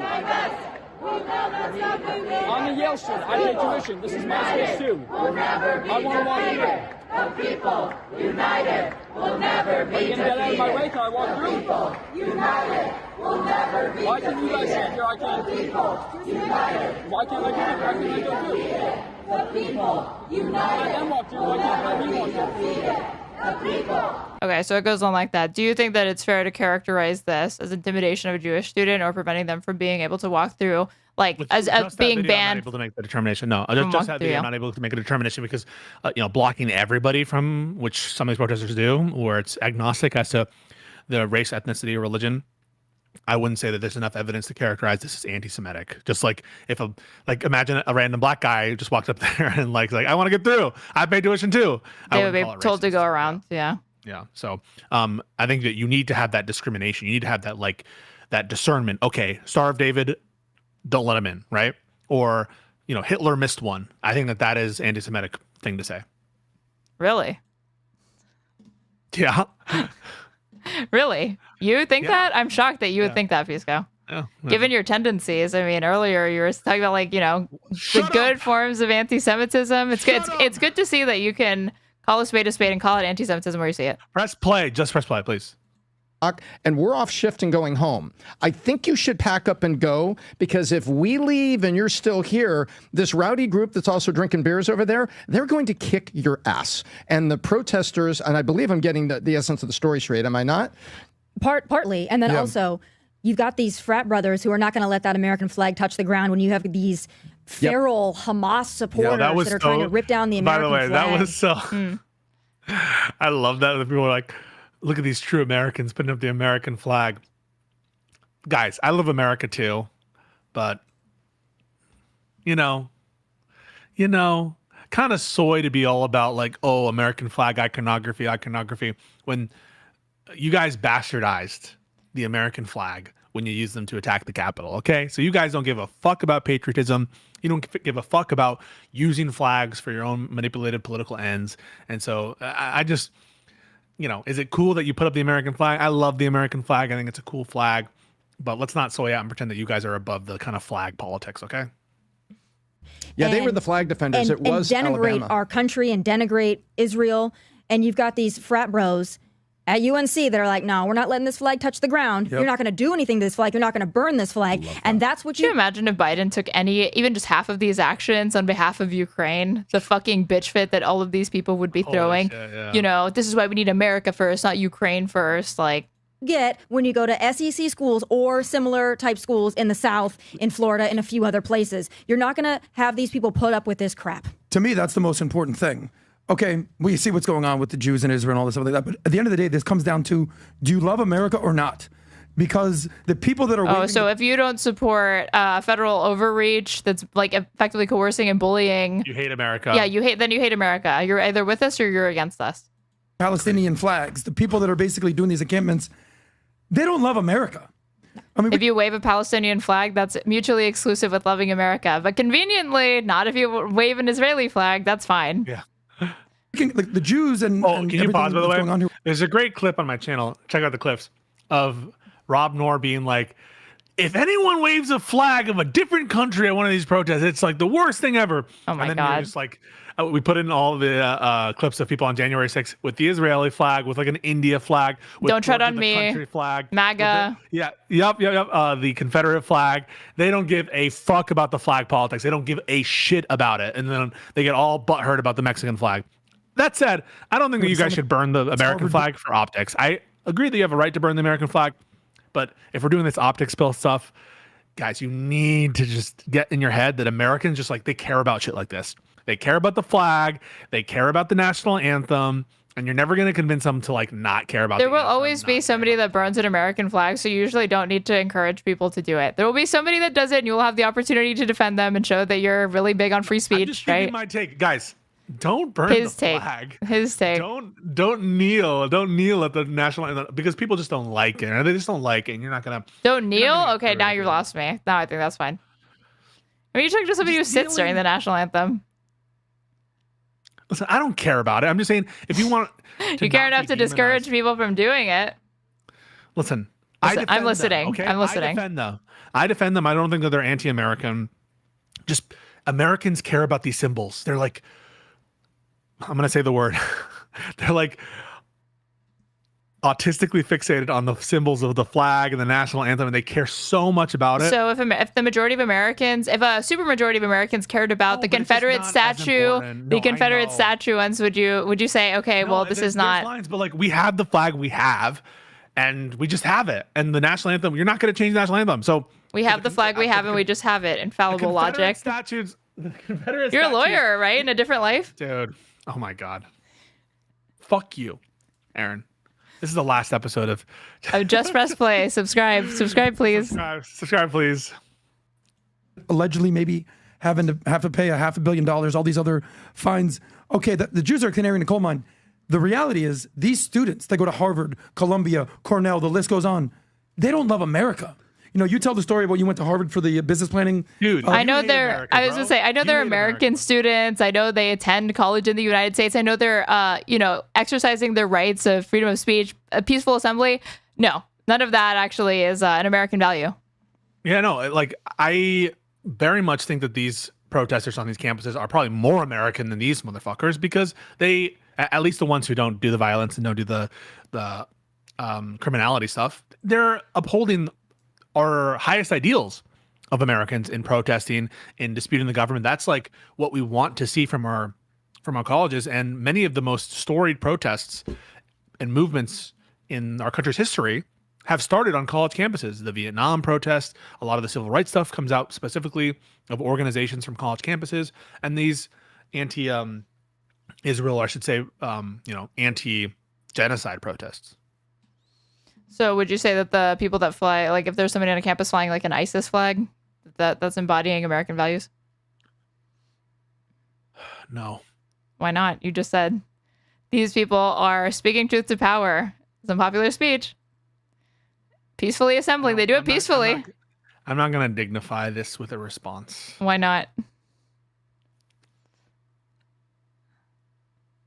You can press play now. Why not? You're getting out of this and I want to know why. Because again, I would agree with you in like a meta sense. It's like everybody else that's upholding and defending their rights to engage in sort of like in a liberal behavior. What are you laughing at? What the hell's going on? Listen, I think there's a difference. I think, substantively, there's a difference, I think, between ISIS and saying that you're against Israeli aggression in Gaza. I don't dispute that. Okay. But I'm saying that do you believe that that's the embodiment of being American? Because let's say the belief is so pernicious as to override the Americanism of protesting. Fair? Okay. Where do you draw the line? What about Hamas flags in this instance? I don't support the Hamas flags. I think that is also for similar reasons. Okay. But of other countries, yes. Yeah, other countries, perfect. Okay, what about Iran? Yeah, I don't know that they have a flag, but like somebody supports like the Azov battalion or something, like a pro-Ukraine thing. Yeah, I would be against that. Why? Just curious. Event there, whatever it was. And this was in 2016 with Trump. This is Trump. Hillary. You're just trying to grill me at all times. Why can't you just be like, yes, queen. Why can't I just be in a call with a lawyer and not needle him, not test any of his fucking principles or priors or see if he's consistent at all? So would you let Nazis march on campus? Yeah. Why? Brave. I would encourage people to counter protest them because that's also their free speech rights, but I don't think you should shut them down. And I'm not going to, there's a difference between let and encourage. I would never encourage them to do it. You don't need to encourage it to, you know. Do you condemn the Nazis? Yes, I do. I'm so brave, I know. Yeah. People Not one were rooting person rooted for Trump out of 300 people that were Okay, there. so 1, 2, 5, 10, 0. At the end of the day, these schools are indoctrination camps to just hate America. Thank and you. the trickle-down effect is they don't love... So just anti-intellectualism, because if you learn things, you might actually learn opinions that lead you to be critical of the American government. More importantly, Donald J. Trump. So we can't have that. Israel or the Jews. But let me ask you guys a question. Story. What about the people that are funding? Because to me, none of that crap is organic. None of it happens on its own. These are the same people that fucking go on and on about like, oh, the Democrats all they care about is scolding and canceling people who do wrong think. And then what they outline and go on to talk about is like, yeah, you shouldn't be able to be considered an American. You should probably be denaturalized and deported if you have government impose like sanctions on your universities and on all of the students in them. If your opinion of Israel departs from the U.S. State Department. Wild. What about the NGOs? What about the Open Society, the George Soroses, who are funding to make this happen? They always argue this. They always argue this at these campus protests, the encampments and all of that were not actually an organic expression of the will of the students, that there's Soros funded, that there's covert funding. And I asked, I was like, aren't you getting into like, because I debated Saucecast on this very briefly, and I was like, aren't you getting into like anti-Semitic tropes? Uh-huh. Do you know what Sasuke is? Saucecast. Oh. But do you know Sasuke? Sasuke? No, what's that?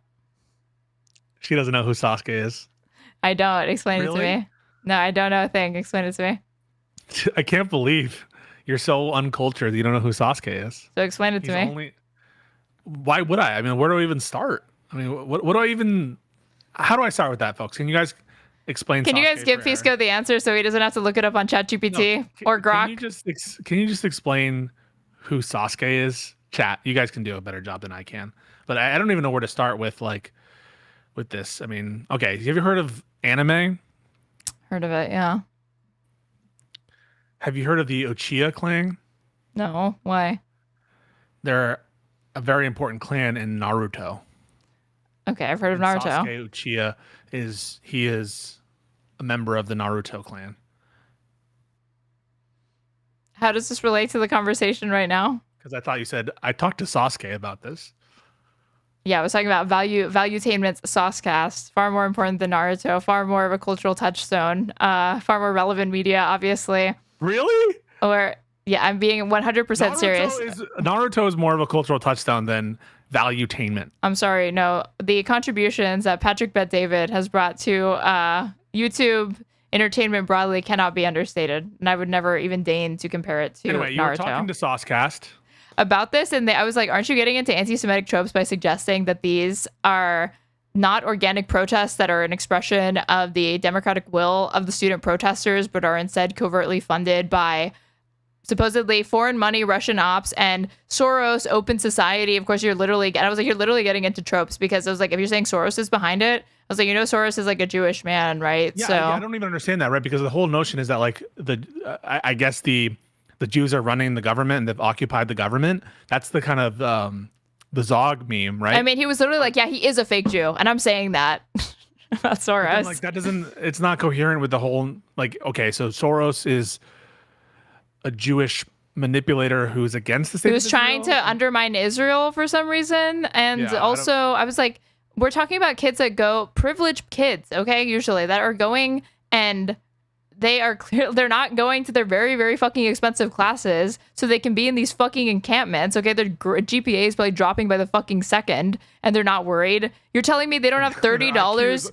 Their IQ is also dropping by the second. Yeah, you don't have $30. They don't have $30. Why would you say that though? I'm just joking. About what? If you did, and if you went to an anti-genocide protest, your IQ is joking? It's a joke. It's a okay, joke. what's the I'm joke? sorry. What's the joke?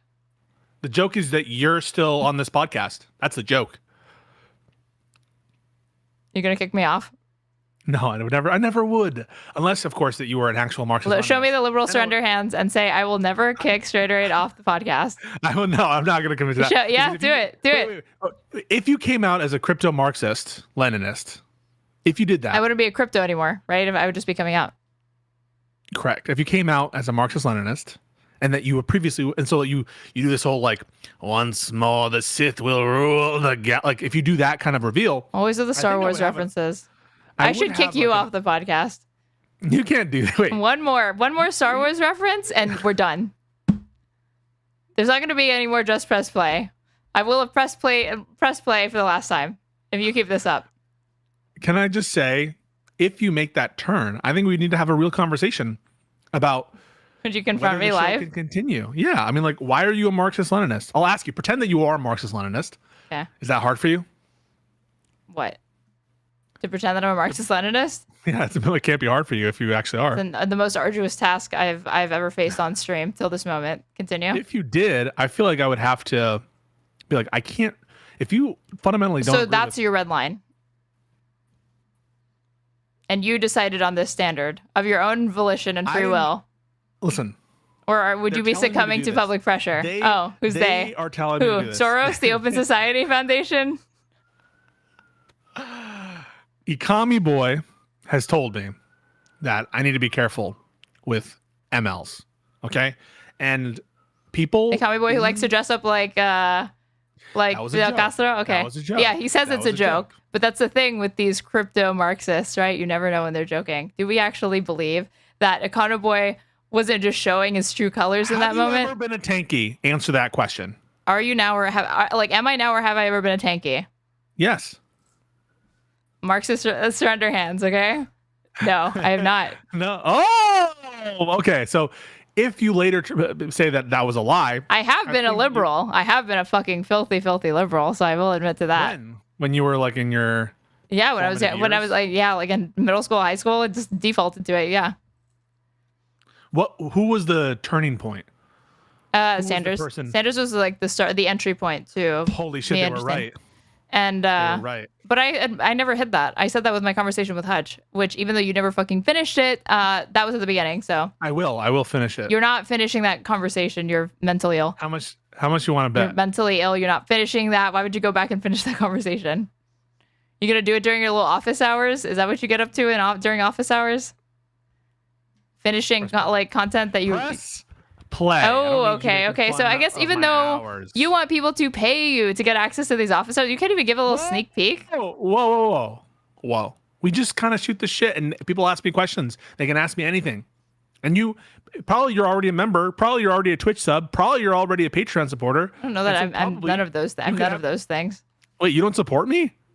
Do you support me? I will. That's what I fucking thought. When's the last time you donated to me? You fucking liar. I will support you. Even if I'm an ML? No. Oh, so it's conditional. Wow. Would you support a Nazi? Would you give money to a Nazi? No. Are you a Nazi? Would you synergistically work with a Nazi to get a democratic outcome in the next election? No, but Hutch would. Hutch, he said he'd take an endorsement from Satan to get Kamala Harris or Joe Biden elected. Yes. So, stands to reason that he'd probably take one from a fucking Nazi. Oh, no. Okay, press play. About the people that are funding, because to me, none of that crap is organic. None of it happens on its own. What about the NGOs? What about the Open Society, the George Soroses, who are funding to make this happen? Because I don't believe these cats just woke up and they're like, let's put on some keffiyehs and go out there and say we hate Israel. I don't believe it. That shit's all. He cannot possibly conceive that people, again, saw Israel's actions, saw the tens of thousands of corpses of children, men, women, elderly people all stacked up on top of each other, and led them to, go out and speak out. No. Had to be Soros bucks. Plan, just like every big ass event that happens in the United States, from BLM to all these things. Do you think it would be unethical for me to take Soros bucks? Like if Soros Zorro bucks, he's stolen from the Spanish commandant. Yeah, Zorro's bucks. No, would like if Soros offered me? Actually, I could see you in like a Zorro costume. Is this like a sneak peek for what you're planning to do for Halloween? Wait, should we do something for Halloween? Should I be Zorro, or should I be the Hamburglar, or should I be Wario? If you're Wario, who am I gonna be? Fucking Waluigi? Fuck no. That would be sick. Wait, we should do. I'll be Wario, and you can be Waluigi for Halloween. Hell no. There has to be a better duo. There's a better like duo costume somewhere in there. Okay. We do fucking Ozzy Osbourne and Sharon Sharon Osbourne. They just died. That'd be funny. Sharon Tate? They just died? Wait. Ozzy Osbourne just died. I know Ozzy did, but not Sharon. Yeah. But it would still be funny. I saw one on TikTok that was really good. It was funny. I don't know that. I don't know how to do makeup. You don't need makeup. You think Ozzy Osbourne wore makeup? He wore glasses. Your face. You already kind of like are rocking that. Now that I think about it, with the glasses that you wore with your like little hoodie, they kind of are the Ozzy Osbourne glasses. No? Hold on. We're searching this up. You look like you don't want to fucking believe it or accept it, but it's the truth. Do you believe in magic? Tell me. Oh, okay, they're not as rad, but you know. Zoro Mamdani. Wait a second. Zoro Mamdani? How do I make a Zoro Mamdani costume? You don't even have his merch. You can't buy the merch. You have to go to the thing to do the merch. Could you? You'd have to shave to do Trump. You do like a Mexican, like a Peruvian Trump. You want me to dress up as Trump? For Halloween, it'd be scary. You can do Melania. You can do like a fake, like Russian accent the whole time. Oh, you could do Melania if that's what you want. Yeah. Be best. That's my best Melania impression. My husband and my son Baron. I love my suitcase. Wait, who said that? I like my suitcase. Baron, right? That was Baron with his little like Slavic accent. I love my suitcase. Wait, could you play that? Could you go get that? Get that for me. Actually, I don't think this is on YouTube. Let me find it on Twitter first. Do you remember when it got leaked and she was talking? She was like saying that she didn't care about the Christmas decorations. I don't give a shit about Christmas. Who gives a fuck about Christmas? Who gives a fuck? But I have to do the thing. I have to do it. I have to do the arrangements. Like, by the way, I'm just gonna let you know, Joanna loves Melania for some reason. She's an icon. She's a legend. Joanna like thinks Melania is like a good first lady. I had a family member who voted for Trump because they liked Melania. Wait, so really? nothing is topping that. Yes, I did. Way. Yep. That's crazy. I like my suit. I like my suitcase. I like my suitcase. You want me to? Oh, you might have to start looking because I don't know if I can find it, because people usually don't spell it out. They put like suit, like soot. Oh, they don't actually get the full clip. Melania paved over the rose garden. Wait, what? Love that. Did they get rid of the rose garden? Okay, I think I found it. Yes. Wait, if I trust as Che Guevara, then Ukrainian Anna is gonna call me a fucking Russian apologist. Yeah, that combo was also her complaining that how people were mad at her about the Trump child separation policy. She's like, they want me to speak up, but what am I supposed to do? What am I supposed to do? I like my suitcase. I have to go to school now. Yeah, you will have lunch and then you go to school. Now I'm gonna go. Yeah, first you will have lunch and then you go to school. Now you can do reading, writing, and arithmetic. Love that. Wow. First you will have lunch, and then you go to school. Wait, it's not I love. It's I like my suitcase. I like my suitcase. Do you think that Trump's a good dad? Fuck no. He's not even around. I like my suitcase. I have to go to school now. And he lost his accent, clearly.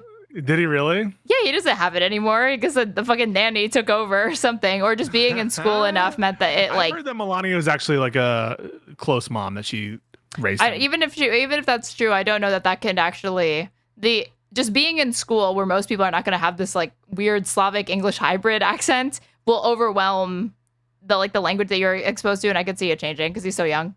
What if he started talking like Trump, the greatest of all time, with a slight Slavic accent? I mean, he looks a lot like him, and he's really, really tall.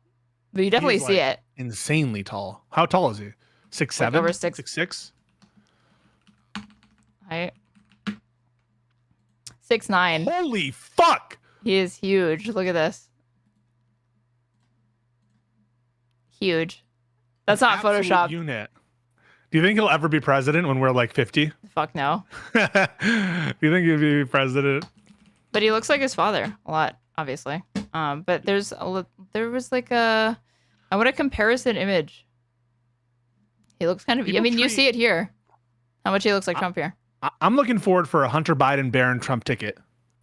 Unity. National unity. National unity ticket. Hunter Biden Barron Trump. Trump Biden. Holy shit! Can you imagine how hard that would hit? He kind of looks like he knows too much. He looks like someone. Hang on.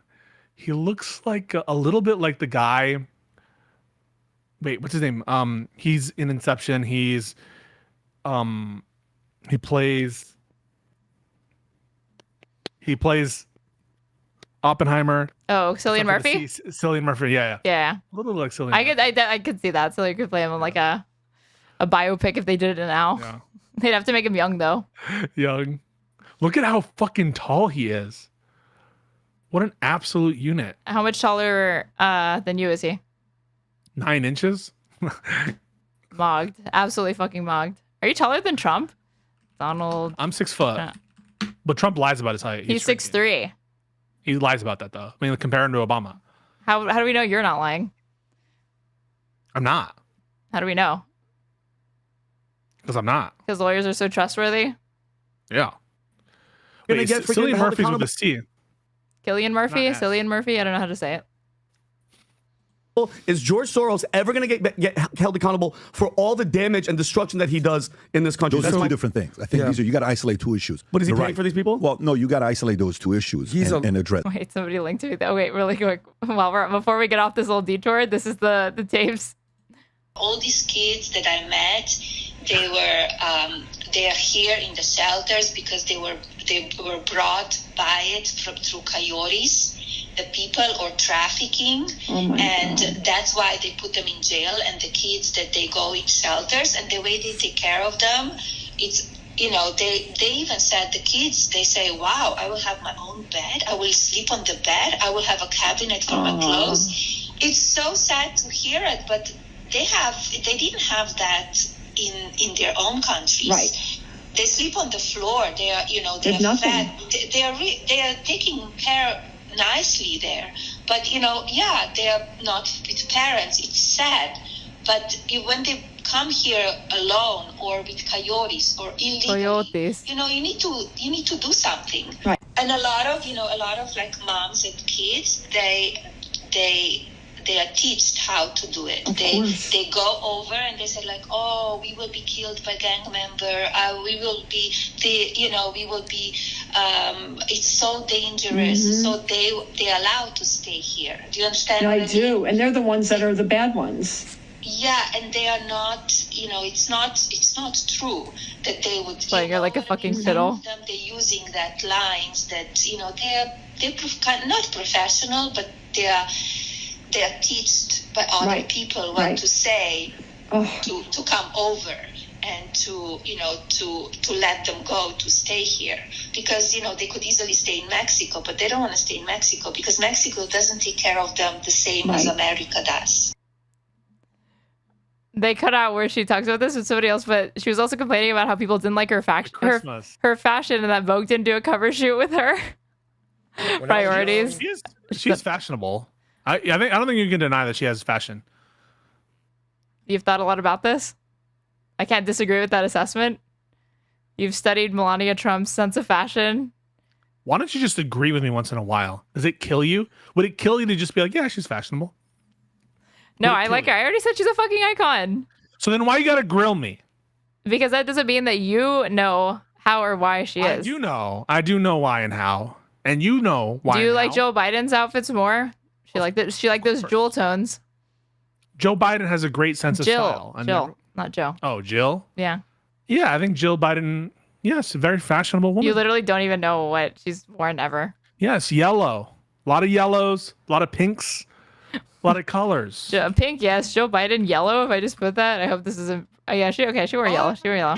Fucking owned. One time. Completely destroyed and owned in every possible way. Fucking destroyed. You remember when she was like, you answered all the questions, Joe. What did Trump do? Lie. Oh my God. You answered everything. We finally beat Medicare. Beat it to the death. That's what you did.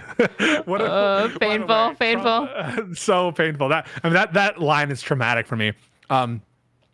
Yeah, you beat it Trump's to the ground. the quip. You beat it to the ground. Oh my God. Fucking, you got to give him that. That was like old school Donnie. But then he was struggling Complete and trauma. with Kamala Harris.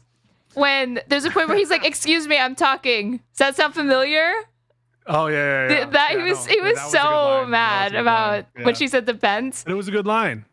What? No, he looked like a catty bitch for bringing that up. He looked so spiteful. And then him being like, she doesn't have a plan. She copied Biden's plan, and it's like 4 words. It's like run, spot, run. The guy's funny, all right? Can we just be... He's a Valley girl at heart. Yeah, he's funny. But that line, oh my... Yeah, you did. Beat it to the ground. Beat it to the ground. Beat it to death. The funny moments from Biden to Trump in that exchange, or when he was like, "You have the morals of an alley cat," he's like, "I mean, you even fucking cheated on your pregnant wife with a porn star," and Trump was kind of like, "Yeah, I did do that." He like makes a face. He's like, "Yeah." Those are two separate things. I agree. But to think about the issue for me is the following. Can you pause? To me, sorry, I'm also not from overprotecting a community. Sorry. That debate does give me psychological damage. I still have psychological damage from that debate. And I'm just open about that, guys. I am damaged from that debate. And this is coming from a man who was asked repeatedly if he had fucked a dog recently. He's still taking more psychic damage from Trump v. Biden. Absolutely. Who cares about this fucking troll guy? But like that debate, dude. That changed me. Come on. Hunter Biden said he was on Ambien and it was late for him and he hadn't slept yet. It's the biggest cope. Like, these guys are insane. I thought Hunter Biden, in terms of optics, he was doing well in the interview from what we saw, but they are delusional. They are delusional, in my opinion. Delulu. Wait, is this it? What? It was an advisor who did this, who was recording it. Good friend. Some friend. I'm the same like him. I support him. I don't say enough. I don't do enough. No. Where I am, I'm working like my ass off. I know. That Christmas stuff that, who gives a about Christmas stuff and decoration, but I need to do it, right? I need to do it. War on Christmas. You have no choice. And then I do it, and I say that I'm working on Christmas, planning for the Christmas, and they said, "Oh, what about the children that they were separated? Give me a break." Where they were saying anything when Obama did that? I know. I cannot go. Yeah, you remember when Obama did the child separation policy and just no one said anything? I was trying to get the kid reunited with the mom. I didn't have a chance. Needs to go through the process. I tried one time. It was very hard, okay? Through the law. But here's my thing. Hear what you just said. But instead of that, if your messaging, you were so loved. They would not do the story. We put it out. They would not do the story. I'm telling you. So she did. And she sounds frustrated. I don't know that she's crying. I think she just kind of sounds like that. Frustrated, But she's talking about making this humanitarian gesture purely for optics and PR considerations, and they still couldn't even successfully plant the story of her doing that. Not believe it. They would not do the story because they would not do the story. I mean, they would not believe it. It sounds like you didn't have actual proof that you did it. You just wanted them to take your word. Although I find that hard to believe that it's not newsworthy that Melania Trump is reportedly trying to get them together, even if she isn't actually doing it. Just her reporting it would be news. What do you think about that stuff where like the reporting of it becomes the news? Like the Steele dossier is a good example, right? They released the Steele dossier. And they're not reporting the Steele dossier, but they're reporting that someone else is reporting on the Steele dossier. Do you understand? Like, isn't that called that's like source laundering? That's like a type of journalism. It's like actually you're not supposed to be doing that, or it's like it's not. Sometimes it feels kind of bad. Like that feels kind of unfair. Yeah, because you can propagate narratives that way by planting an original story. It could be false, it could be true, and then a more legitimate news outlet or a reputable journalist picks it up, and then they report on that. But the underlying premise is, even if they're not factually sound, are interpreted or taken as fact and understood as fact. Yep. Because they're liberal media. Liberal media. Fox, they will do the story. I don't want to go to Fox. See, she wants CNN fake news to to do it. Anderson Cooper, what an anchor, huh? Don't you love Anderson Cooper? Oh, Anderson Cooper, the man that he is. Yes, love him. What do you mean by that? There's a clip of him with his husband. anti-Cohen where they're like absolutely fucking wasted. They always get wasted. Yeah, like New Year's or whatever, and he says to him, he's like, "Oh, he's a Vanderbilt boy. He doesn't know." He is a Vanderbilt boy. More than another community. Let me explain to you what makes me uncomfortable with that. The last 5 years, they overprotected the LGBTQ community. What do you mean overprotecting? I understand if you're protecting. Totally get it. But overprotecting that you can't say certain things and videos were being canceled, and we went back to reality. Overprotecting African Americans. Overprotecting, white. Yeah, black people actually get too much protection in this country. You know what I mean? Way too much. You know what I'm saying? Overprotecting Jews. Overprotecting whatever minority community. Did he just say overprotecting Jews? Yeah. And then he was like, "No, whatever, minority." Whatever minority. Protect everybody. Be fair with everybody. Allow the merit base to be there. Don't fall for the mob. The mob is going to convince you that they're bigger than they are. You were afraid of the mob. You're talking about the mob. Trump is the mob in this instance. Trump is the mob, trying to get them to settle with the deep state. With the fucking deep state. Like a clown when you were not willing to stand up to them. And that's what makes these institutions look bad. I did a quick math. If you look at the amount of money that they... Don't you just love doing a quick math? I did a quick math. Grok, pull up... I love it when he asks Grok stuff too, and when he does a little bit of math. Paid based on how much money they have in their endowments. Who do you think paid the most? Based on the fine. Don't look there, Tom. Out of all the Ivy Leagues? You cheated, Tom. Out of all Tom can't play. Out of all the Ivy Leagues. Out of all the schools, UCLA, Brown, Columbia, Harvard, who do you think paid the biggest fine based on their number, the fine, to the dollar amount that they have? I would guess Columbia. Yeah. Columbia paid the biggest fine. Okay, 1.5% of their endowment. Jeez. Number 2 is Harvard, 1%. Number 3 is Brown, 0.8%. UCLA paid 0.02%. Okay, so UCLA was like, I don't even know what happened over there. It wasn't a big deal that they went by. But even Harvard, as much as we say $500 million compared to the $51 billion that they have, he doesn't think it's a big deal than what Columbia had to pay. Who cares? He doesn't think it's a big deal. $500 million. He said he just said 50 million though. He just said 50 million. He's misreported. He's misrepeating it. Well, he just misspoke. Are you really going to harp on that? No, it literally says 50 million in the chapter. I do think that it ended up like they got it completely wrong because in the clip that they show, they said 500 million. So who's right? Is it? I think it's $500 million, isn't it? Let's see. Harvard settlements. Well, I don't even know if they're actually going to settle. No, but like what is being reported that they might do? Yeah. 500 million. Harvard president reportedly says he is not. Well, he denies it that they're not. But the figure in question is 500 million. Okay, got it. Yeah. So Columbia paid the biggest price. By the way, that's assuming Harvard only pays $500 million. This has not been finalized yet. It's still ongoing. And where is Columbia located? I want to go to the next Downtown story. New York. Downtown New York. Next story. I want to go to the next story. Next story. We just have like loose associations, and then we're just like randomly connecting it. Like, oh, New York, Muslim, Palestine, Mamdani, socialist, communist, Venezuela. I mean, they always do this. Let them go. I overwhelmingly want to go to the next story. And the story I wanted to get to is Shannon. Okay. All right, let's do her take finally. All right, let's do some her take. Let's do some take. We're going to do the entire her take episode. Pisco's not going anywhere. We're going to watch the whole thing, you guys. Yes. No, we're not. Why are we doing this ad? Do you not have... I'm going to get premium. Fuck off. NVIDIA caves to China. Silver Squeeze 2.0. BRICS moves to kill the dollar. Her take episode 14. God. These are... I can't imagine. This not sounds the best. like a fucking boring list of topics. Okay, do you want to skip? Do you want to skip to Newsom's 2026 rig, and then we'll go back to the beginning?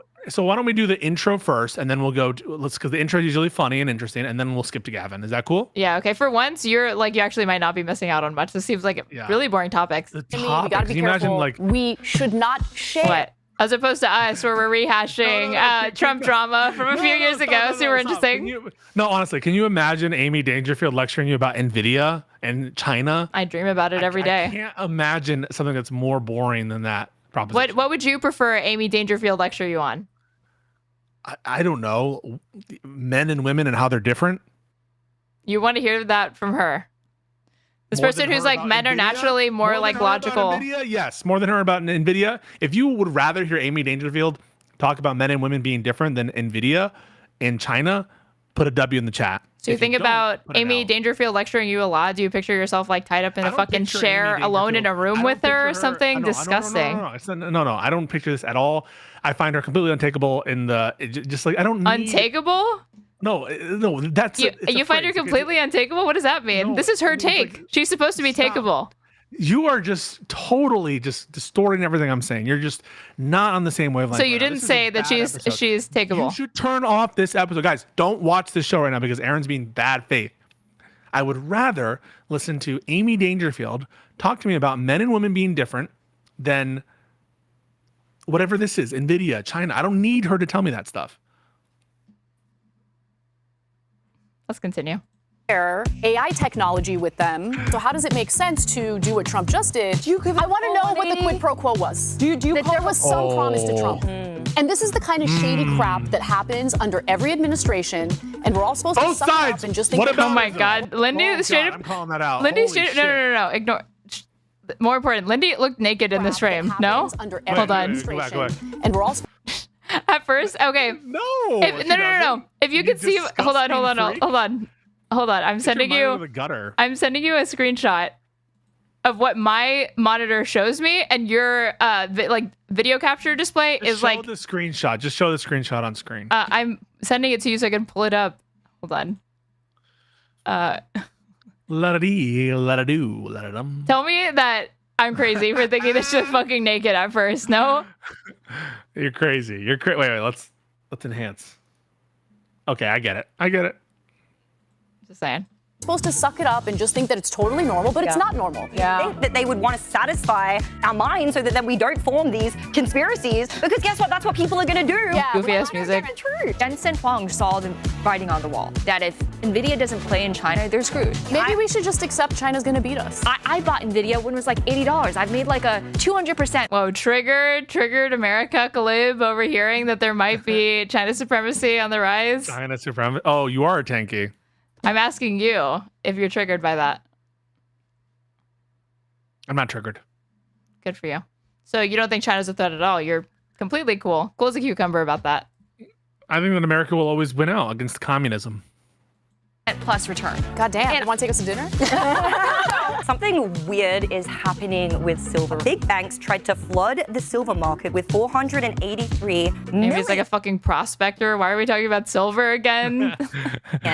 fake ounces. Wow. And we're going to circle back. That should be illegal. Nice it is. outfit The whole point of the stock market is so ordinary. Yeah, you like this? Straight out of the Dillard's men's section. I want to hate this. I want to hear this take. The whole point of the stock market is. Who's supposed to complete this? Press play? Wait, what? She just said that. Go back 5 seconds. She just said this. You were all over the place. You complimented Jillian's outfit that you moved on so abruptly to this. I couldn't even focus. We're moving on.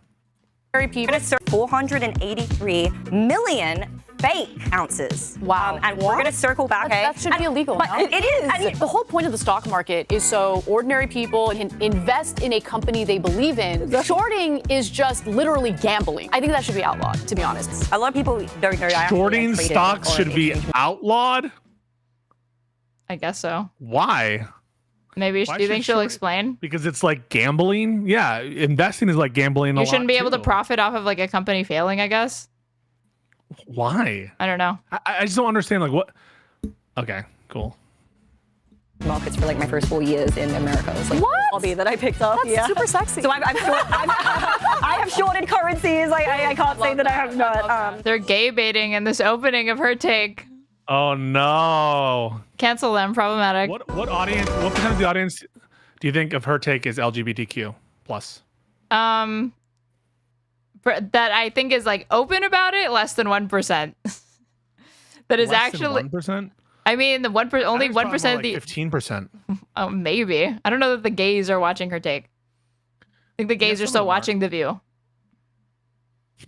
Some are. Yeah. Are you one of them? Do you think there are more gay people watching Valuetainment or her take? I know there's one gay person watching Valuetainment. He's in this call. And maybe this is a little bit what you're feeling sad. You feeling lonely out here, underrepresented in the her take constituents and audience. Press play. Get to the Gavin Newsom part. Okay. Oh my God. Gruesome Newsom. This is 2026 Gruesome rig. Newsom. I think this is what Josiah was talking about, how they're going to talk about gerrymandering and they won't say a fucking word about Trump. About the Republican and the Texas stuff, yeah. California buckles under the weight of surging homelessness, rampant crime, wildfire devastation. Gavin has all but declared that he is in it to win it in 2028, and he is openly signaling that he will do whatever it takes, including cheating and changing the Constitution. Cheating. Take it. I can't even wrap my head around it. Take a look for yourself. I think there should be a national framework for independent redistricting, period, full stop. I mean, in gerrymandering, and let's be fair, we've seen this weaponized by both parties for decades. But these guys, this is a whole nother level of weaponization. What'd you say? True, that Gavin is being based here. I agree that there should be a national framework for it. But as long as the Republicans are being absolutely insane, they shouldn't disarm. Yes, 100%, yeah. Right. And what Trump did today is the ultimate tell. They feel they're on the ropes. They feel they're behind. They feel they're vulnerable with the big, beautiful bill. They feel like the momentum is shifting away from them. And it's Speaker Jeffries. It's not. Can I just say, like, the turnaround in terms of my perception of Gavin Newsom has been really quite dramatic. I was not liking Gavin Newsom at all post-election. I thought that he was sounding weak. He was sounding too conciliatory. But the change in approach, I think, has been dramatic and has been signaling a fight. And my perception of Gavin has changed. I would go from disapprove Gavin Newsom about 2, 3, 4 months ago to generally approve Gavin Newsom. I'm just saying. I'm just being honest. What can I say? Liberals surrender hands. That's all you can ever say. I think that I need to look more into like Newsom's domestic agenda, but I do think when it's come, like you said, except for the beginning, rough start, stupid podcast, Charlie Kirk, all that. I agree with you. Yeah. Opposing Trump, he's been pretty good. Yep. Which is what I care most about. So in that, and same with Kathy Hochul. Is it Hochul or Hochul? This is, I'm not going to praise her, but rare W from her. Rare W right now, yeah. And actually saying, like, opposing the gerrymandering, seeing it as a reach. I agree with that. That said, I would much prefer we have a different candidate for governor. And I will say that if she fails, I already think that I will vote for a primary challenger. Almost certainly, unless there's no good viable one, just because of what she did with Mayor Adams, just because of what she tried to do with the New York Court of Appeals and her general fecklessness. But if there were a way to win back my vote from Hochul, it would be stuff like this. And this is a good start to trying to earn my vote back. Basis, they got to rig the game. You got to change the game because you can't win by the existing. And I really hope that candidates don't interpret her loss or people demanding a different primary or like candidate for governor as indicative of the fact that, like, oh, they probably didn't like that because that's one of the more recent things that she did. When it's like, no, it was too little, too late. Yeah. Rules. So he goes in and talks to these guys that should be focused on flood preparedness, should be focused on restoring NOAA and the weather investments they need to make and the resiliency efforts to talk about getting FEMA back on track and how. So he's now leaning into the emergency stuff and the failures on Texas, which is, I think, is another great thing for Gavin to lean into and to not try to. He needs to, I think, defend himself on the emergency front and the fires and appeal to that like governor thing and how he's responsible with emergencies. And so I think it's smart for him to angle and be like, look at how irresponsible the federal government has been with NOAA, with the National Weather Service, with FEMA, that kind of stuff. And so I like these points. I think that it's important to emphasize the recklessness and point out some of the problems with the Trump administration to your fundamental safety and it also kind of relates to climate change stuff, which again, I think is potentially bread and butter for someone who is from California, the tech stuff, all that shit. A little accountability with Kristi Noem and some of those early decisions that were made or not made. Instead, they're using that special session to weaponize for the next election. And that should scare the hell out of everybody because these guys are playing by a different set of rules. And so from my perspective, if we're going to play fair in a world that is wholly unfair, we may have the higher moral ground, but the ground is shifting from underneath us. And I think we have to wake up to that reality. And I'm talking to members of my legislature, whatever our alternatives. We can do a special session. I can call for one today. Let's fucking go. If I chose to. We can then put something on the ballot. This is tyranny is going to be the conclusion because Anna fucking hates Gavin. I'm sure she's about to fucking lay into him. It may not even be for this. It's going to be, where was this energy for something else, maybe? Yeah. And I could call special election. We could change the Constitution with the consent of the voters. And I think we would win that. I think people understand what's at stake in California. I think we come out in record numbers. I think it would be extraordinary. This is based. I was going to say, this isn't being based for once. And this is somebody who also does not really like Newsom. And Yeah, so this is making me think very differently about Gavin Newsom. And the fact that Anna's upset about this, I think, is a good rule of thumb. And this is very, very, very, very based. Silly. That's not silly. It is. I think it's not silly. I think that Anna is completely unhinged. It's a silly way of looking at, of thinking of something, of like arriving at a conclusion. If you're going to have a rule of thumb is if Anna's criticizing Gavin Newsom, then he's probably doing the right thing. Clean way of doing it. Be a very short window, because you got to come back with the maps and you got to change all this and prepare for the ballots that are around the corner next year. Or you can look at other avenues which we are exploring. Sorry. Is that misogyny on display, or what would you call that? No. I would do that for men. Do an impression of Gavin Newsom's voice. Hey guys, let's gerrymander the. It's way more fucking rusty. I want to clear my throat just listening to him. But it's not. Do RFK Jr. No. Oh, why not? No. Now you're like Joe Rogan. That's not funny. Don't do that. Don't do that. When somebody. Don't do that.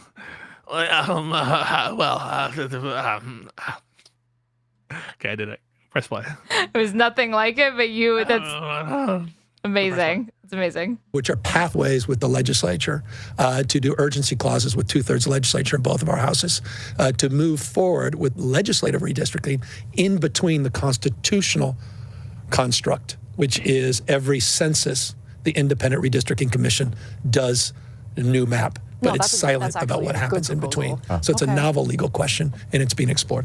And it is because they are redistricting in a time when, again, like they're doing it after 5 years, but it's supposed to be every 10 years with the census, right? Texas? Yeah, there's a federal contours on it as well, but Texas would presumably be just as bound in that context as California is, and so I can't really speak to that legal argument. I'm not super familiar with it, but as far as the state law is concerned, I think that Gavin should get rid of any restriction on gerrymandering from a state level perspective, and I think it's based that he is signaling that he wants to do that. What we need to do is support Gavin Newsom in doing that. So whenever you see Gavin Newsom tweeting about like fucking stacking the deck in terms of the gerrymandering situation, 52-0. You need to encourage that, retweet it, and say, Mr. Governor, sir, we need you to do this yesterday. We need you to propose this amendment as quickly as possible. Do a dual track. If you have this legal theory, that's fine. Institute your legal theory, but also concurrently run it through the California legislature or through whatever the mechanism is, through the plebiscite or for the vote for the general public. You need to do both. Okay, let me dispel the notion that changing the Constitution is just like some easy thing you can do. You need like 2/3 of state, 2/3 of state constitution. I mean, when he, oh my God, Anna, how did you not fucking realize that? Oh, he means this. I was gonna say, and when Newsom entered office, somebody said that he had a supermajority, a Democratic supermajority going in. So, like, she actually thought that Gavin was proposing a U.S. constitutional amendment. Correct. Like, go back and that can't be her read on this. Why? Because it's just blind rage. She's not even listening. She's just wanting to disagree already. I actually think that he wanted to propose a constitutional amendment, and then she says, "Oh, I mean, this is just crazy." I mean, like, you must think that Gavin is the dumbest piece of shit in the world that you'd be able to get 2/3 of a Trump-controlled Congress with Republican majorities in both houses to agree to a fucking constitutional amendment that's going to benefit Democrats. Gavin is completely like, just, if you thought that of Gavin, like, he should be gone. He should be out of office. I mean, that is crazy to think that what Gavin meant was adjusting the Constitution from the perspective of the federal Constitution. That's just wild. And it's being explored. Okay, let me dispel the notion that changing the Constitution is just like some easy thing you can do. You need like 2/3 of state, 2/3 of state constitution. Oh, the state. Yeah. But like, I don't understand. I couldn't follow it at all. That's why. Immediately moves off the point.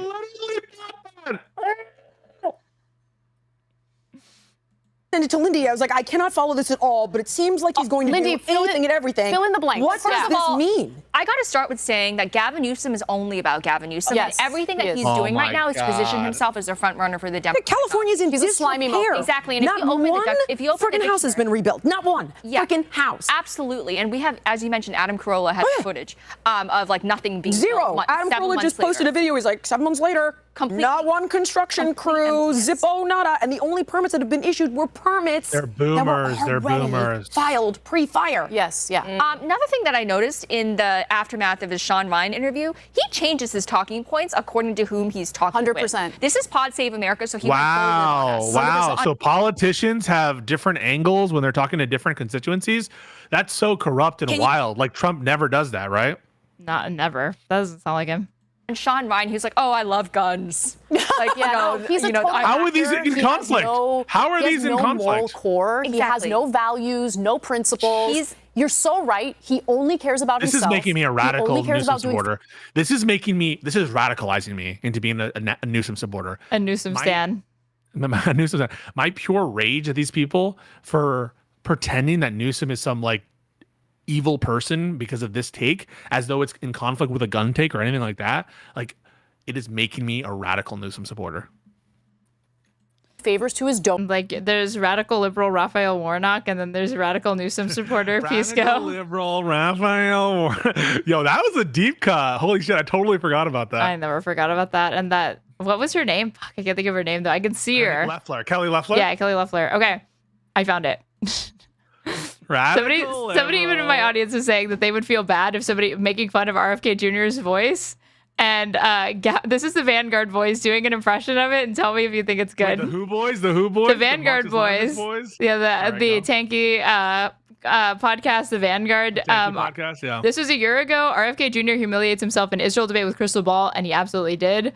This was last year. And I can't remember which one does it, but it's not bad. Going to fund what's going on, and the visuals of these children being killed and losing their parents, and the rubble, and the total destruction. This is something our government is backing. I have friends in Gaza. Okay, I'm sure you do. I'm sure you got a lot of Palestinian kids. And what this guy, he knows Gaza. Nobody knows Gaza like I know Gaza. I got people in Gaza. I know people. They're Kennedy people.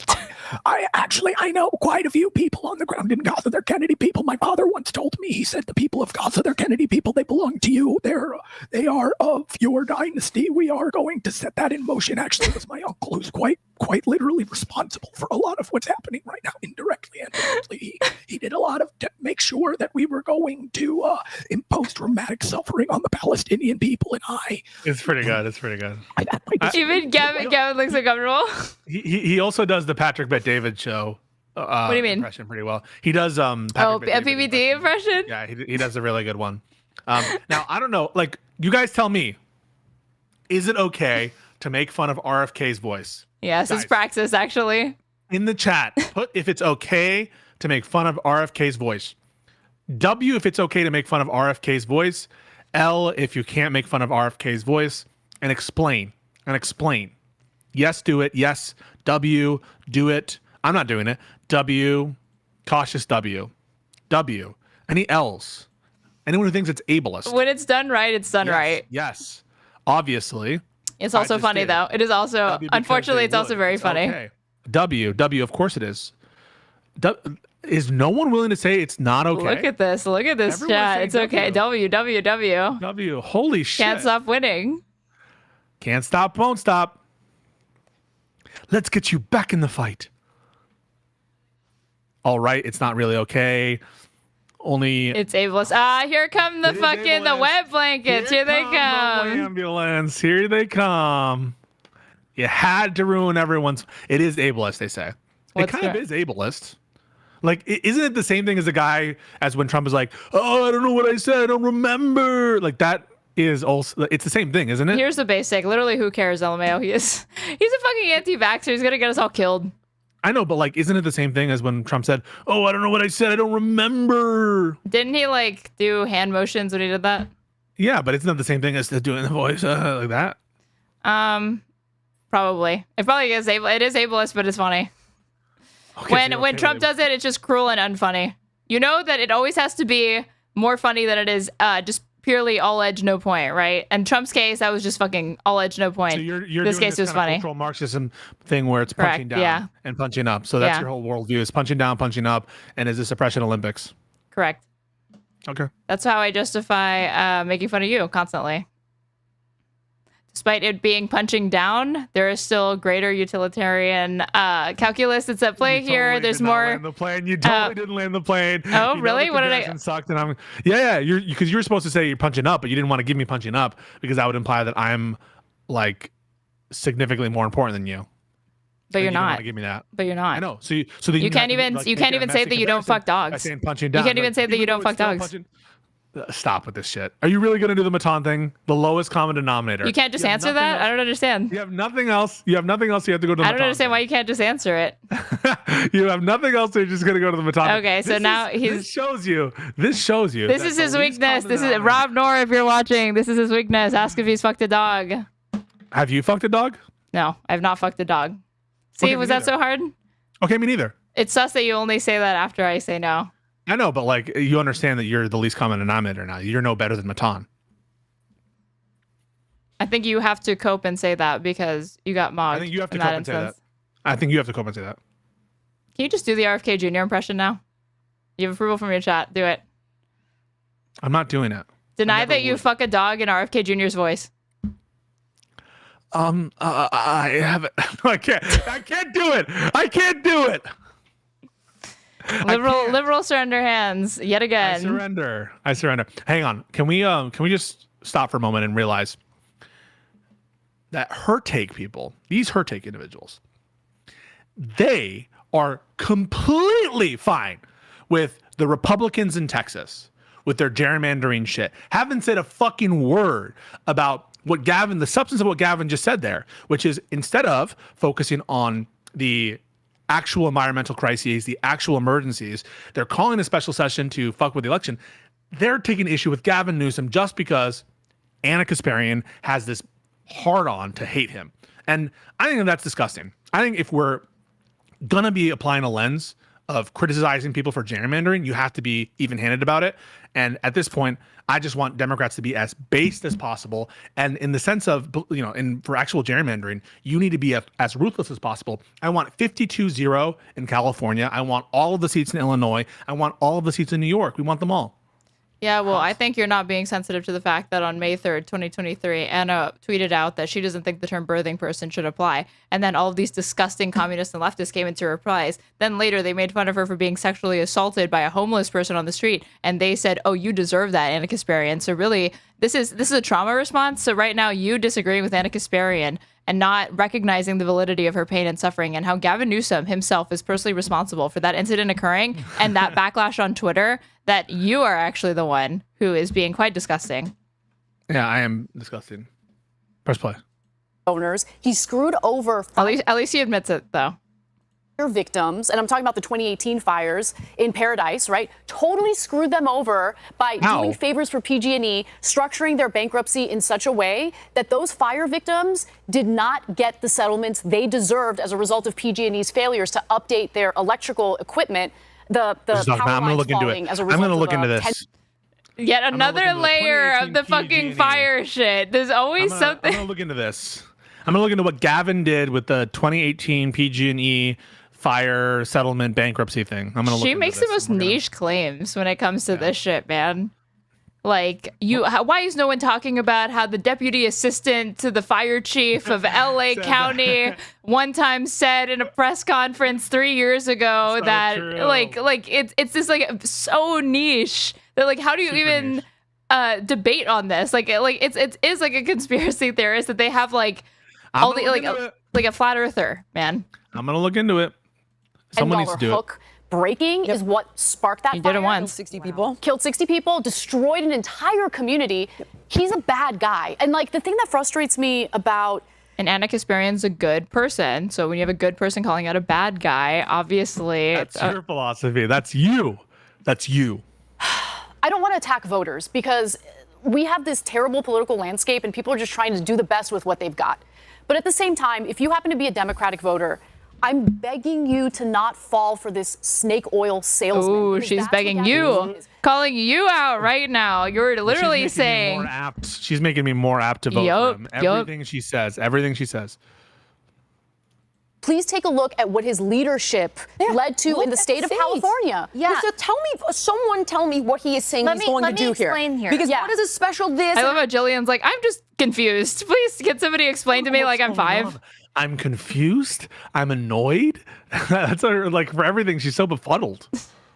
I'm going to change the Constitution. There's a lot of high-level ideas going on here. It's hard to keep track of them all. Very much. And then I'm going to redistrict everything. All I hear is I'm going to cheat because Trump. But that's the Cliff Notes version. That's actually totally on point. He mentions. I love that, by the way. Can you pause real quick? So the Democrats take a stand against partisan gerrymandering. They lead a litigation campaign to bring this case before the Supreme Court and to actually get rid of partisan gerrymandering for good, and to have neutral principles to be applied judicially to manage partisan gerrymandering. They institute in many of their states independent commissions so that they're consistent, and they, ideally want nonpartisan independent redistricting.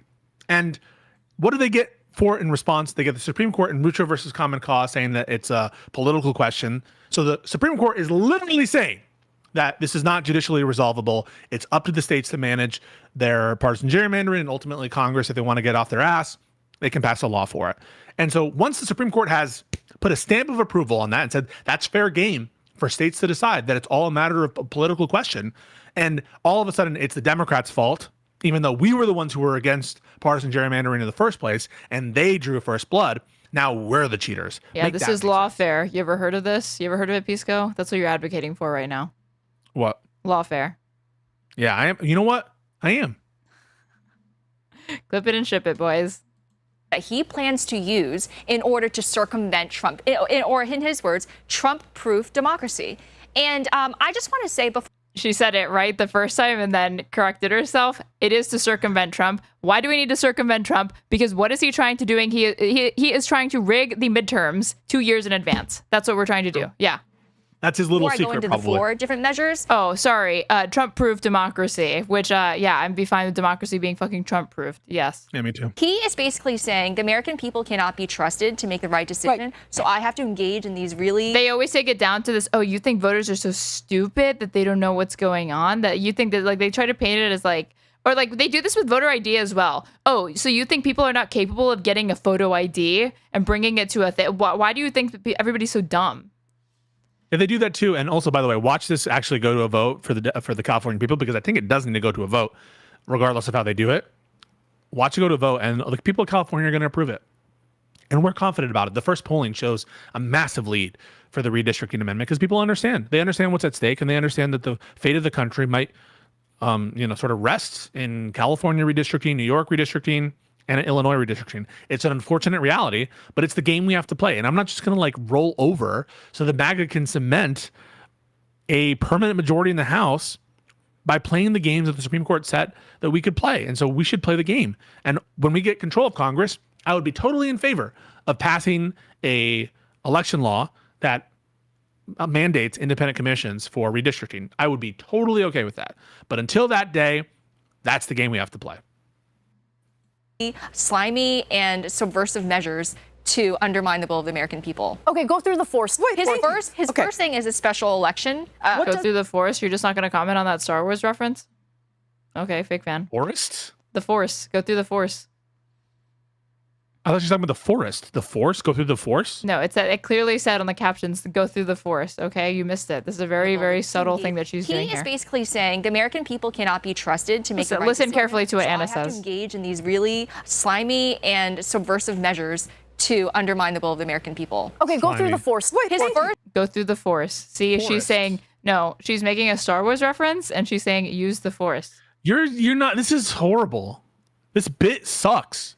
Yeah, well, you opening the stream with an argument with fucking Josiah. Just acknowledge those are the auto captions. No, they're not the auto captions, you guys. Anna is advocating for that for Lindy Lee to use the force right now, and Pisco loves it because he loves rare bit out for fucking Aaron. Aaron can't handle any Star Wars reference. She has to deflect. So now this bit, which is a fucking a stretch anyway. Oh, sorry, you're right. I'm taking away time that you could be using to sing. Go for it. Give the people what they want. I was being really inconsiderate. You're so right. You're so right, King. You're so mad. Go ahead. You're go so off. Mad. Yes, I am a king, actually. Yes, I am a king. Press play.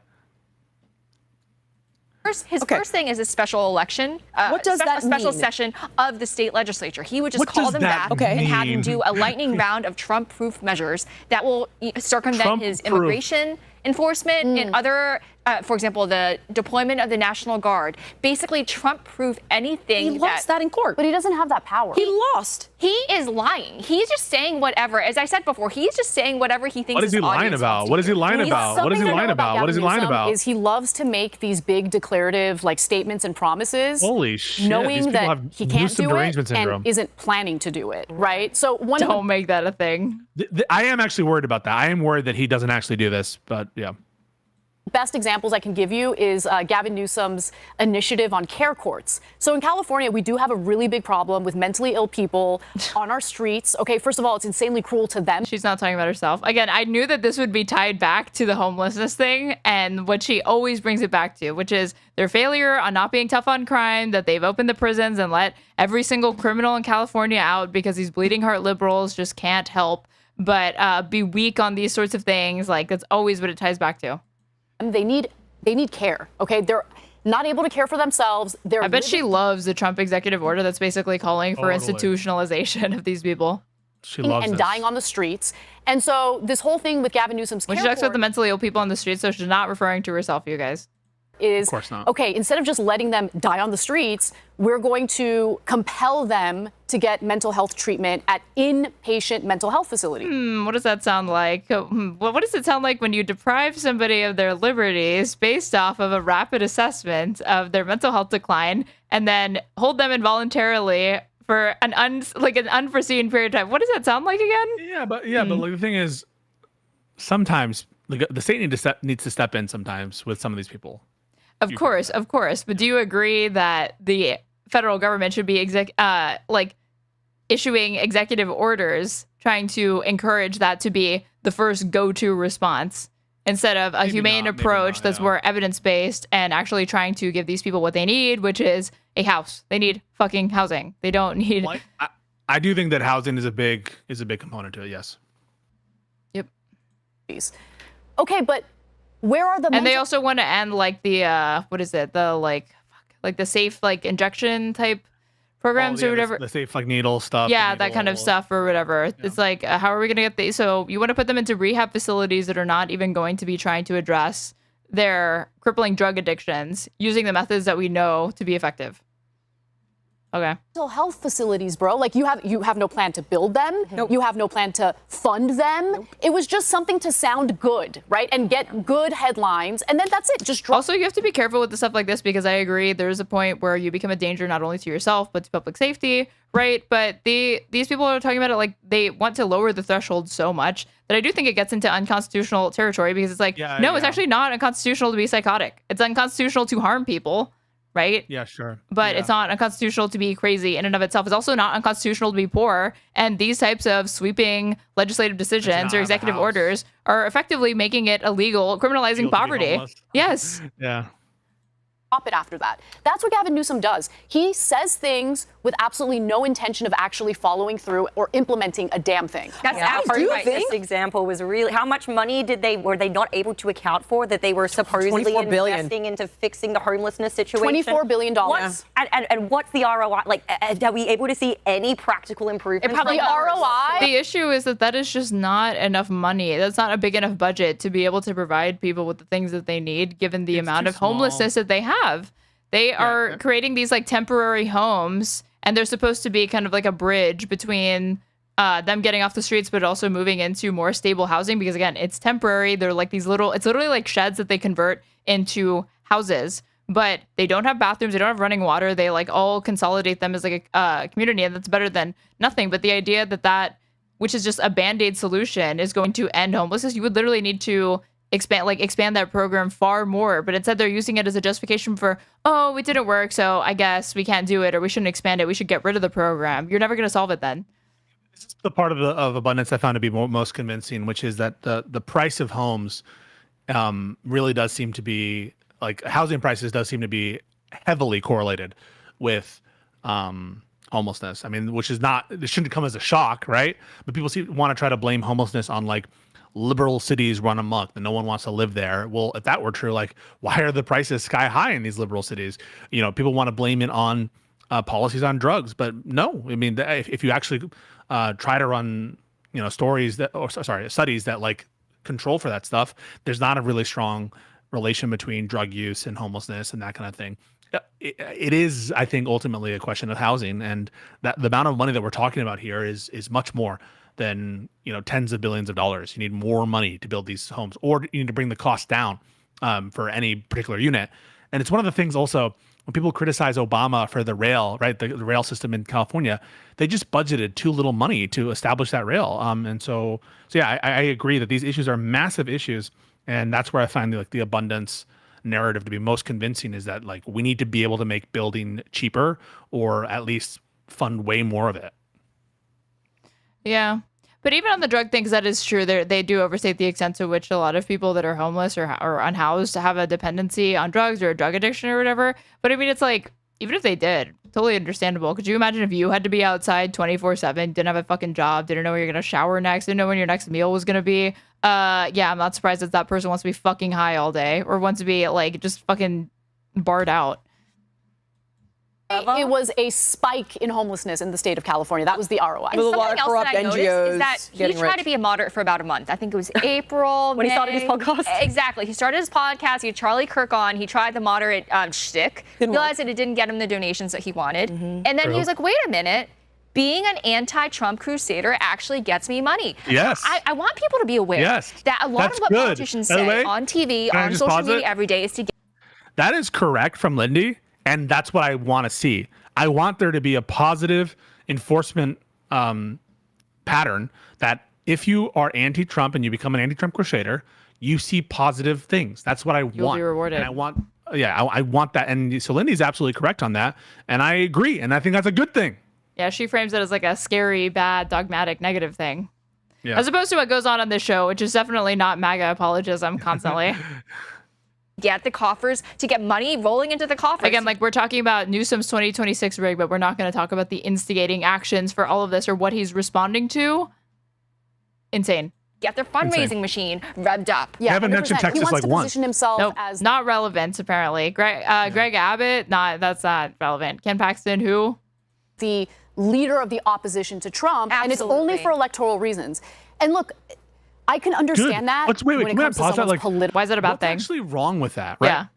What's wrong with politicians seeing where the electorate is at? Now, I think that there should be like a base root, like philosophy, or a base principles, moral center to people. Yeah, 100%.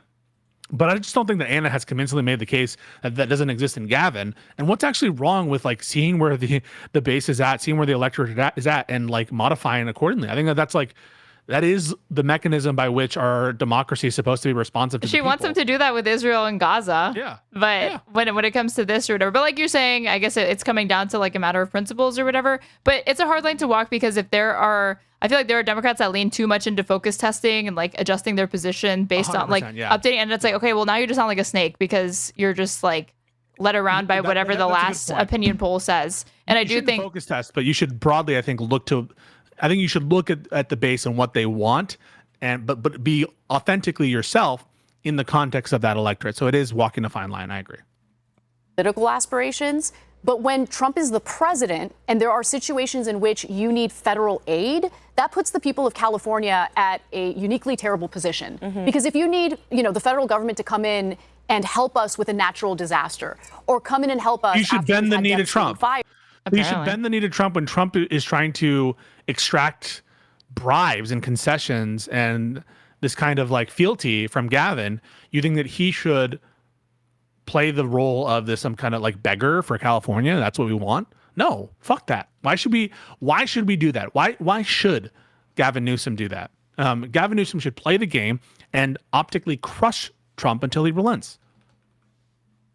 If you have this adversarial relationship with Trump and it's all about politics all the time, can you as opposed fucking to imagine, by the way, leadership, this kind of analysis on the issue of Gaza and Palestine, this kind of grace, get like, oh, of course, Democrats need to play nice with Biden. Like, obviously we need to come from like a positive perspective to move Biden in the right direction. But when it comes to Trump, yeah, of course you have to be very soft with him and you have to like cater to his whims. Can you imagine just for a fucking second that they would apply that lens to anything that Biden is doing ever? Why do you think what do you think she would say in response to that if you brought that up? I have no idea. What do you think? I don't know. I guess it would be that like there's more urgency or whatever, that this is like consequential, but it's not something that is ever going to be a priority or urgent in the same way that like genocide is or something. Maybe. On behalf of the people of California, well, the people of California end up suffering in the end. Yeah. The kids, okay, there's one with... But I think she also sees it as like Democrats broadly agree with her still. So she can say kind of whatever she wants to that side, and she assumes that there will be agreement with her. And then when it comes, not the far left crazies, just like liberals, progressives, etc. But she is really, really into reaching out to like their base or whatever. So that's why she kind of has that kid gloves approach that you're talking about. Transgender athletes. So now, oh my again, God, it's so annoying because none of this is settled law. It's all done. Well, okay, we won't talk about Trump. That's not relevant. Transgender athletes, while talking about gerrymandering, extremely relevant. Didn't bring up Texas once, but now wants to talk about trans athletes in the context of this. Hey, maybe there'll be trans athletes in Texas. For executive orders. It's like, oh, we're redefining Title IX one more time to make it biological males. California, you're in violation. We're not going to give you federal funds for athletes, but now the biological female athletes are all suffering because they're not getting federal funds. Like everyone is caught in between. What is she talking about? She's acting like Title IX has been defunded, and that's not the case. Or that like female sports teams are not getting federal funds in like local states. I'm rating into Aaron. You guys should all give Aaron a like and follow. I can't handle this fucking shit anymore. I mean, it really did piss me off. It put me in a bad mood. But you guys, thank you. What a way to end it. Me. I know. I can't stand these women right now. I needed a break from this. A break from her take. Virus. I need more her take. Actually, I don't think I get enough her take. I wish there were 2 episodes a week. Her take. You guys are gonna follow Straighterade. I'm rating into her on Twitch and on YouTube, redirecting. So you guys definitely follow. Thank you guys for chilling. We'll be back tomorrow. Or sorry, I'll be back tomorrow. I'm gonna stream as well. Okay, you're gonna stream as well. But yeah, no. Thank you guys so much. Follow Aaron, follow me, and sub to Aaron. It's funny when you do this. It's like a funny little joke and prank that you can play. But much love to everybody and stay cool. Okay, I'm out. Stay cool. The way he signs off, little nerd. All right, you guys. Let's see. Let's see if he actually got it right. Yeah, he did. Welcome, Raiders. He actually figured it out on Twitch. Remember that I have an underscore. Now that he's gone, I'm conspiring. Thank you, Smug. Good to know. Good to know. And then on YouTube, let's see how we're doing. Let's see. All right. Okay, I don't know how much more of this I can do myself personally. Let's see. I'm going to finish this segment and then go back to the start and see if these are like BRICS versus US dollar. I don't even know what the fuck they're thinking with these topics. All right, if you're watching me on Twitch, you should go ahead and follow me if you haven't already. That way you can know anytime I go live. You can also subscribe to me and get access to an ad-free experience as well as cute emotes. You can also give subs throughout the chat, share the love, give the experience to other people that are viewing. If you're watching on YouTube, you should go ahead and like the stream. Pushes it out to other people, and subscribe to me if you aren't already. And you can go through all my past VODs on YouTube, which are timestamped. I timestamp after I go live. That way it's easy for you to go around to different segments that I covered in each one. If you want to support me, you can follow the donation links pinned in my Twitch chat or my YouTube description box. I'm at Straighterade _ on everything. Aaron quit bullying Pisco. That's like the majority of why I do Just Press Play. That's never going to go away, you guys. Please. All right, let's continue. Between this pissing match of Gavin and Trump. I want to challenge you to consider a different show besides Her Take. What other show exists? Her Take is literally the only show on YouTube. Is it okay to call you Aaron? Do you prefer Straighterade? You can call me Aaron. I don't think I have a preference either way. That's fine. And I'm not saying it's one of their faults in particular, but that's a really good point. Constant. I could give you a million other examples. That's a really compelling point. And one thing that I do want to mention is that he doesn't care about what California people think anymore because he's not running for election and California is blue. Which he's going to win that state no matter what. Why is he doing that then? This is another thing I didn't get. It's like, that's a weird conclusion to take. He has a popular mandate and he's trying to institute an agenda that would be broadly popular with his constituents. How is the takeaway that he doesn't care about the voters when he's willing to represent their democratic will? What? Because Trump But Trump's not going to. Let's presume it's a campaign tactic. He's already running for president. Yes, he's posturing and preening for the 7 battleground states that matter. They're the only states that matter. California is already in the bag for him. So this is just theatrics? It's just theatrics. So this is just because he's safeguarding California against Trump. We had a Sean Ryan clip because this is not the Gavin Newsom of like 2 days ago. Oh no, the Gavin Newsom of 2 days ago loves guns and he thinks it's unfair. Took responsibility for having dinner at the French Laundry during COVID when he told everyone else to stay home. What the fuck? We're going back to 2020? And don't get together with your family during the holidays. This is the last criticism that you can think of for Gavin Newsom. What? If you really, really hate this man and you hate all of his decisions, you should not, because I have no problem with people reaching into a politician's history and contrasting it against the shit that they're doing today. But I fail to see how that's related to what we're talking about here, for one. For two, if, again, you hate him and everything that he fucking does, why don't you have an example fresh in your mind of bad behavior or policy from him in the last couple of weeks? Lied, though, during that interview and said, I made a mistake. I shouldn't have had dinner for my friend's birthday. It wasn't his friend's birthday. He met with donors at the French Laundry. He lied not just there. He's so slimy. He's so slimy. Everything that came out of his mouth Democratic is a lie. voters, please nominate someone better. He is a disaster of epic proportions. She sounds like she's excluding herself from that when she says, so Democratic voters, please nominate anybody else. Like, she doesn't get a say in that? I'm a conservative. You should vote for French Laundry was a big L, to be fair. No, I'm not disputing that or whatever. All of these people are fucking hypocrites, and I don't like Gavin Newsom. Pisco is the one that was fucking rah Gavin Newsom or whatever. I don't like Gavin Newsom personally. Okay, but I'm liking the things that I'm seeing now, but these are just dumb criticisms to me. For this guy because the conservative will ultimately win the general election. No, please find a better candidate for the You're Democrats. hoping, but I don't know. He convert Aaron to a Newsom maniac. I'm gonna ban that term from my chat if you keep it up. Also said that it was a lie. I hope he gets reelected so she can suffer. Love it. Love spite-based politics. That California had a mass exodus and they've grown in their population with people that are. That's true. So I went to Grok and I said, Grok, tell me, more citizens moving in or more? I love going to Grok and learning. Love going to Grok, putting in whatever stupid search query and hitting, I'm feeling lucky. I'm always way more educated after I do that than before. American citizens moving out.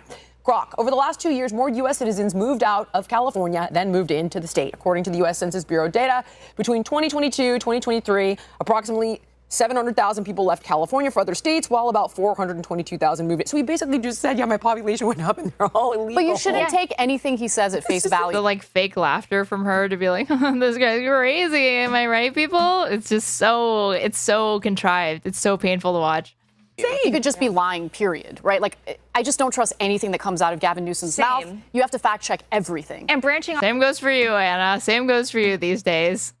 Off of what Jillian just said, according to some studies, California would lose 2 to 3 congressional seats if you didn't take illegal aliens into. You talked about this in your gerrymandering. Well, but he just confirmed it. Okay, that makes sense though, because the census just measures who's on the interior. Just because they're not actually an official citizen does not mean that doesn't speak to that. They could be permanent residents. They could be people that actually have jobs within the United States. Why wouldn't they need to be accounted for when you're deciding how many representatives there should be? He just right there was like, we're going to gerrymander. That's what we're going to do. We're going to find the best ways of doing it because Trump. But Trump what? Gerrymander what? Yeah. California's blue. But then tell me why he's saying this. He is falling. It's always all branding. It's all about branding. He doesn't mean nationwide. It sounds to me like he's. I mean, if it's empty and vacuous, then why are you so mad? We're going to do this with the country. We're getting together. Thank you for subscribing, A-Light. And we're going to gerrymander the whole. Are you sure, Anna? I mean, Lindy looked into it. He means California. He means the state. Which doesn't even make sense. It's just a good. It doesn't have to make sense because he's just lying and saying he's performing. He's Yeah. enacting. His early strategies. He literally says crooked in the top corner, which is so bizarre. I know, because it's crooked media, and I'm like, oh my God. Yes, crooked. Very.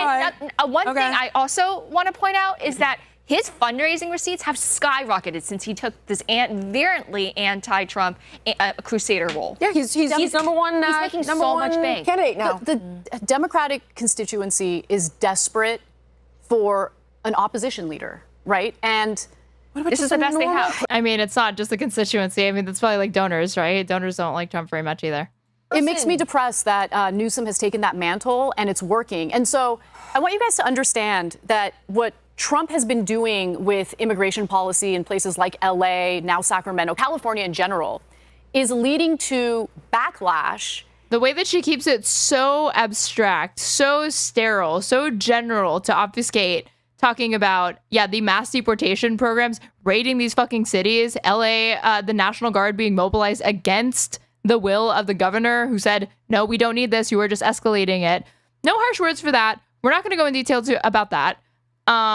We're just going to say like, oh, what Trump's been doing, voters don't really like that or whatever. But when it comes to criticizing Gavin Newsom, we can pull up all the fucking receipts. We can go into all of the little details. When it comes to criticizing Mayor Karen Bass of LA, suddenly we're busting open the fucking fire department budget for some reason, and we're going through each byline. And we can get down that granular when it comes to a criticism of a Democrat. When it comes to a criticism of a Republican, again, who currently occupies the White House, who currently controls the Supreme Court, who currently controls both houses, both Congress and Senate. Let's keep it vague. Newsom sees it as an opportunity to position himself as the leader of the opposition. And in the end, we all get effed. Yeah, that's why he's defending kids on weed farms, because he's like, oh, the illegal! You can't kick them off the farm. Kidding. What? Gavin Newsom defends kid on weed farms. Uh-oh. Did Amy see that he defended a black teenager and think, oh, he probably defended a kid on a weed farm? Let's see.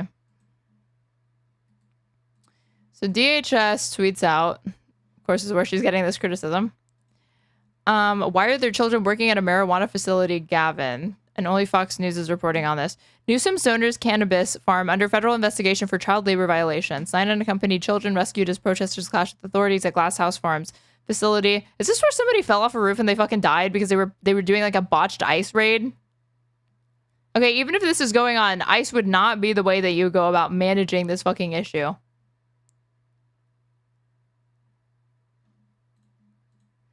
Kids running from tear gas, crying on the phone because their mother was taken from the fields. Trump calls me new scum, but he's the real scum. Epic. These are children and protesters running from tear gas during immigration raid. See, they were so upset about the child labor violations that they came in. This is what liberation looks like. They're actually helping these people. Do not panic. Do not run. Do not run. Stay calm.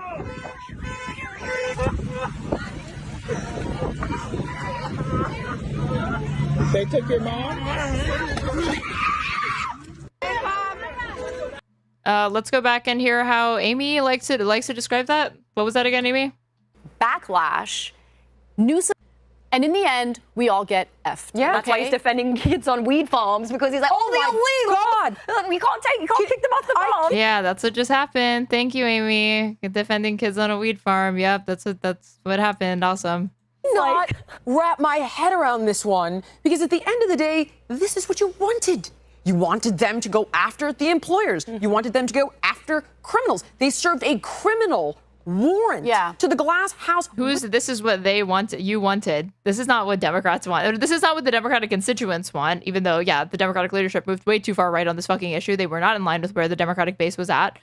They weren't, it's not that immigrants, like affinity for immigrants was at an all-time high or anything like that, but it certainly wasn't as far as saying that, the mass deportation programs are fucking based, actually. And even then, this is not what people signed up for. Even Joe Rogan is willing to admit that voters were duped because they were told, oh, it's only going to be the criminals. It's only going to be the violent people that came into this country illegally or whatever. We're not talking about fucking abuela and Olive, or your neighbor's kid who's a DACA recipient, but those are the people that they're picking up because they have these ridiculous quotas of 3,000 ICE arrests a day. They can only still manage to get 1,000. They're going to have to go after people that are complying with the law because those are the most visible immigrants that you're going to be able to get off the streets. Weed farm for all kinds of violations with their workers taking their wages. They employed 361 people who were undocumented. And you could be like, whatever. I wonder how their labor record stacks up against how Valuetainment treats their fucking employees.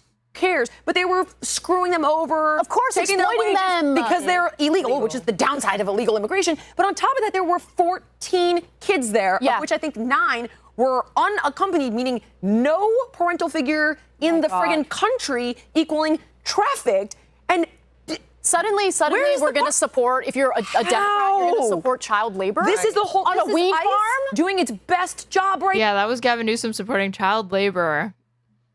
Again, they don't look into anything anymore. even though they get all of their information from tweets, guess what? I pulled up one news article and I still could learn what they were talking about faster from the fucking tweet, and they're still misrepresenting what those fucking tweets say.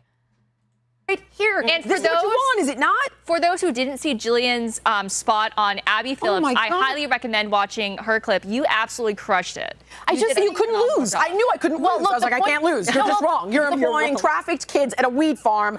You lose. Don't even try. This is the thing that frustrates me so much about the whole immigration debate, right? Because it is a nuanced issue, and it doesn't have to be black or white. You don't have to automatically take the opposite position of the Trump administration. Okay, what is the situation? What did the ICE raid entail? Who got arrested? Right. Who are the victims? Like, I'm sorry, I don't agree with going to workplaces like. And we're now justifying like ICE raids though, but like just not like this, right? Like day laborers at Home Depot parking lots. I don't want to see those people rounded up. I get it. That shouldn't be the priority. Smug and Wiz constantly hanging out on the live channel makes me feel like I could just hop in. Kid, you can just hop in and react to this fucking slop with me, by the way. Even an open invitation. I have a hard enough time doing it on my own. Pisco is the thing that makes it fucking bearable because I have someone to like, you know, melt my mind with alongside me while I listen to this shit. And it grosses me out. What doesn't gross me out, though, is ICE coming in and, you know, finding that there are literal children working at a weed farm being exploited. No, in that situation where they have a criminal warrant, Trump's actually helping those people. They've done everything by law correctly. We should be supportive of that. Yo, are you hearing this? Hold on, let me share my screen. Give your camera no. I can in a second, I think. Kid, better fucking cam, says Smug. That's an order and a threat, all in one.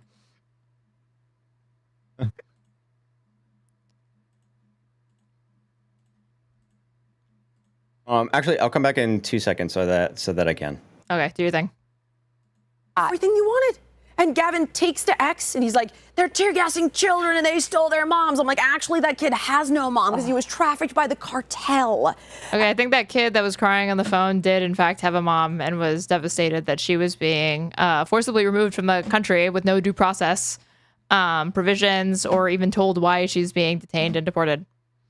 Yeah, help the kids by deporting them. This happened so much in 2016. They tried to frame Donald. I mean, we just listened to Melania Trump do it earlier. That was how they framed the child separation policy. It's like, this is actually the humane thing. We're actually doing these kids a favor by separating them from the only thing that they know, which is their family in this foreign country, keeping them alone and in the custody of the fucking state and moving them off to like a foster home. That's better for them than just staying with their family. Insane. I don't know, guys. Me either. That one's crazy. It is mind-boggling, but at least I was put in a win-win on CNN because that never happens for somebody like me. And I'm like, you can't win this one, Abby. Like, and I happen to like, she's very nice. She is, yeah. So I was like, you can't. And she still tried to win it. She still tried to tell me that despite the fact that the kids were undocumented, children as young as 12. Woo, okay, there we go. Oh, it does.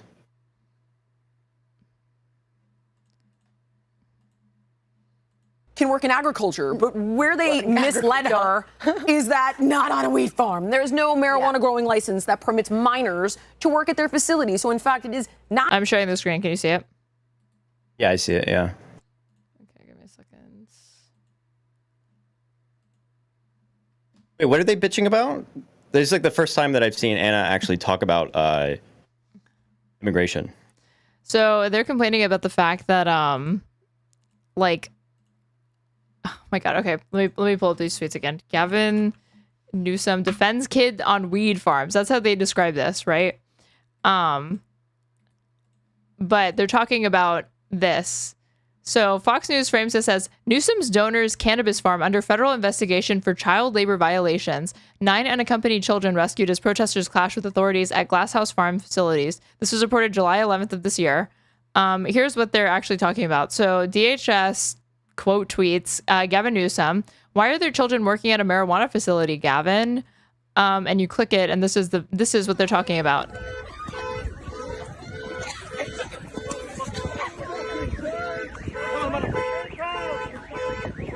Wait, so they're just referring to the fact that there's a child in that video? Apparently, the appropriate thing in response to a potential child labor law violation is to force ICE upon them, use tear gas, and forcibly deport them from the country.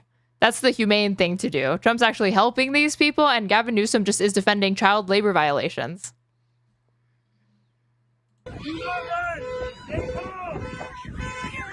Wait, but how do we know that they were using child labor? We have no idea. That's completely contingent upon you accepting that ICE's stated reason for conducting this raid, which is that they were allegedly engaged in that sort of behavior. Because I don't know who else would have had like a tip for this. Like what they reprint is like the allegations that the government makes against them, but they don't actually show like the evidence for it. Like we have more details from this Fox News article about how they're like somehow connected as like a donor to Newsom than the relevant information of as to whether or not they were actually doing the thing. So you can literally only go by what the fascist authoritarian government say about the right. Trust your friends at the government, like Charlie Kirk says. Because it's just under investigation. It's literally just allegations, which may or may not turn out to be true. But even if it was true, this wouldn't be the way that you go about fixing this. And like, again, this another conservative rag. Democrats defend child labor at California marijuana farms. This is literally exactly how they framed it on her take. Well, it's like, what is the thing, right? Like, if you have a situation where you have kids that are there, do you have a situation where kids are like helping out here and there? Are you having a situation where you have children that are like toiling for hours and hours and hours? What is it? You know, because I worked at a Mexican restaurant for a couple of years, and they had this adorable little son who would sometimes like help terribly help like wrap like the silverware. Right. Mm-hmm. Is that child labor? Is that like what are we talking about here? And then the fact that there's no evidence whatsoever. Like, why would you just run on anything that they're saying? And the fact that like, oh, okay, here we got a really, really good faith first time chatter who wants to address you, kid. Oh yes, let's be nuanced about the child labor abuses. Yeah, why not?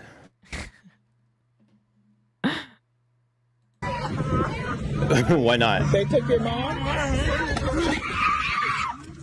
Okay, so like she just claimed that this kid had like no mom.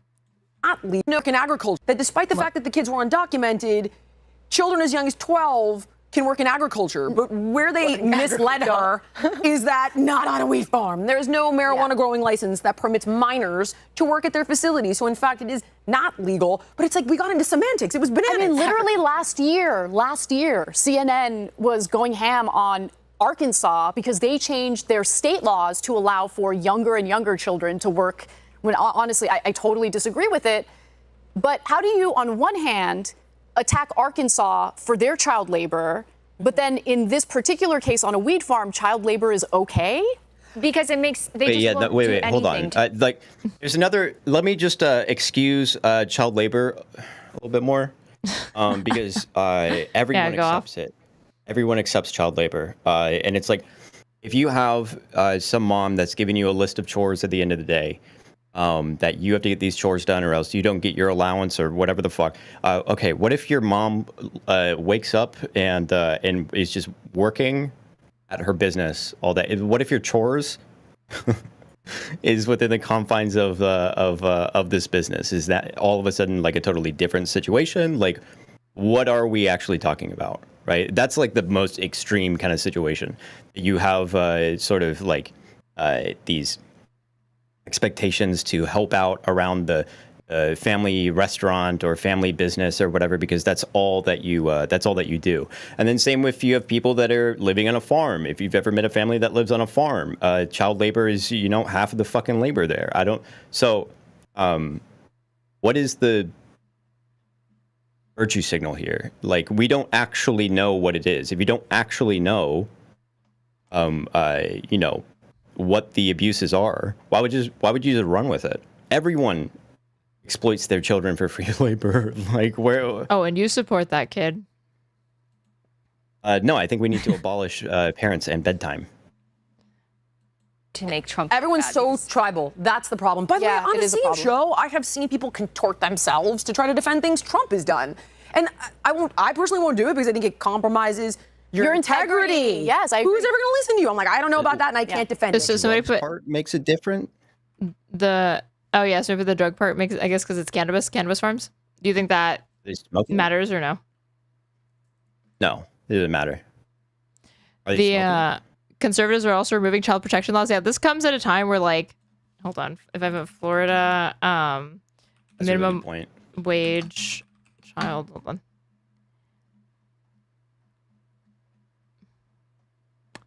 They were trying to lower minimum for minors. Yeah.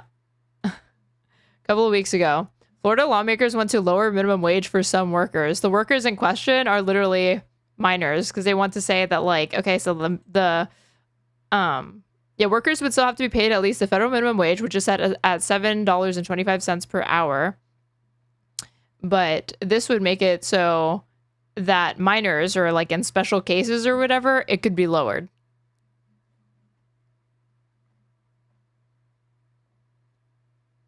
Not surprising. Compromises The common integrity. thing where we find out that conservatives are complete hypocrites and just virtue signaling to get away with heinous crimes. Yes, I agree. Who's ever going to listen to you? I'm like, I don't know about that, and I can't defend it. However, anyway, I can't stand that. I mean, you defend things that you don't know about all the time, Jillian, so why stop here? I'm bringing this back to the beginning because we just skipped to that because Pisco did, like, these are bizarre topics to cover. Usually they have, like, better topics, but NVIDIA caves to China, Silver Squeeze 2.0, BRICS moves to kill the dollar. So, fuck it. And wants to counts it. Is so early Did she say anything about, while you're watching the immigration stuff, did she say anything about the deportation and the behavior of ICE and the amount of people that are getting deported without any sort of criminal history going up by like 5-10 times, like any of that? Nope. She said, to the extent that that was mentioned, Jillian mentioned that this is what people voted for, which is not true. Even by Trump's own pitch, he said it was going to be criminals. I don't think anybody was under the impression. I mean, you should know this because it's trivially obvious that a mass deportation program is probably not going to be in conformity with the Constitution. But that aside, it wasn't explicitly pitched to people as an unconstitutional action that he'd be undertaking.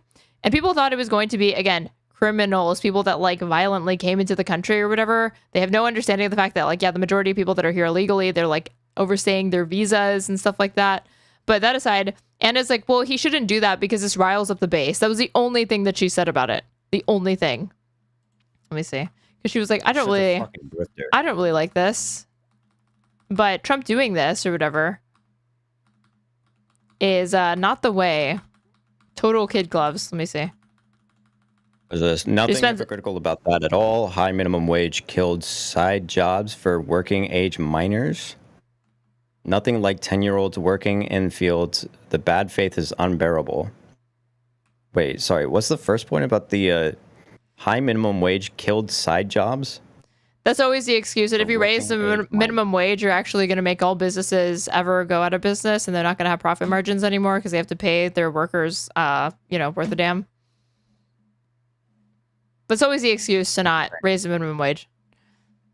Interesting. It's almost like there's a downward pressure on labor. Interesting.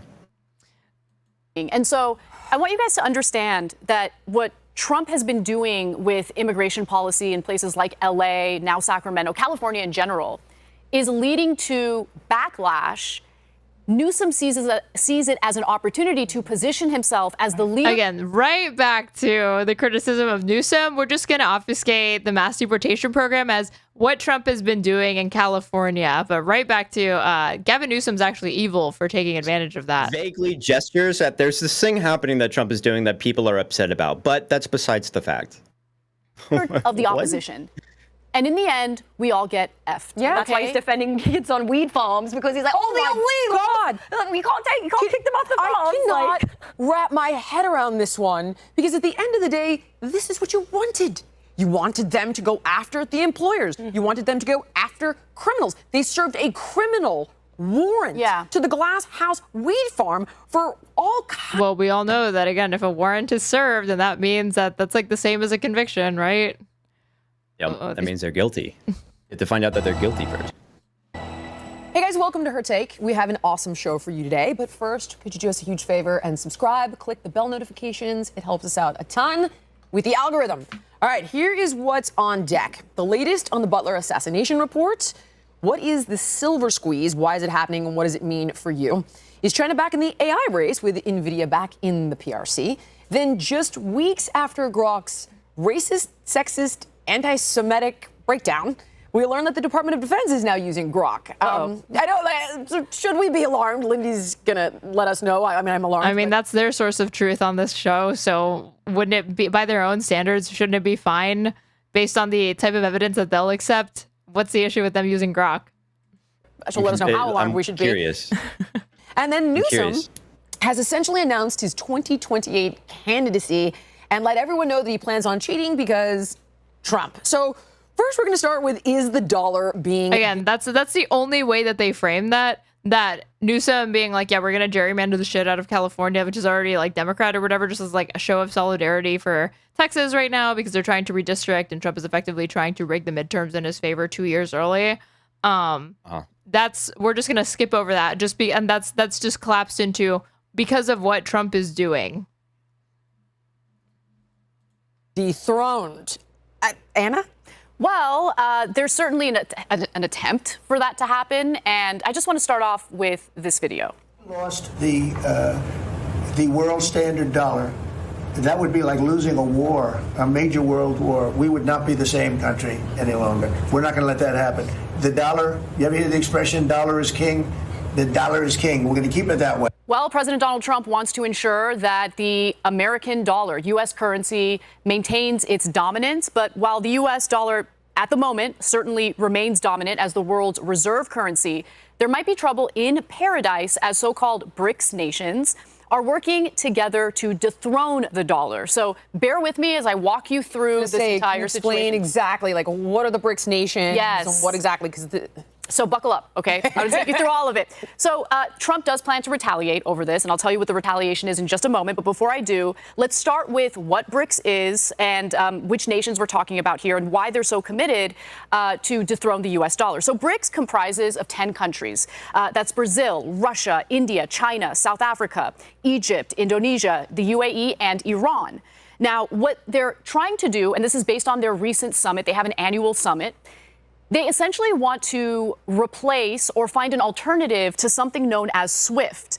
So they don't plan on creating a new currency to dethrone the U.S. dollar, but they do want to find a replacement or an alternative to SWIFT. SWIFT is the international payment and banking system that's actually dominated by the United States and Europe, okay? So like somebody pointed out, J.D. Vance explicitly said he wants to devalue the dollar, which is literally true. This is reported July 18th, 2024.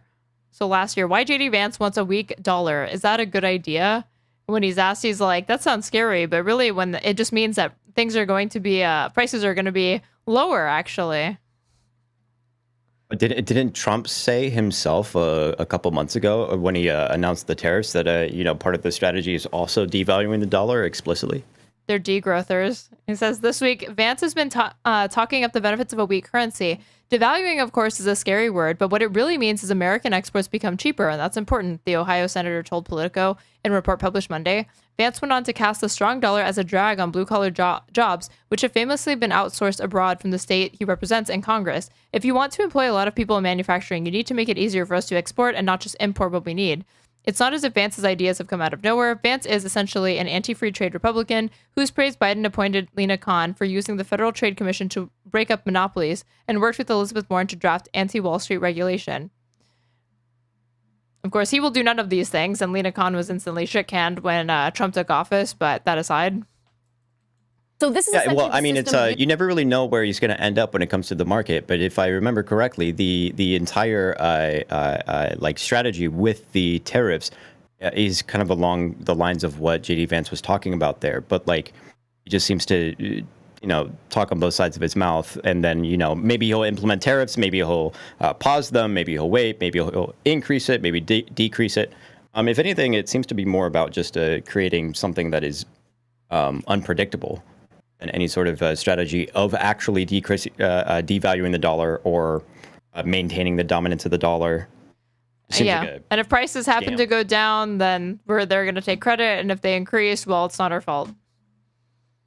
Used to process, trade. Every time I do a wire, it says Swift. Exactly. I can't believe this is so embarrassing that I just put this together. All right. Oh, that's why Anna's here. Okay, go ahead. So go ahead. When a country like Russia, for instance, gets sanctioned, they get cut off from the SWIFT banking system. Right, I got it. Yeah. So understandably, since Russia is one of the BRICS nations, they want to find an alternative to SWIFT, okay? So the alternative is either BRICS Pay. That's one of the alternatives that they've launched.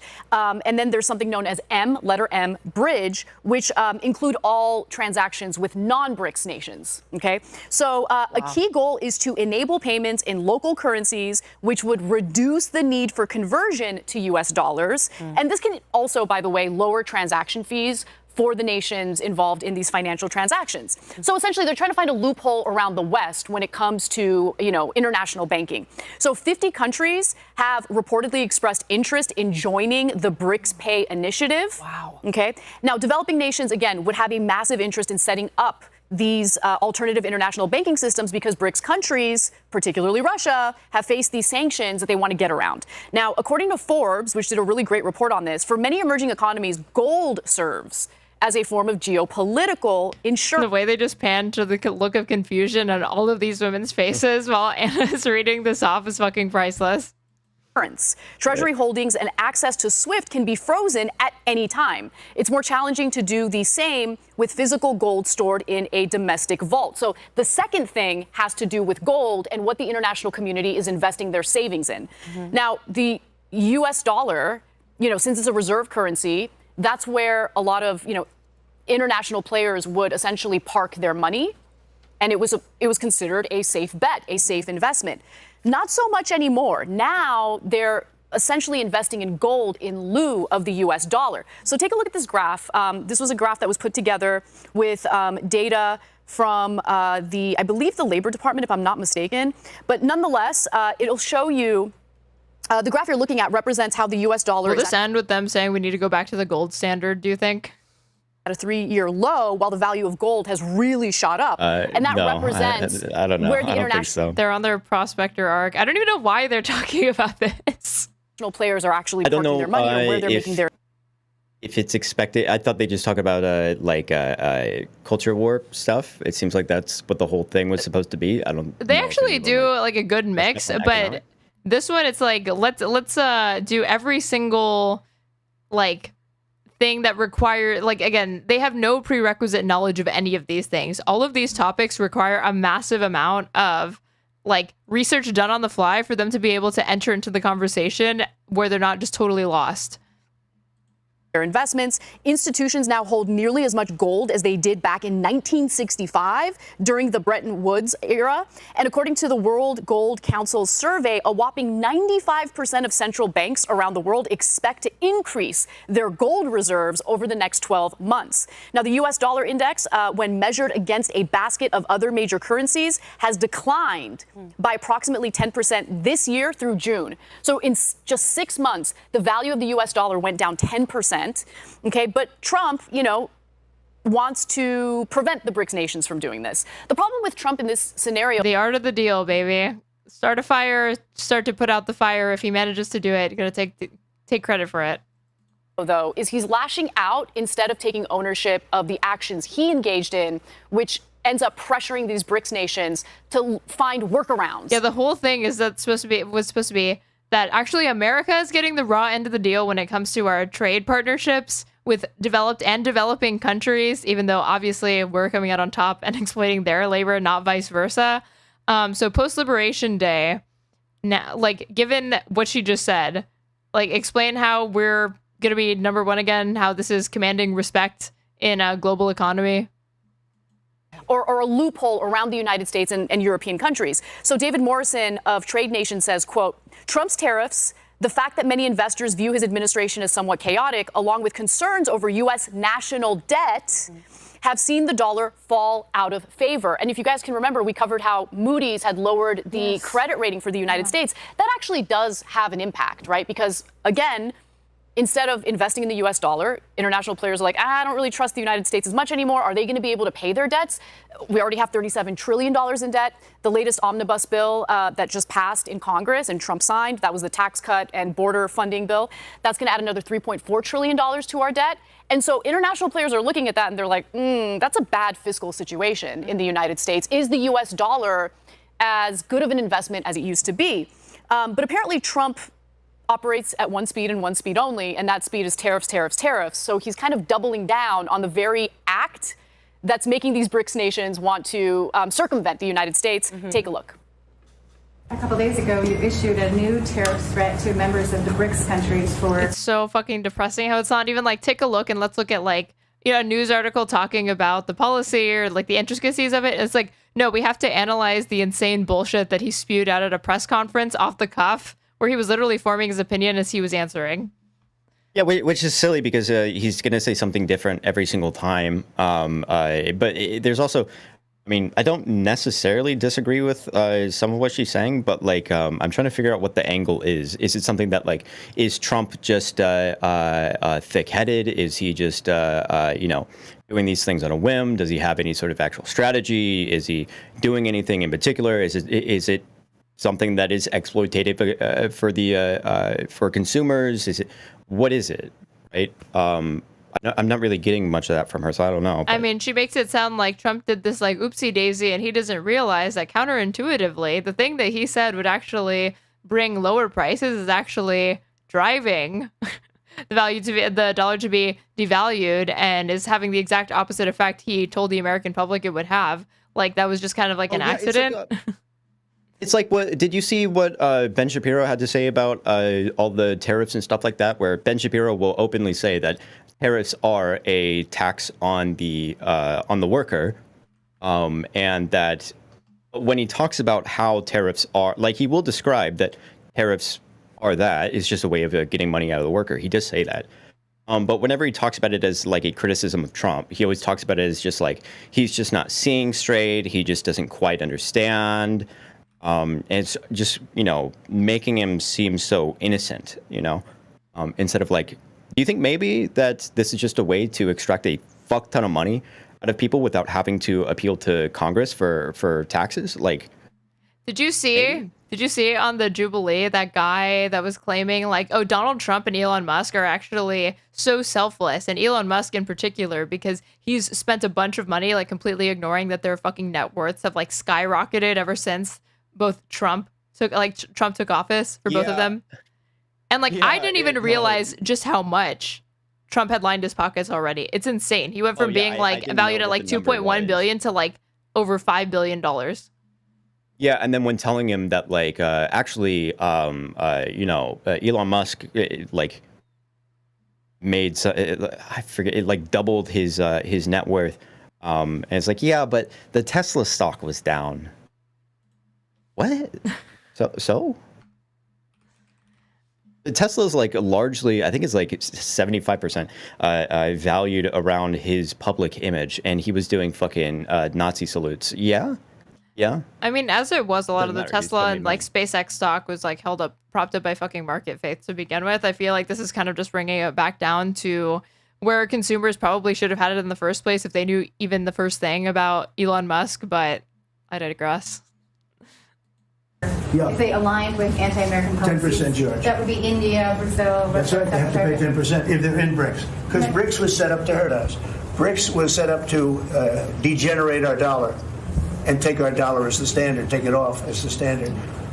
And that's okay if they want to play that game, but I can play that game too. So anybody that's in BRICS is getting a 10% charge. Is that immediate, sir? Or is that pretty soon. If they engage in some behavior? Well, if they're a member of BRICS, they're going to have to pay 10% tariff. Just for that one thing. And they won't be a member long. I thought BRICS was, I said this about a year ago, and it largely broke up. But, there are a couple that hang around, but I thought it largely broke up. BRICS is not, in my opinion, not a serious threat. But what they're trying to do is destroy the dollar. So while I kind of agree, not me though, BRICS is actually doing that. Everybody else, BRICS isn't a serious threat. the fact that there's so much international interest in what BRICS is doing, the fact that there's so much more investment in gold and this like move away from the US dollar should be concerning. The fact that the international community looks at our national debt and they do see that as a problem and they see the United States as unstable is a problem. And guys, make no mistake, if the US dollar is no longer dominant, if it is no longer the reserve currency, that means high inflation for American consumers. It means much higher interest rates. If you think interest rates are high now, get a load of what they're going to look like once the US dollar is no longer the reserve currency. So there's a lot to be concerned about. And when it comes to the president, I mean, he's got to walk a very fine line. I get that he loves tariffs. I love that he loves the tough talk on tariffs. But there might. Why do we love that he loves the tough talk on tariffs? What? Why do we love this? You've spent 10 minutes explaining how this could potentially be catastrophic and that we're already seeing an unprecedented devaluation of the US dollar in a very, very short period of time we haven't seen since the fucking 70s because of Trump's decision making. What do you mean? She loves the tough talk on tariffs. It's like, well, that's literally just rhetoric to be able to extract as much value from consumers and workers as possible. And then also to like strong arm people in other countries into playing along with the United States. Like, what do you mean you love the tough talk? I love when he says the thing is bad and that he's gonna make it good and we're gonna be on top again. Might be some unexpected consequences with what he's doing, especially the threatening with tariffs and then pulling back and then threatening with tariffs again and pulling back. The uncertainty is also making the international community incredibly uneasy with the U.S. Absolutely, and I love how Trump there's one thing that you can count on with Trump. It's that he's going to do exactly what his biggest donors want, which is basically the Wall Street oligarchs, the Bill Ackmans of the world. Used to be the Elon Musks of the world, but the Trumps don't. What? I mean, like this analysis is so fucking stupid. The one time she's trying to give like Trump a criticism, it doesn't even make sense. Why are you not defaulting to, oh yeah, this billionaire is just lining his pockets and using the fucking Oval Office to do it? No, like Trump is now also we can outsource blame to his donors, actually, even though he's already taken their money. It's not small news. It wasn't small news. It was there. They should know. They probably do know about the insider trading when he was pausing the tariffs and it's like, oh, it looks like they're back on. Oh, looks like they're not. And then it's like, isn't that so weird that not only did he give that blatant shout out on his Twitter that it was going to happen, so that people could game the market on it, but also like his friends and the people that he was actively hanging out with like right before it happened all of a sudden make a fuck ton of money. It's like this is obviously like insider trading off of the sort of on and off of the tariffs. That's a robbery. That's a robbery.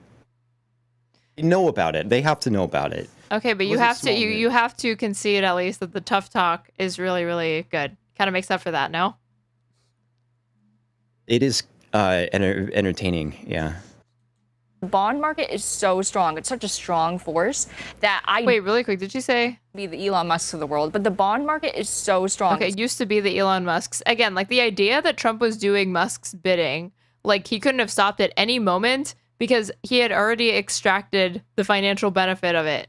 You know that, right? It's like, that's why like Elon Musk has no more leverage because it's like, yeah, you put this unprecedented amount of money into the election, but Trump's already become the president and he already won. So you can't what are you going to do? Hold it over his head?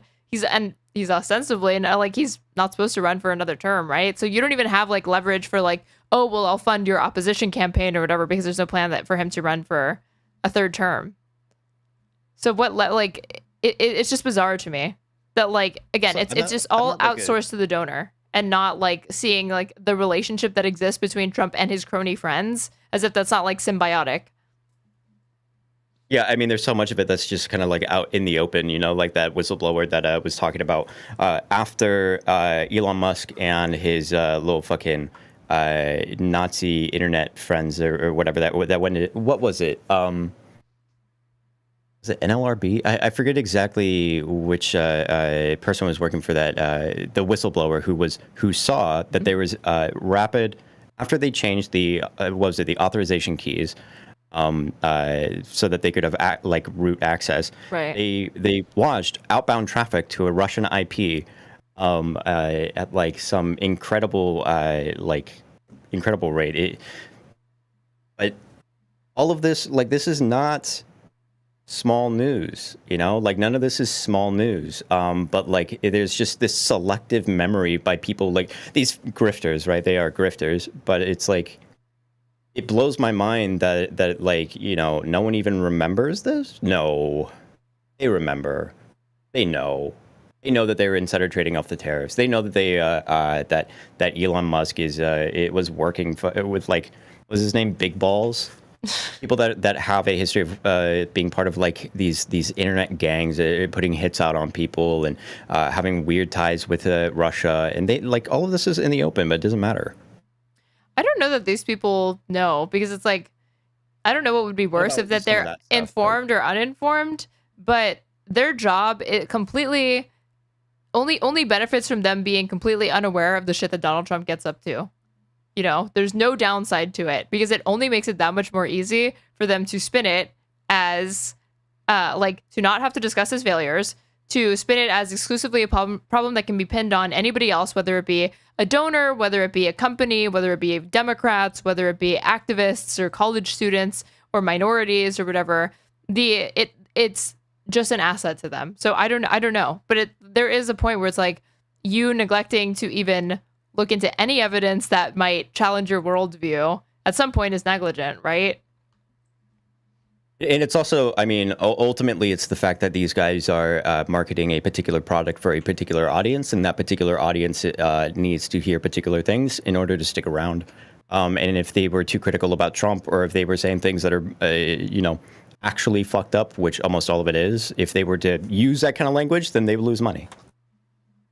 You want to give viewers a strong force that I don't see him like going off the edge and going all the way, because people will raise hell. Yeah. When you blow the net worth of these billionaires, they will come after Trump. They totally will. And I think, Anna, thank you for bringing this up. And I want to expand and build on your point. Not only is he threatening tariffs because of BRICS, he's threatening tariffs because of Jair Bolsonaro, his friend. Yeah. Yep. He's saying that he doesn't like how the Brazilian government is going after this guy. Prosecuting him for essentially, you know, staging a coup against his own government and then fleeing to Florida. So he's basically saying, if you don't drop the prosecution of Jair Bolsonaro, I'm going to tariff Brazil exactly even more. And that's just a month ago. Exactly. Crazy. And that's, I'm sorry, that's a sovereign country. You shouldn't be meddling in their business like that. But you know who said that? He said that. A month ago, he said, I'm not going to meddle in the internal affairs of sovereign nations. He said that. Right. I thought that was his whole platform. That's what he said. I'm an economic nationalist. I'm not going to interfere militaristically. I haven't seen him get caught up in this political stuff before, except now with Brazil. Never seen the president of the United States get caught up in the political affairs of other countries before this moment. This is the first time hearing of it personally. Why Brazil? I knew that this was going to happen. This stuff is happening everywhere. Why did he pick? He seems to have an affinity for Jair Bolsonaro, who, by the way, in prison. Wonder why that might be. What do you think it is that draws Trump to admire another tyrant like Bolsonaro? His political Bolsonaro is like literally like the Brazilian Trump. That's what they were calling him immediately. Like the moment, yeah. Who's the current leader of Brazil? That's President Lula da Silva. And there were these trumped up BS like corruption charges, and he was imprisoned for them when he was poised to win the presidential election. And that allowed Jair Bolsonaro to come into power. By the way, he was a disaster of a president. He did stage a coup, which is why he's facing that prosecution. And for whatever reason, Trump wants them to drop that. And I think that's wrong. And threatening them. Again, this whole like, for whatever reason, like we couldn't possibly speculate or understand why Trump might be cozying up to another despot elsewhere. That this is somehow like I don't disagree with any of this, and it, like, you know, I guess I'll take it if they're going to bring it up, but you know, I hope she keeps that same energy. With insanely high tariffs, if they essentially refuse to engage in an injustice, is uncalled for. It's just so passive. Like every single mistake that a Republican makes, it's just like this weird miscalculation. It's an oopsie. It's a strange decision. It's, oh, I guess we just have to wait for more. We have to trust the process. But every single time a Democrat fucks up, it was malicious. It was intentional. It was calculated the entire time. They foresaw all of the negative consequences, and that's what they wanted to happen. And they don't care about you. Yeah, it's always this deep conspiracy. And also the fact that, you know, the American people pay the difference. sense. Yeah. It does not make sense. I couldn't wrap my head around it when it came up because I'm like. And he also went after, again, I'm trying to give Trump a fair shake. I do want to say, though, it's not great strategy. I'm always concerned about doing this first and foremost. I check myself before I make a criticism of Trump. I'm like, I have to make sure, wait, am I being fair to Donald Trump? To go after nations for even saying nice things about BRICS. Like, he's gone after European nations for simply just being nice. He's like, the next time someone even like hints at wanting to work with the BRICS nations, I'm going to. Well, there's a lot of nations that do. It's alarming, though. I wonder. I would be freaked out. I am freaked out about it after you just explained it to me. Like, how is Trump going to single-handedly stop and prevent global trade? How is he going to prevent all of these countries from associating with each other economically? She's like this idea that it's just now occurring to her that there might actually be economic trade deals that don't include the United States for the first time. You know, I'm significantly freaked out about it. Can I give you something even more to be freaked out about? Great. Super. Tell us. Another element to all of this is also on central bank digital currencies, CBDCs. And for anyone who is unaware of what that is, it's like a digital currency, but except like crypto, it can be completely controlled by the government. So in a world where CBDCs are fully rolled out to the populace, it would be a situation where, let's say you are making a political statement that the government doesn't like anything like that, they could immediately switch off your access to funds. And while BRICS isn't collectively working on a central bank digital currency, China has been working on their digital yuan, E-CNY. Russia is already launching a digital rumble, especially post the SWIFT bans that you were talking about there. India is already in the works. Various other member countries are in stages of research and rollout. And I don't think it would be a currency from a specific country that would replace the dollar. It would be a CBDC, which would usher in even more problems than us being destabilized, inflation, all of this. This could be complete, total, dictatorial control. Somebody put, I think she meant ruble. Wait, what did she say? Stages of research we're talking about there is already launching a digital rumble, especially post digital rumble. The SWIFT bans. If a country that would replace the dollar, it would be a CBDC, which would usher in even more problems than us being destabilized, inflation, all of this. This could be complete, total, dictatorial control as well. And that's, I mean, it's all terrifying, but that piece is like, it is so dystopian. And by the way, so there's one other puzzle piece that we need to be aware of, because you have to also keep in mind the behavior of our Federal Reserve has kind of driven these nations in the direction they're going in. Because when you have the Federal Reserve printing money, that devalues the U.S. dollar. And so it's like, all right, well, if you have this happening, if this is the monetary policy, does it really make sense to invest in the U.S. dollar when we can invest in gold? You can't print gold, right? What's that look for? What? I don't think people are using an assessment of whether or not we print money, figure out whether or not it's a stable economy. That's part of the reason why they're printing the money in the first place. I don't think people are making that sort of assessment. It's like, oh my God, I just figured out that this is a fiat currency? What? So the problem with Trump, though, is he seems to like that monetary policy, and it does devalue the U.S. dollar. So anyway. He likes printing money? I mean, how do you say that? I've never thought. I mean, I know we had COVID, but I was also he's told, right now. He's at war with Jerome Powell. Yes, because he wants to lower interest rates, exactly. though. Which I I'm not saying. Listen, I'm certainly no economist. This is all very new territory for me. But I know why he wants to do that. He's taking it even further. His argument is that if interest rates, first of all, it's going to juice the economy. It's going to put the economy on steroids. But there's another argument, but that's which is that money. But his argument is that it's not. But he's saying that if interest rates are lowered, it's cheaper for the United States government to borrow money. Yes, that's exactly right. So more debt, that fuels more debt, and that leads to more concerns in the international community in investing in the U.S. dollar. Does it not just lower the interest rate on the debt we have? Where does it imply we're going to... Usually her take segments have a little bit more commentary from her. This is not even them giving takes. This is them just getting like a crash course really, really poorly and badly live on air. Take more debt, though. I know the big. And you're just along for the journey. Well, if the interest rate is lower, it incentivizes new debt. Yes, but he doesn't say he wants to take on new debt. This is conjecture. But he does take on new debt. Like he might say that, but his actions prove otherwise. We have to take on new debt. We can't afford to pay for this. This country is running up debts every single day. We just passed the big beautiful bill. I know, with the tax cuts. It's $3.4 trillion of new debt. It seems like they're not concerned at all anymore with saving, slashing. It seems like even they've realized it's an impossible feat, and instead what they're controlled on is raising GDP, and through our means of production, we will counterbalance it somehow. And we'll be at the perfect level by the time Trump. That seems to be the sentiment that they're. The GDP is not a good measure of economic health in a nation. It's not. And also, the GDP emits an extremely important factor, and it's environmental degradation and the climate disasters that we see with increasing frequency. This is like her pet thing. Whoa. She always loves to portray herself as like the one Republican that cares about the environment. But is she like a low-key degrowther? What is this? Completely omitted from the equation. So we have industrialization captured by that number, but what about the billions that we pay on a weekly basis for natural disasters around the country? What could you give some examples? Texas? Sir, Are you Texas? No, but I'm just saying. Like, that's billions of dollars. That's not even in GDP. But that should be allocated, of course. No, what I mean is like GDP. Amy, do you have a single example of a natural disaster that's been exacerbated by climate change? I bet she really thought that Lindy was not going to be able to even name one off the top of her head, or that there aren't ones ongoing right now that could be discussed easily. I don't know what her angle was. It's girl, there was a tsunami in California that almost forced a bunch of fucking evacuations less than a week ago.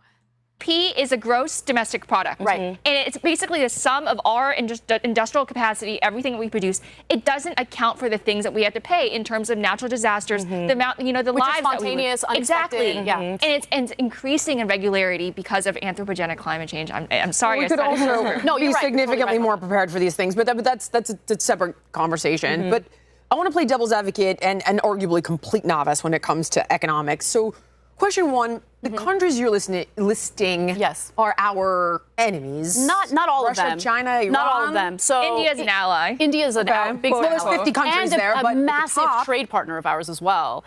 So let me look at the list again because I can't remember. You give me 50 total. UAE, we have a good relationship. I also love when there's crosstalk on this show. Very frequent occurrence. Awesome. I feel like I have to be the one to say this. I also think that this is China's Trojan horse. That's what I'm trying to figure out. I don't even think it's a Trojan horse. I think it's pretty clear it's a hostile act against the United States. I'm actually in favor of Trump's. I have to applaud him on this. I'm in favor of his cuts. Every praise of Trump, it's always I usually don't give him credit, but I just have to in this instance. I hate to be partisan, you guys, but you really have to hand it to Trump every single time. It's always this begrudging compliment that she's giving that she, normally wouldn't, do, but it's just so the Trump is just give it, okay. We'll give it up. Gotta give it up. Gotta call him where I see him. Gotta keep myself, honest. I don't think it should be gutted completely. Agreed, but I do think that there needs to be reform because there were some things. I mean, it was just there was a lot of waste. Exactly. Yeah. It has to be precisely targeted because soft power and diplomacy is also a very important Totally weapon. agree. And right now, China is picking up the slack because we basically abandoned a lot of our commitments. China is increasing its influence around the world because while we engage in hot wars, China actually engages in building the infrastructure in other countries. It's called panda diplomacy. Yeah. They brought this up in the episodes after the 12-day war and Trump bombing Iran's nuclear facilities and completely obliterating them as he lied. They would talk about how it was necessary for Trump to do this. Except for Anna, all of them were saying we have to do this. We can't let Iran get a nuke. They say death to America. They say scary things about our country. We have to support this, even though Trump said he wasn't going to start a new war or do any of that, right? And then by the end of that same episode, they were praising China for how strategic they are in the way that they do informational warfare and that they actually don't wage hot wars or kinetic wars, that they can just control people through information. It's okay, so if you know that to be true and you just are talking about the benefits of how psychological warfare, information warfare can actually be more of a weapon in the 21st century than literal hot war, then why were you praising Trump for this ham-fisted approach to getting rid of Iran's nuclear facilities? Not a shred of irony. It seems like political toddlers. It seems like a lot of their, especially when you see them talk about economics, it seems like they're all over the place. Or it doesn't quite make sense about what their line is on tariffs. They're kind of for, kind of against. They kind of like the way that Trump talks about it, but also it's complicated. And then also GDP doesn't account for climate change, and it's they really seem all over the place. This is not party conservative party line. This is not Democrat party line. This is just literally fucking random. Yes, exactly. And the reason why they're doing that is that's soft power, right? And they have enough knowledge to praise him, but never enough knowledge to be able to criticize him. It's funny how that works. helps them with their trade relations with nations, across the globe. They're particularly doing a lot of infrastructure projects in Africa and essentially dominating their influence, or their influence is dominant on that continent as opposed to the United States. And I worry about a lot of this stuff because you have to step back and look at the whole picture. There's the chaotic nature of the Trump administration as it pertains to tariffs. There's our insanely high debt. There's a lot of uncertainty in our economy at the moment, which makes the international community uneasy. And then at the same time, you have to think about how the international community perceives the United States. So when we get other countries to give up their nuclear weapons, as we did with Ukraine, for instance, and then there's talk about not defending them after we made, some security guarantees if they gave up those nuclear weapons, that makes other nations not trust us. When we engage in regime change wars, that kind of stuff leads to nations not liking us, not trusting us. That's all to say that the decisions made by our government have consequences for the American people, and the idea of the US dollar no longer being the reserve currency would be absolutely devastating for Americans. Well, it would overthrow the post-war arrangement that we formed at Bretton Woods, which it would just be a game changer completely. Which is why, Trump, the Bretton Woods agreement explain that to people. Was the post-1948 arrangement that basically enshrined the U.S. dollar as the cornerstone, the keystone of the global economy. We became the Synoger of the world, essentially. And we implemented the Marshall Plan, basically bailing out Europe. They were heavily in debt. It was catastrophic over there after World War II. We bailed them out. It was an example of American largesse, basically, and show the world that we're not just dominant militarily, but also just on a moral, on moral grounds. We are. Wait. Why is the way that China is developing infrastructure and using soft power in Africa, why is that seen as something that is pernicious and exploitative? But then Marshall Plan, this is just morality. Yeah, this is just neutral. Moral. Right. This is just business as usual. You're so good. And the U.S. dollar enshrined that. And so I'm actually even the way that it does remind me of Trump's framing when he's like, these BRICS nations are trying to attack us, but any other country trying to frame the tariffs as adversarial is just objectively incorrect. That's just a decision that's being made. A little bit disappointed that Trump decided to threaten Brazil with tariffs, increased tariffs because of Bolsonaro, because he's basically undermining one of his most powerful arguments, which is non-interference in sovereign nations. That's what I get it. Right, because China is infamous for doing this. China says, this is just a paraphrase, but basically, we don't really give a damn if you have human rights violations as long as you do business with us. That's China's model. They're not going to interfere. They're not going to lecture other nations. But now Trump is lecturing other nations about judicial affairs. Most nations would prefer the China approach of laissez-faire. We won't mess with you as long as you do business. And it's I rub your back, you rub my back. And so I think it's a mistake to interfere with domestic affairs. Trump should just stay out of it. Well, one thing China is doing is we've talked about this on the show before. But all the other shit, that's completely fine. Cannot remember if you guys have read the book. Did you guys ever read the book Confessions of an Economic Hitman? No. No, I've heard of it though a couple times. You know who got me onto it was PBD. I already saw somebody bring this up in my chat. What the fuck is this?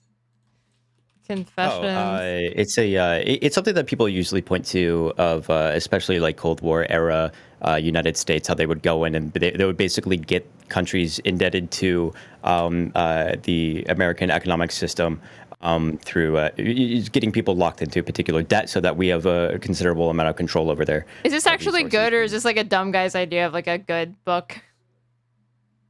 No, it's probably worth the read, I think. Okay. Because she also cites, who was it? Fuck. There's this guy that he goes on Piers Morgan, and he's really big into the whole NATO expansion caused Russia to invade. Provoked, maybe? Scott? Is it Scott Walker? I don't know. Scott Walker Provoked. Wait, are you referring to Mearsheimer stuff? I can't think. No, not Scott Walker. Hold on. I don't know who Scott Walker is. Provoked Ukraine. Scott Horner? Scott Horner. Yeah, Scott Horner. Do you know who that is? Let's say this guy. Oh, no idea. If I show you his face. No, come on. If I put Ukraine. There's too many men with this name. Fuck, this is he was literally on no, I don't think am I misspelling it? Hold on. No, I'm saying that those guys' faces showed up because they misspelled the whole name. Oh. If I put Lex Friedman. This guy. Imagine. I think his name. Horton. That's what it is. Not Horner. Horton. That's why I wasn't showing up. This guy. Is he one of those like quote unquote realists? I don't know how he describes himself, I'll be honest. But Scott Horner, the author and director of the Libertarian Institute, editorial director of antiwar.com, host of the Scott Horton Show, and for the past 3 years, a staunch critic of U.S. foreign policy and military interventionism. But then the other guy that they had on the other side of this, Mark Dubowitz, also worked for like a think tank, and he didn't have a really good rebuttal to this because he was like, he's one of these guys who's literally been saying that Iran's like 10 seconds away from getting a nuke for like 20 years. So, match made in hell. Oh, but she likes his books, so I was like immediately skeptical of whether or not this Confessions of an Economic Hitman was any good. Oh, they seem like podcast guys. I don't trust them. Yeah. Libertarian, anti-war sounds cringe. But I mean, I haven't read enough of the Economic Hitman to recommend it or anything. But I've seen it referenced a lot over the years through people like is not a defense of Chomsky, but through Chomsky and metanoia films and a lot of anti-imperialist angles, left-wing stuff. You'll see that book come up quite a bit. And as far as the concept goes, it seems pretty straightforward. I can't vouch for his writing, but it is kind of I think worth it to understand the way that the United States would get leverage over a country through forcing them into situations of debt. Right. Probably heard about it. Essentially, very long story short, and forgive me if you've seen me talk about this on a previous show. Globalists, they go in, right, to these developing countries, and they basically say, we're going to help you extract all of your natural resources. Got a chatter asking, what's wrong with Chomsky? I don't like some of his takes. I didn't like his takes on Khmer Rouge, and I didn't like his takes on Russia. I think he's kind of severely degraded. If you want something just for fun, look up Chomsky and Epstein. But stop. That's just. Stop. He didn't do anything when he went on that plane. Stop it. I don't know what he did. I just know he went on a lot of double dates and he seemed pretty defensive about it. How many times was he on the flight logs? It's just me talking shit. Don't worry about that. But yeah, I don't like his takes on Russia. He seems to do the NATO expanding is the reason why Russia had no choice but to do this or that. Yeah. Chomsky went to that island? No, I don't think he went to the island, but he went on multiple allegedly dinner dates. And when asked about his double dates with Epstein, none of your business. Could be tabloid shit. I just find it funny. And come into the developed world, right? Long story short, is this developing country defaults on their loan, okay? And then the World Bank goes in and they're like, uh-oh, I guess we're going to have to take that now. So in the latest iteration of this book, or the latest print that they put out, China grabbed that playbook, and they're now doing it, I guess, with this panda diplomacy that you're talking about, under the pretense of that. Africa's their laboratory. Over the world. Yeah. Exactly. All over the world. And now Africa is heavily in. This is like, I don't know, it was reminding me of have you ever read How to Win Friends and Influence People? Or whatever, I have read that. Fuck, this kind of seems like it has that sort of reputation surrounding you have to read this book, or fucking The Hitchhiker's Guide or something like that. Indebted to China, and so it's exactly it's become an extremely. It's not even a symbiotic relationship. No, it's almost like it's meant to rob them. Exactly. Now they're dependent on China. That's exactly the setup. And they're doing all across Southeast Asia as well. And by the way, I mean, think about how much of our debt China owns. Yeah. And if they wanted to cash. We want our money, right? We want to cash our bonds, our U.S. bonds. That's a good point, but I'm less concerned about that because it's mutually assured destruction. I was going to ask you why don't exactly, they? Because our economies are so deeply intertwined. All we have to do is say swipe or no swiping 3 times. They would be hollowed out. Exactly. I mean, we're looking at some things even coming up in the next couple of years where they're going to move all the production of iPhone and Apple from China to India. How would that impact relations and this symbiotic relationship that we have with China, where you're saying it's mutually assured destruction? Yeah, okay, iPhone is one of those things. Obviously, it spans across many such industries. But even with something like iPhone, I mean, what do you think the effect of that would be? If we move toward decoupling from China, and that is the direct. What about the fact that Tesla's largest mega factory is in China? Was that ever a question? I doubt that that's going to come up in this. direction we've been going in. Probably not. Yeah, I mean, that does. I mean, Lindy, what do you think? Do you think that increases the chance that China would want to? Someone did an analysis on the difference versus China versus India, specifically in terms of the iPhone production. China is so cheap and good at what they do that the costs still don't add up. Really? Like, the advantage of having the infrastructure in China is still so much greater than moving it, not just to India, but to Vietnam as well. So something has to happen here. And by the way, having it in the United States would be a non-starter. The labor cost would be through the roof, unfortunately. Yeah. Your iPhones would be like $10,000. Yeah, unfortunately, it would be too expensive to produce products in line with ethical labor standards. So we have no choice but to export it and outsource it to countries that will pay these people to do the same labor for pennies on the dollar in a sweatshop. Sorry. Yeah, which makes sense why we're going after immigrants for rumors of child labor exploitation. That adds up. Yeah, iPhones would be like $10,000. These are the people that want to call you out for being too soy. I think 10,000? Absolutely. They talked about it on PBD podcast. Yeah. They figured out it's something ridiculous. Like if Americans were making your iPhone? Here's what, okay, so I got into this with Batyan Sargon. And I know that we all like her. And that woman's fucking insane. Do you know who that is? No. Hold on. Sargon. This chick. Does she look familiar to you? I don't think so. She's popped up in the last few years. She's just like, she goes on right-wing shows. She's like a massive Zionist. That's all I know about her. Oh, wait, was she on Tim Pool the other day? She has been on Tim Pool before. Is she the She talks a lot about South Africa. All these white women look the same to me. Sorry. Let's see. This chick.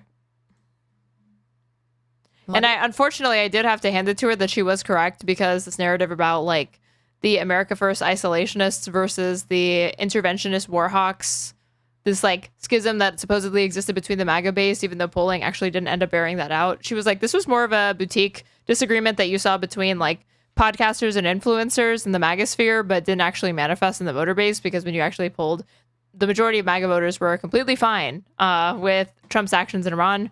But yeah, that's when I saw her. But I think you must be thinking of someone else, because I've not seen her talk about like the South Africa shit.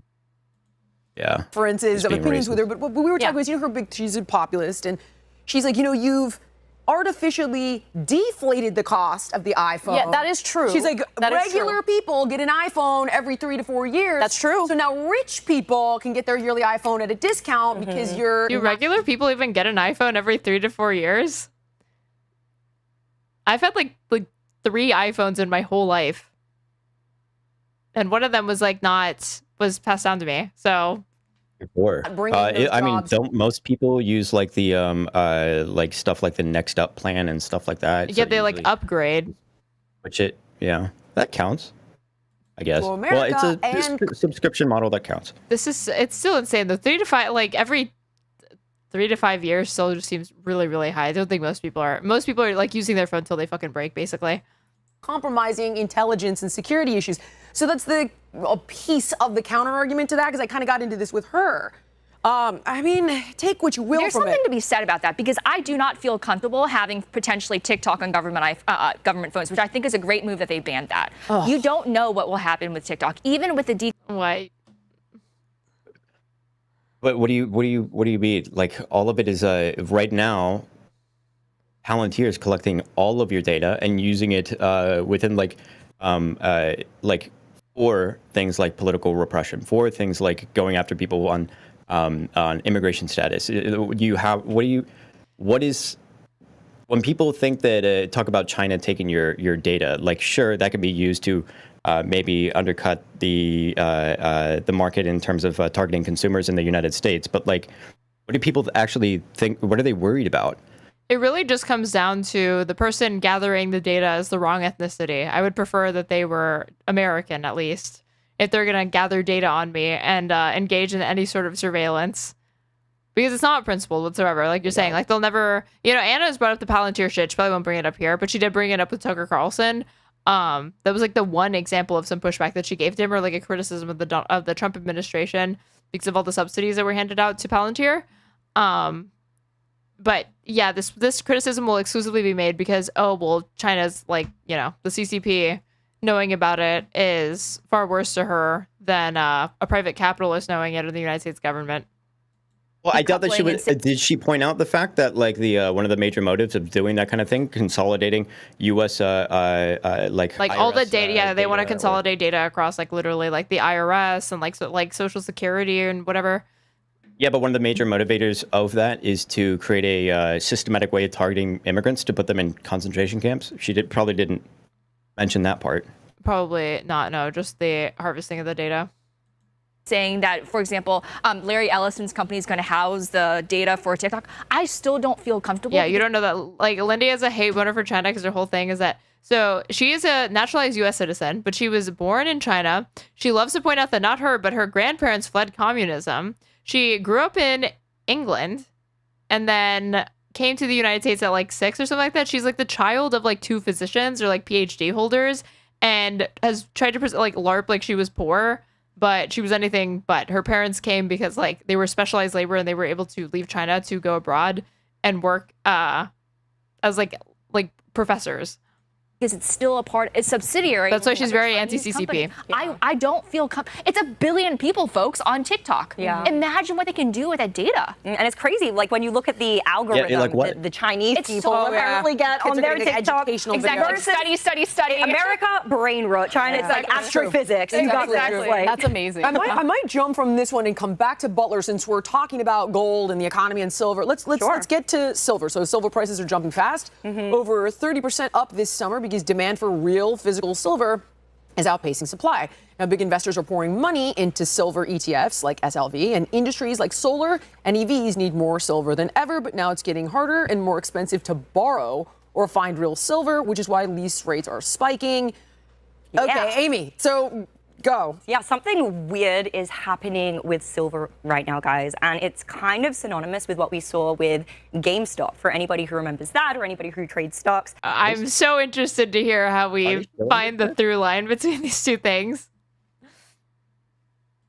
I actually started paying attention to this now 2 weeks ago. A friend of mine was over the house and he was talking about how his grandmother's financial advisor called her and literally said, hey, I strongly suggest that you take a portion of your gold and you move it into silver. And she's like an old lady. She's like, I don't know about any of that. She asked Daniel. He was like, no, definitely don't do that. He told me.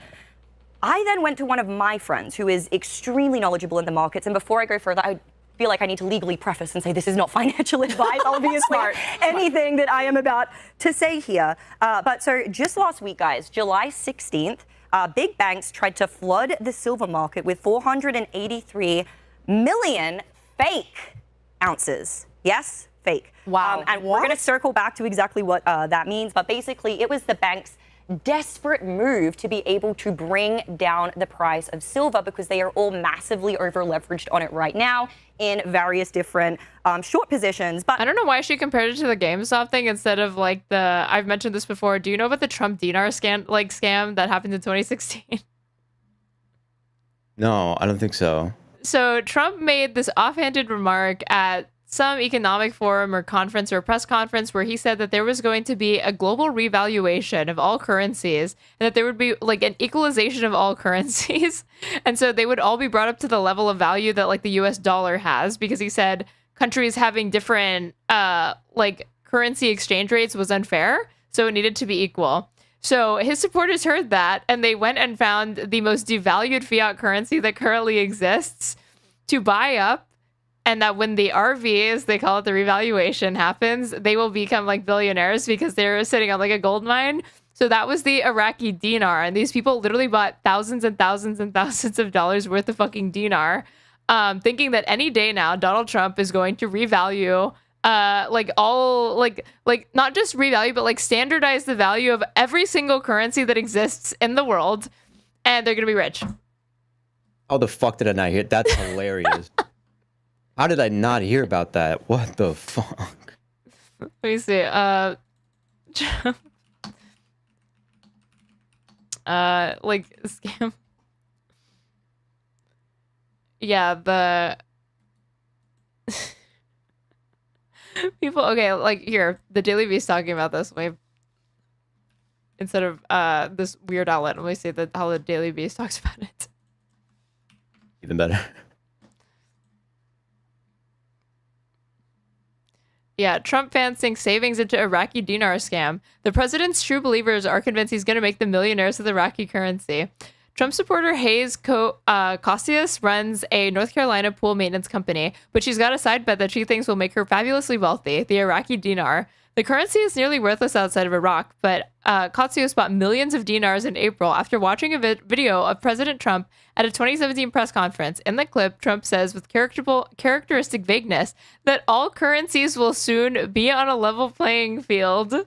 So they're hanging this investment on these like one or two statements that he made, buried in some press conference. That's fucking insane. In reality, Trump was talking about trade imbalances with China, but like other Trump supporters who have fallen into the dinar investment scam, which has existed since at least 2012, Costius interpreted Trump's rambling statement as proof that the Iraqi dinar would soon be worth as much or even more than the US dollar, making anyone who had been smart enough to buy in early a millionaire. I love my president, and I was like, oh my God, Costius told the Daily Beast. The purchase, Costius said, cost her and her husband somewhere between $5,000 and $10,000, counting the cut to the company that sold them the dinars. 2 of her adult children have bought millions more dinars too. Like other investors in the incredibly long-shot dinar scheme, Costius hopes that Trump and the Iraqi government will somehow revalue, or RV, which is like their acronym for this, their lingo, the currency, boosting its current value of less than 0.001, literally like penny, to $3 or $4 each. Dinar promoters have claimed that near mythical event will occur for at least a decade, but if it does, it would theoretically make a millionaire of anyone with the foresight to just put a few $1,000s into dinars. If it happens, it'll be awesome, and there will be a huge party at my house, says Costius. The rumored wealth surrounding the dinar dates back to its pre-Gulf War price when each dinar was more than $3, but sanctions and years of war have pummeled its value to less than 1/10 of the US penny. Unfortunately for American investors, the long-awaited RV never seems to come. The persistently low value inspired warnings from state regulators and several indictments against dinar sellers accused of misleading investors about the currency's prospects. But that hasn't stopped dinar investors from buying and counting on the much-awaited RV to make them rich. It's like all these people, again, with these fancy degrees, whatever, trying to warn them, like, yeah, you are getting scammed and you're wasting your money. Yeah, okay, sure. I'm not going to listen to you. You're just trying to hold me back and you want all the dinar for yourself, right? So luckily they sidestepped that advice and bought it anyway. I love their stupidity. Sometimes I love it. It is pretty fucking amazing. While it's difficult to measure how many Americans have invested in the dinar, court papers related to dinar scams often mention millions of dollars worth of dinar purchases. Dinar holders regularly tweet at Trump and various Iraqi government Twitter accounts, demanding to know when they'll finally enact the RV that will let the money flow in. The dinar scam has become particularly Trump-centric since 2015 over rumors that Trump has personally invested in the dinar. There's no evidence that he actually does. This is probably, I bet if you dig far enough, this is clearly like a Q conspiracy. I just know that's where it fucking leads. Search engine searches related to Trump and the dinar have shot up, according to Google Trends, returning hoax articles claiming Trump has bought millions of dollars worth of dinars. Mr. President, I know you're a businessman above all else. You can balance the American budget and save an American generation if you will only stabilize the Iraqi dinar. I love it, dude. That guy's probably got kids and shit, man. He's probably got a family that he's telling his wife, like, don't worry, like when this happens, we're gonna be set. Trump supporters like Kotsios have also been drawn in by videos showing the prophecy of Kim Clement, a South African prophet whose fans believe predicted Trump's election. So brilliant to say that between when you have two candidates to call it on one of them, right? A 50-50 chance. That's just amazing prediction skills. Before his death in 2016, Clement also mentioned a dinar revaluation. It was like, okay, well, God said the Iraqi dinar was going to revalue. Kotsios told the Daily Beast. Dinar-related threads on Twitter and YouTube fill up with Trump supporters asking the president to somehow force the revaluation. Mr. Trump, I really admire you. Please help us with the RV, wrote one Twitter user. Another asked Trump to increase the dinar's value to give us the financial tools we need to support your efforts. So they're promising, these little cucks, that if he just does this, we promise you'll get your cut. Just please do it. Oh my God. Look, President Trump, we stand with you in your commitment to make America greater than it has ever been. We are your peaceful warriors. Give us the financial tools we need to support your efforts. So yeah, this goes into it. I'm surprised you had not heard of this, but yeah, like A more niche rabbit hole to go down. Very, very funny. I love that. It backfired. Literally, the market laughed it off. Price stayed stable at $37. And so now the internet is calling it out. They're calling this silver squeeze 2.0. And yes, that does imply that there has been a prior squeeze in the past. Shortly after GameStop, the people who were involved with that project, after that kind of dwindled, they turned their attention to silver. When that happened, there was an 8-year high, but the squeeze quickly fizzled as the market absorbed the pressure, and the institutional resistance on that was very, very strong. This time, though, we are in a completely different set of market conditions right now. The banks are once again over-leveraged, way more over-leveraged than they were back when the first silver squeeze occurred. And so let me just break all of this down, explain what it means. I'm going to try to explain it in like simple, elementary terms that anybody could understand. So the first thing to understand about all of this is that all of the world's banks, not just within the United States, but they are massively, massively over-leveraged on silver right now. They're in these short positions, hoping that it's going to come back the other way, and it just quite simply has not been. But why is that? Like, are people privy to what the banks are doing, and they're like, oh, hell no, and then they're investing more in silver? Silver just hasn't, I would short silver if the banks were shorting silver. So let me explain. Like, oh, they know, the system's rigged, we're shorting silver, check. So let me explain the difference. I would not do the opposite. Right. So this is where the difference comes in with investing when you're talking about ETFs and then the actual tangible asset, right? So last week, banksters dumped 369 million paper ounces, which is 40% of the global supply of silver, in a 30-minute frenzy to try to smash the price down. Which banks, do you know? Every single major institution, basically. Like just all the banks ever that existed, pretty much. And we saw it out of London, we saw it out of the United States. I'm going to go into each of the individual ones. These bastards shorted silver, so now they're trying to artificially flood the market to ensure that it drops and they get their short. Exactly. Yes, basically. Let me finish. She's reading Wall Street Oh bets. my How do you God, know this that? feels unethical I don't know anything about what's going on with the silver market, but saying this kind of thing to a especially stupid audience just sounds no different than telling people to buy silver. But this time it's like you're part of a they're like one step away from like getting one of those like Fox News tier type, like invest in like silver bonds or whatever. Do you know what I'm talking about? Yeah. No, I mean, I was gonna worry that they were gonna do that actually. So many Fox News flashbacks, but yeah, it literally feels like they're giving like financial advice that could really fuck with people. No, for sure. It's actually it is. If it weren't real, it would be funny. But it is real, and so it's kind of not funny. Israel, yet again. Okay, so by the end of the hour, guys, so within 30 minutes, 40% of the paper ounce supply, okay, and then by an hour it climbed to $483 million. You just have like all of these decontextualized figures that are read to you ominously that you don't know, like that, like induce like panic buying, or like people don't realize like what it means and how this is not actually that consequential or a big story at all. Users were all calling it out. You guys remember that for GameStop they had their community that they were all building on Reddit. Yeah, same thing. Everyone was calling it out as blatant manipulation. But again, price did not budge. We can actually go ahead and show this Reddit chart that I have up here, please. If we could pull this up, and we're able to see the amount that the banks I love your emojis. I didn't do that one. This is somebody within the Reddit community. But guys, this is love this. Don't you just love a good graphic? Come on, dude. Literally just last week. So basically, hedge funds are shorting the stock. They're betting that it's going to go down. And with GameStop, we saw the same thing, but this time it's sneakier because they're selling paper silver, which again, this is different to physical silver. So what is it? Like a lease? Because silver's a commodity that you can invest in. Yes, What's like that's ETFs. the whole point. Yeah. For ETFs, so like ETFs that have silver in the portfolio. 100%. So basically, they are. It is like so aggravating to watch Anna pretend like she has anything to learn from Amy Dangerfield. Like, why even humor her? Why are you doing anything other than like laughing at her face? Thing too. The thing with the GameStop thing too is that like yes, it was a meme, yes, it was funny, and people felt like they were a part of getting back at these institutions. And then a lot of people that actually played along with it and wanted to join the diamond hands and shit, all those guys got fucked. tons of people lost money off of it because they didn't know what they were getting into. And so it just feels incredibly fucked up to do this. You win some, you lose some. True. People really do see it as like this individual consumer choice that should not be subject to like consumer protections. They just see it as like, oh, well, you made a bad investment and you're just mad. And it's like, no, these are like schemes. These are like pump and dump schemes, effectively. Why should it be any different than a con man trying to like sell you snake oil sales, like snake oil? Like, we regulate that and protect consumers from that. This should be the same thing. This is actually far more consequential because people hear these ridiculous sums that they could money that they could potentially make if they just invest, quote unquote, a few $1,000s. But then it's like, it's catastrophic.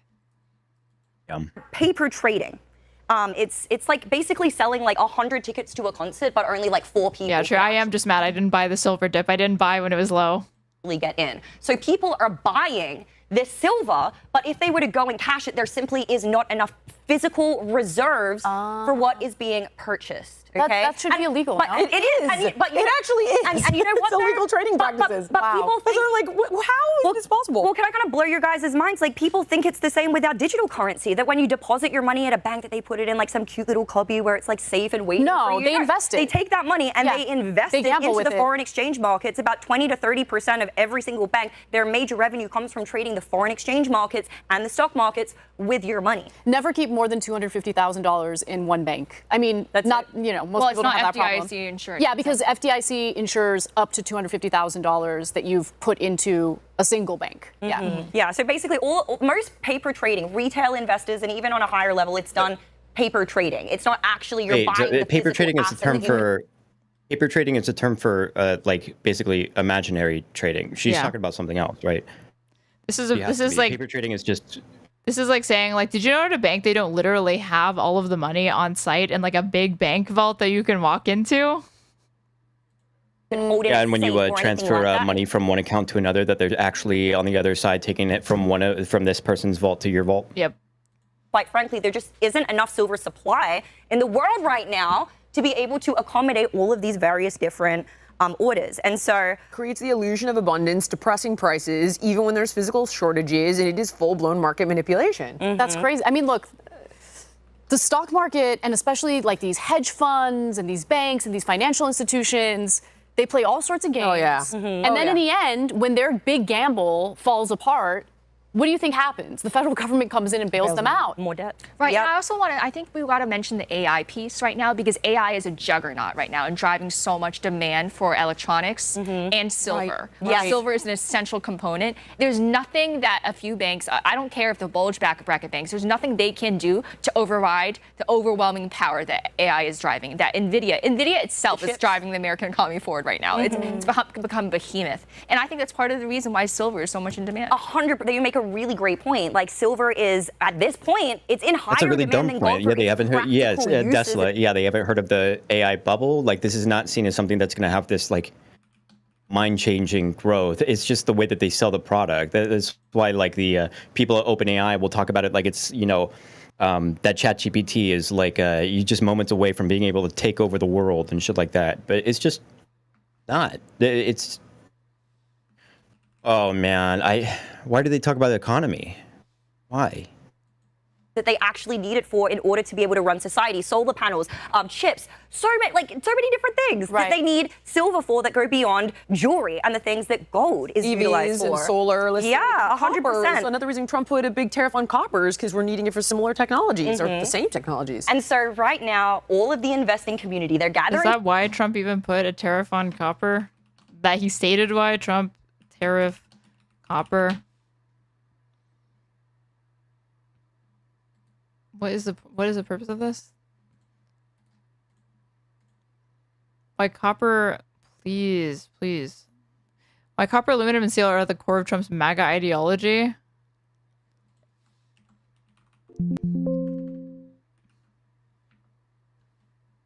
What was the point? Much of the motivation for tariffs on the base inputs of production, such as copper, is primarily a political motivation, says an analyst. Trump has on several occasions become frustrated at the reversal in the production of all three materials away from the United States, which was the dominant global producer as recently as the 1980s, and towards Chile for copper and China for steel and aluminum.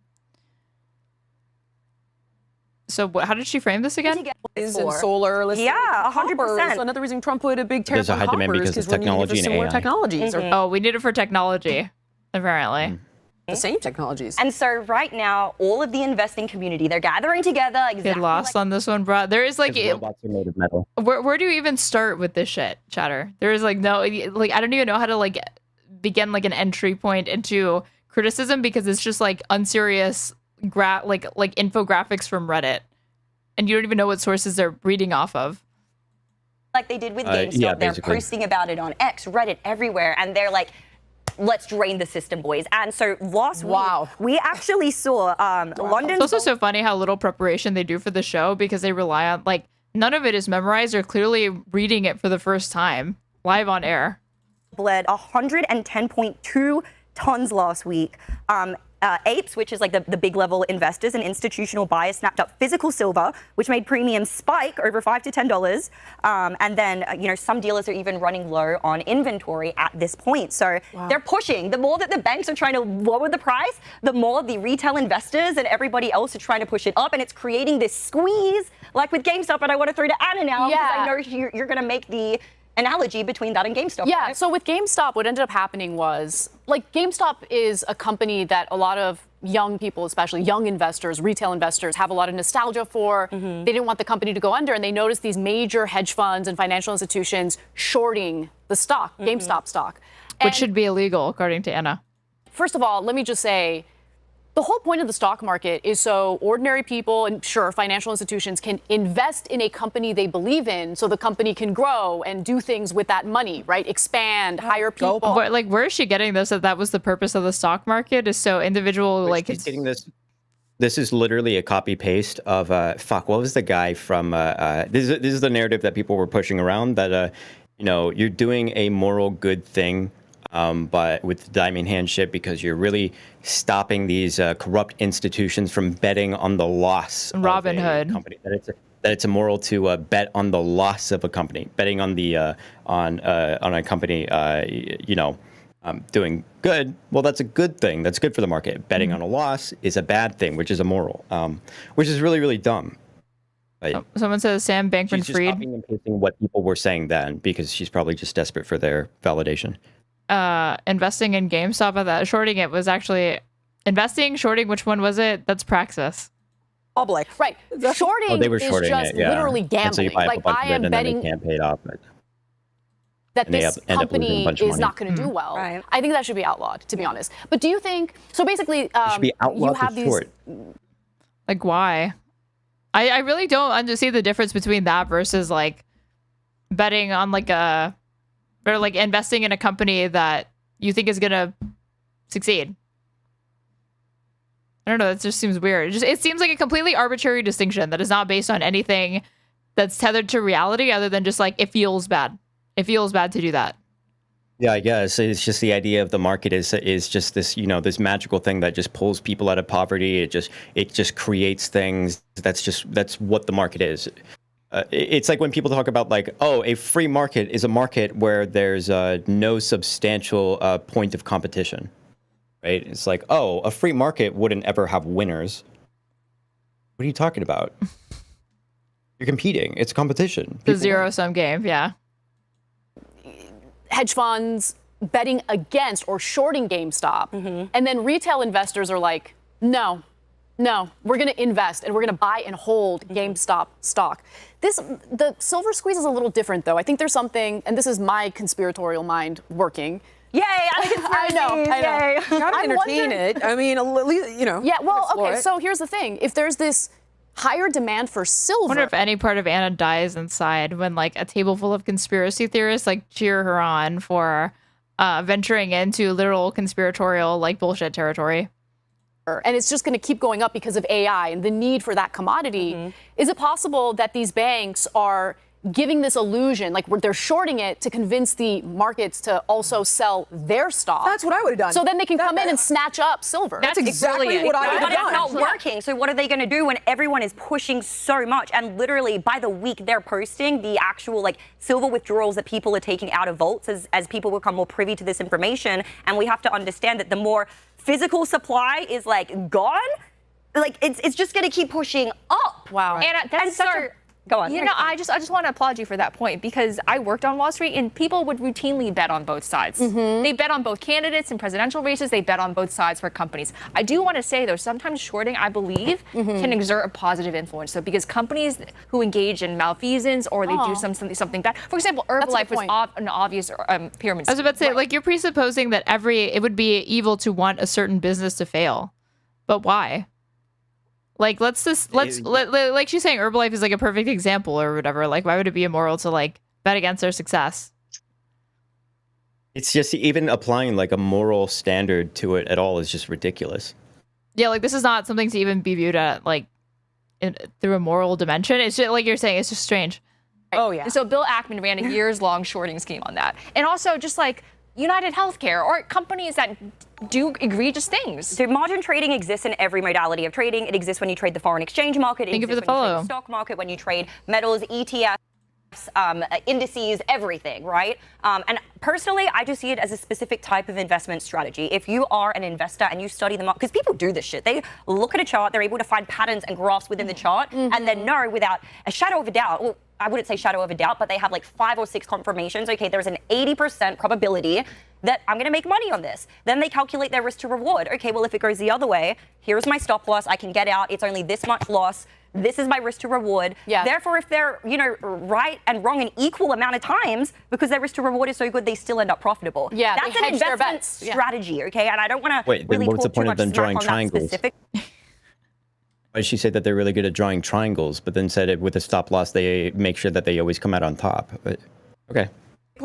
But I do agree with the general principle that, yeah, the stock market is there to invest in companies that you believe in overall. Yeah. I would say I mostly agree with that sentiment for everyday retail traders, but when it comes to professionals, I mean, I wouldn't trade options. Like it's super volatile. People short they short cryptos now. You know, they margin trade cryptos like BTC, USD. I mean, they know who their audience is, because it's so funny how like at some point in this, Anna was like, you know, the GDP is not a good metric to even measure the health of an economy. And one of them said, like, yeah, it's completely disconnected from like ordinary average people. This conversation is completely disconnected from the average American. The average American is not participating in the stock market whatsoever. Yeah, it's so weird, the sort of angle that they take about the stock market, just economy in general, because when they're talking about geopolitics and they're talking about the United States influence in other countries, well, then all of the market influence, the soft power, all of that stuff becomes this sort of part of this moral crusade on the one hand. Yeah. 2, part of this really devious evil thing on the other hand, with like the economic hitman and shit like that. It always takes on this like new shape, which is just super inconsistent every time that they talk about it, where it just doesn't feel real. It feels like it fits into whatever sort of narrative that they're trying to have about a thing, right? The difference between when they talk about China investing in Africa and the United States investing in Europe, we're just like diametrically opposed for very, very little reason. It just feels it doesn't mean anything, you know? Like, we're not talking about value in the market as anything that's attached to the everyday lives of people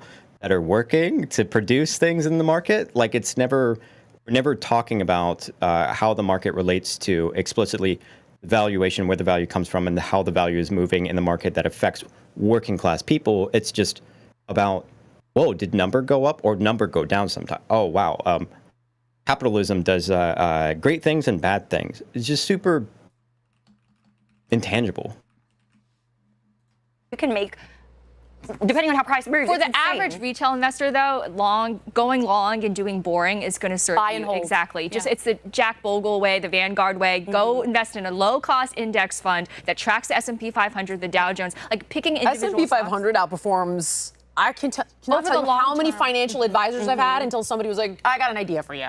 Why don't you see if any of these guys have beat the S&P 500? None of them have. Yeah. Exactly. I know how much money I can't. You want to invest in healthy companies and hold. Okay. Exactly. Do the day trading stuff, trading options. I love getting my advice from her take. My my stock portfolio is only going to be, better. Thank you for the raid, Left Reckoning. We're finishing up this horrible episode of her take. Like, you can't. It's a dopamine hit, but it's not going to pay off in the long term. Just I agree. Stick with, no one. I am still of the belief that no one has ever lost betting on the United States of America. Yeah. And over the course of, we're approaching our 250th birthday, and that has never been proven wrong. Conserve and protect. A lot of people don't know. I traded the foreign exchange markets for like my first 4 years in America. It was like a hobby that I picked up. That's super sexy. So I have shorted currencies. I can't say that. What? Don't you just love the queer baiting? I don't even know what you would call this. I'm done with women. Sorry, I gotta go. I'm only finishing to the end of this segment. I cannot do what was this next one? That's super sexy. What investing? That's hot. All right. In the words of Paris Hilton. Yeah, after this Butler assassination report, I think this has to do with like the stuff that happened in the thing that happened in Minnesota. And Nvidia sneaks back into China, but I personally have no interest in these or whatever. I barely had interest in this. Yeah. I have not.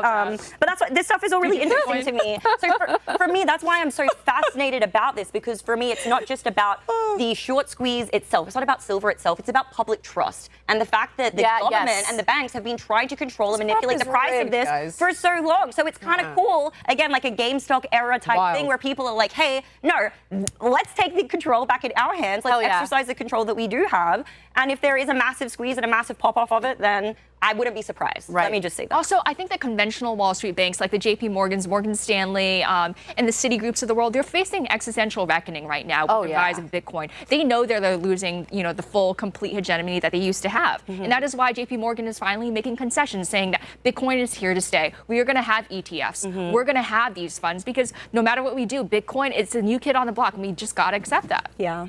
No, but again, that also worries me because that could be the leeway for a CBDC. Oh no, these cryptocurrencies are too volatile. We need to make one that we can fully control. That also opens the door when you start allowing these massive financial institutions to introduce digital currencies. It's like one step away from CBDC. I don't have the answer. I don't know what the answer is to that. I'm just saying it's a concern of mine. Continue to unfold over the course of many years. But I mean, that was a fascinating segment. That was so interesting. Thank you, Amy. Thank you. Yes, thank you, Anna, for helping. 1 year. I learned so much from that.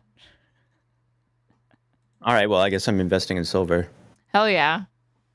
This is the next GameStop, and that's apparently not supposed to be like a pejorative. That's supposed to be a good thing. Definitely not going to lose money on that. Hell no, hell no. All right, you want to shout yourself out? I'm KidNotKin on YouTube and Twitch. Not Kick, not Twitter. YouTube and Twitch, that's it. Are you gonna I'm a commie, a extremist, far left, pro re-education camps, pro Stalin, Mao, correct, Pol Pot, all of those guys. All that. He's completely serious. Yeah. This is a very serious conversation. Obviously, these are the only types of creators that I platform on my channel. Obviously. All right. Yeah. Did you catch any of it earlier though? When Pisco and I were covering this, I don't know if you've ever seen us cover the show. It's a weekly staple at this point. No. That's good. That's good. No, that's good. SmugBug, but... All right. Are you gonna go live on your end and do any? What do you mean? Why? I am gonna go live on my end in about an hour, but. Oh, okay, then I can't read into yet. But I just wanted to know if you had taken in these high level ideas before, or this was like a shock to your system of just how impressive this is. I watched their what was it, a pilot episode or like a teaser thing at the beginning, which was very, very funny because it was like very low quality. It was awesome. It was great. But that's all I ever saw. I've been kind of steering clear of Anna. I can only take her in doses. As I get angry, and then I find myself soy pointing and pretending to care more than I do, and yeah. Yeah. Well, okay. Where am I sending you guys? I think I'm sending you to. Give me a second. Who the hell is even live? Happy V. Is he live? Hmm. Oh, Ice Beans is live too. Okay, I'll send to Ice Beans. All right, sending you guys Ice Beans. All right, guys, and then on YouTube, I don't know that anybody's even live on YouTube.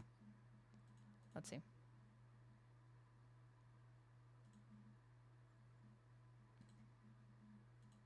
Nope. All right. Enjoy. Have fun. Bye.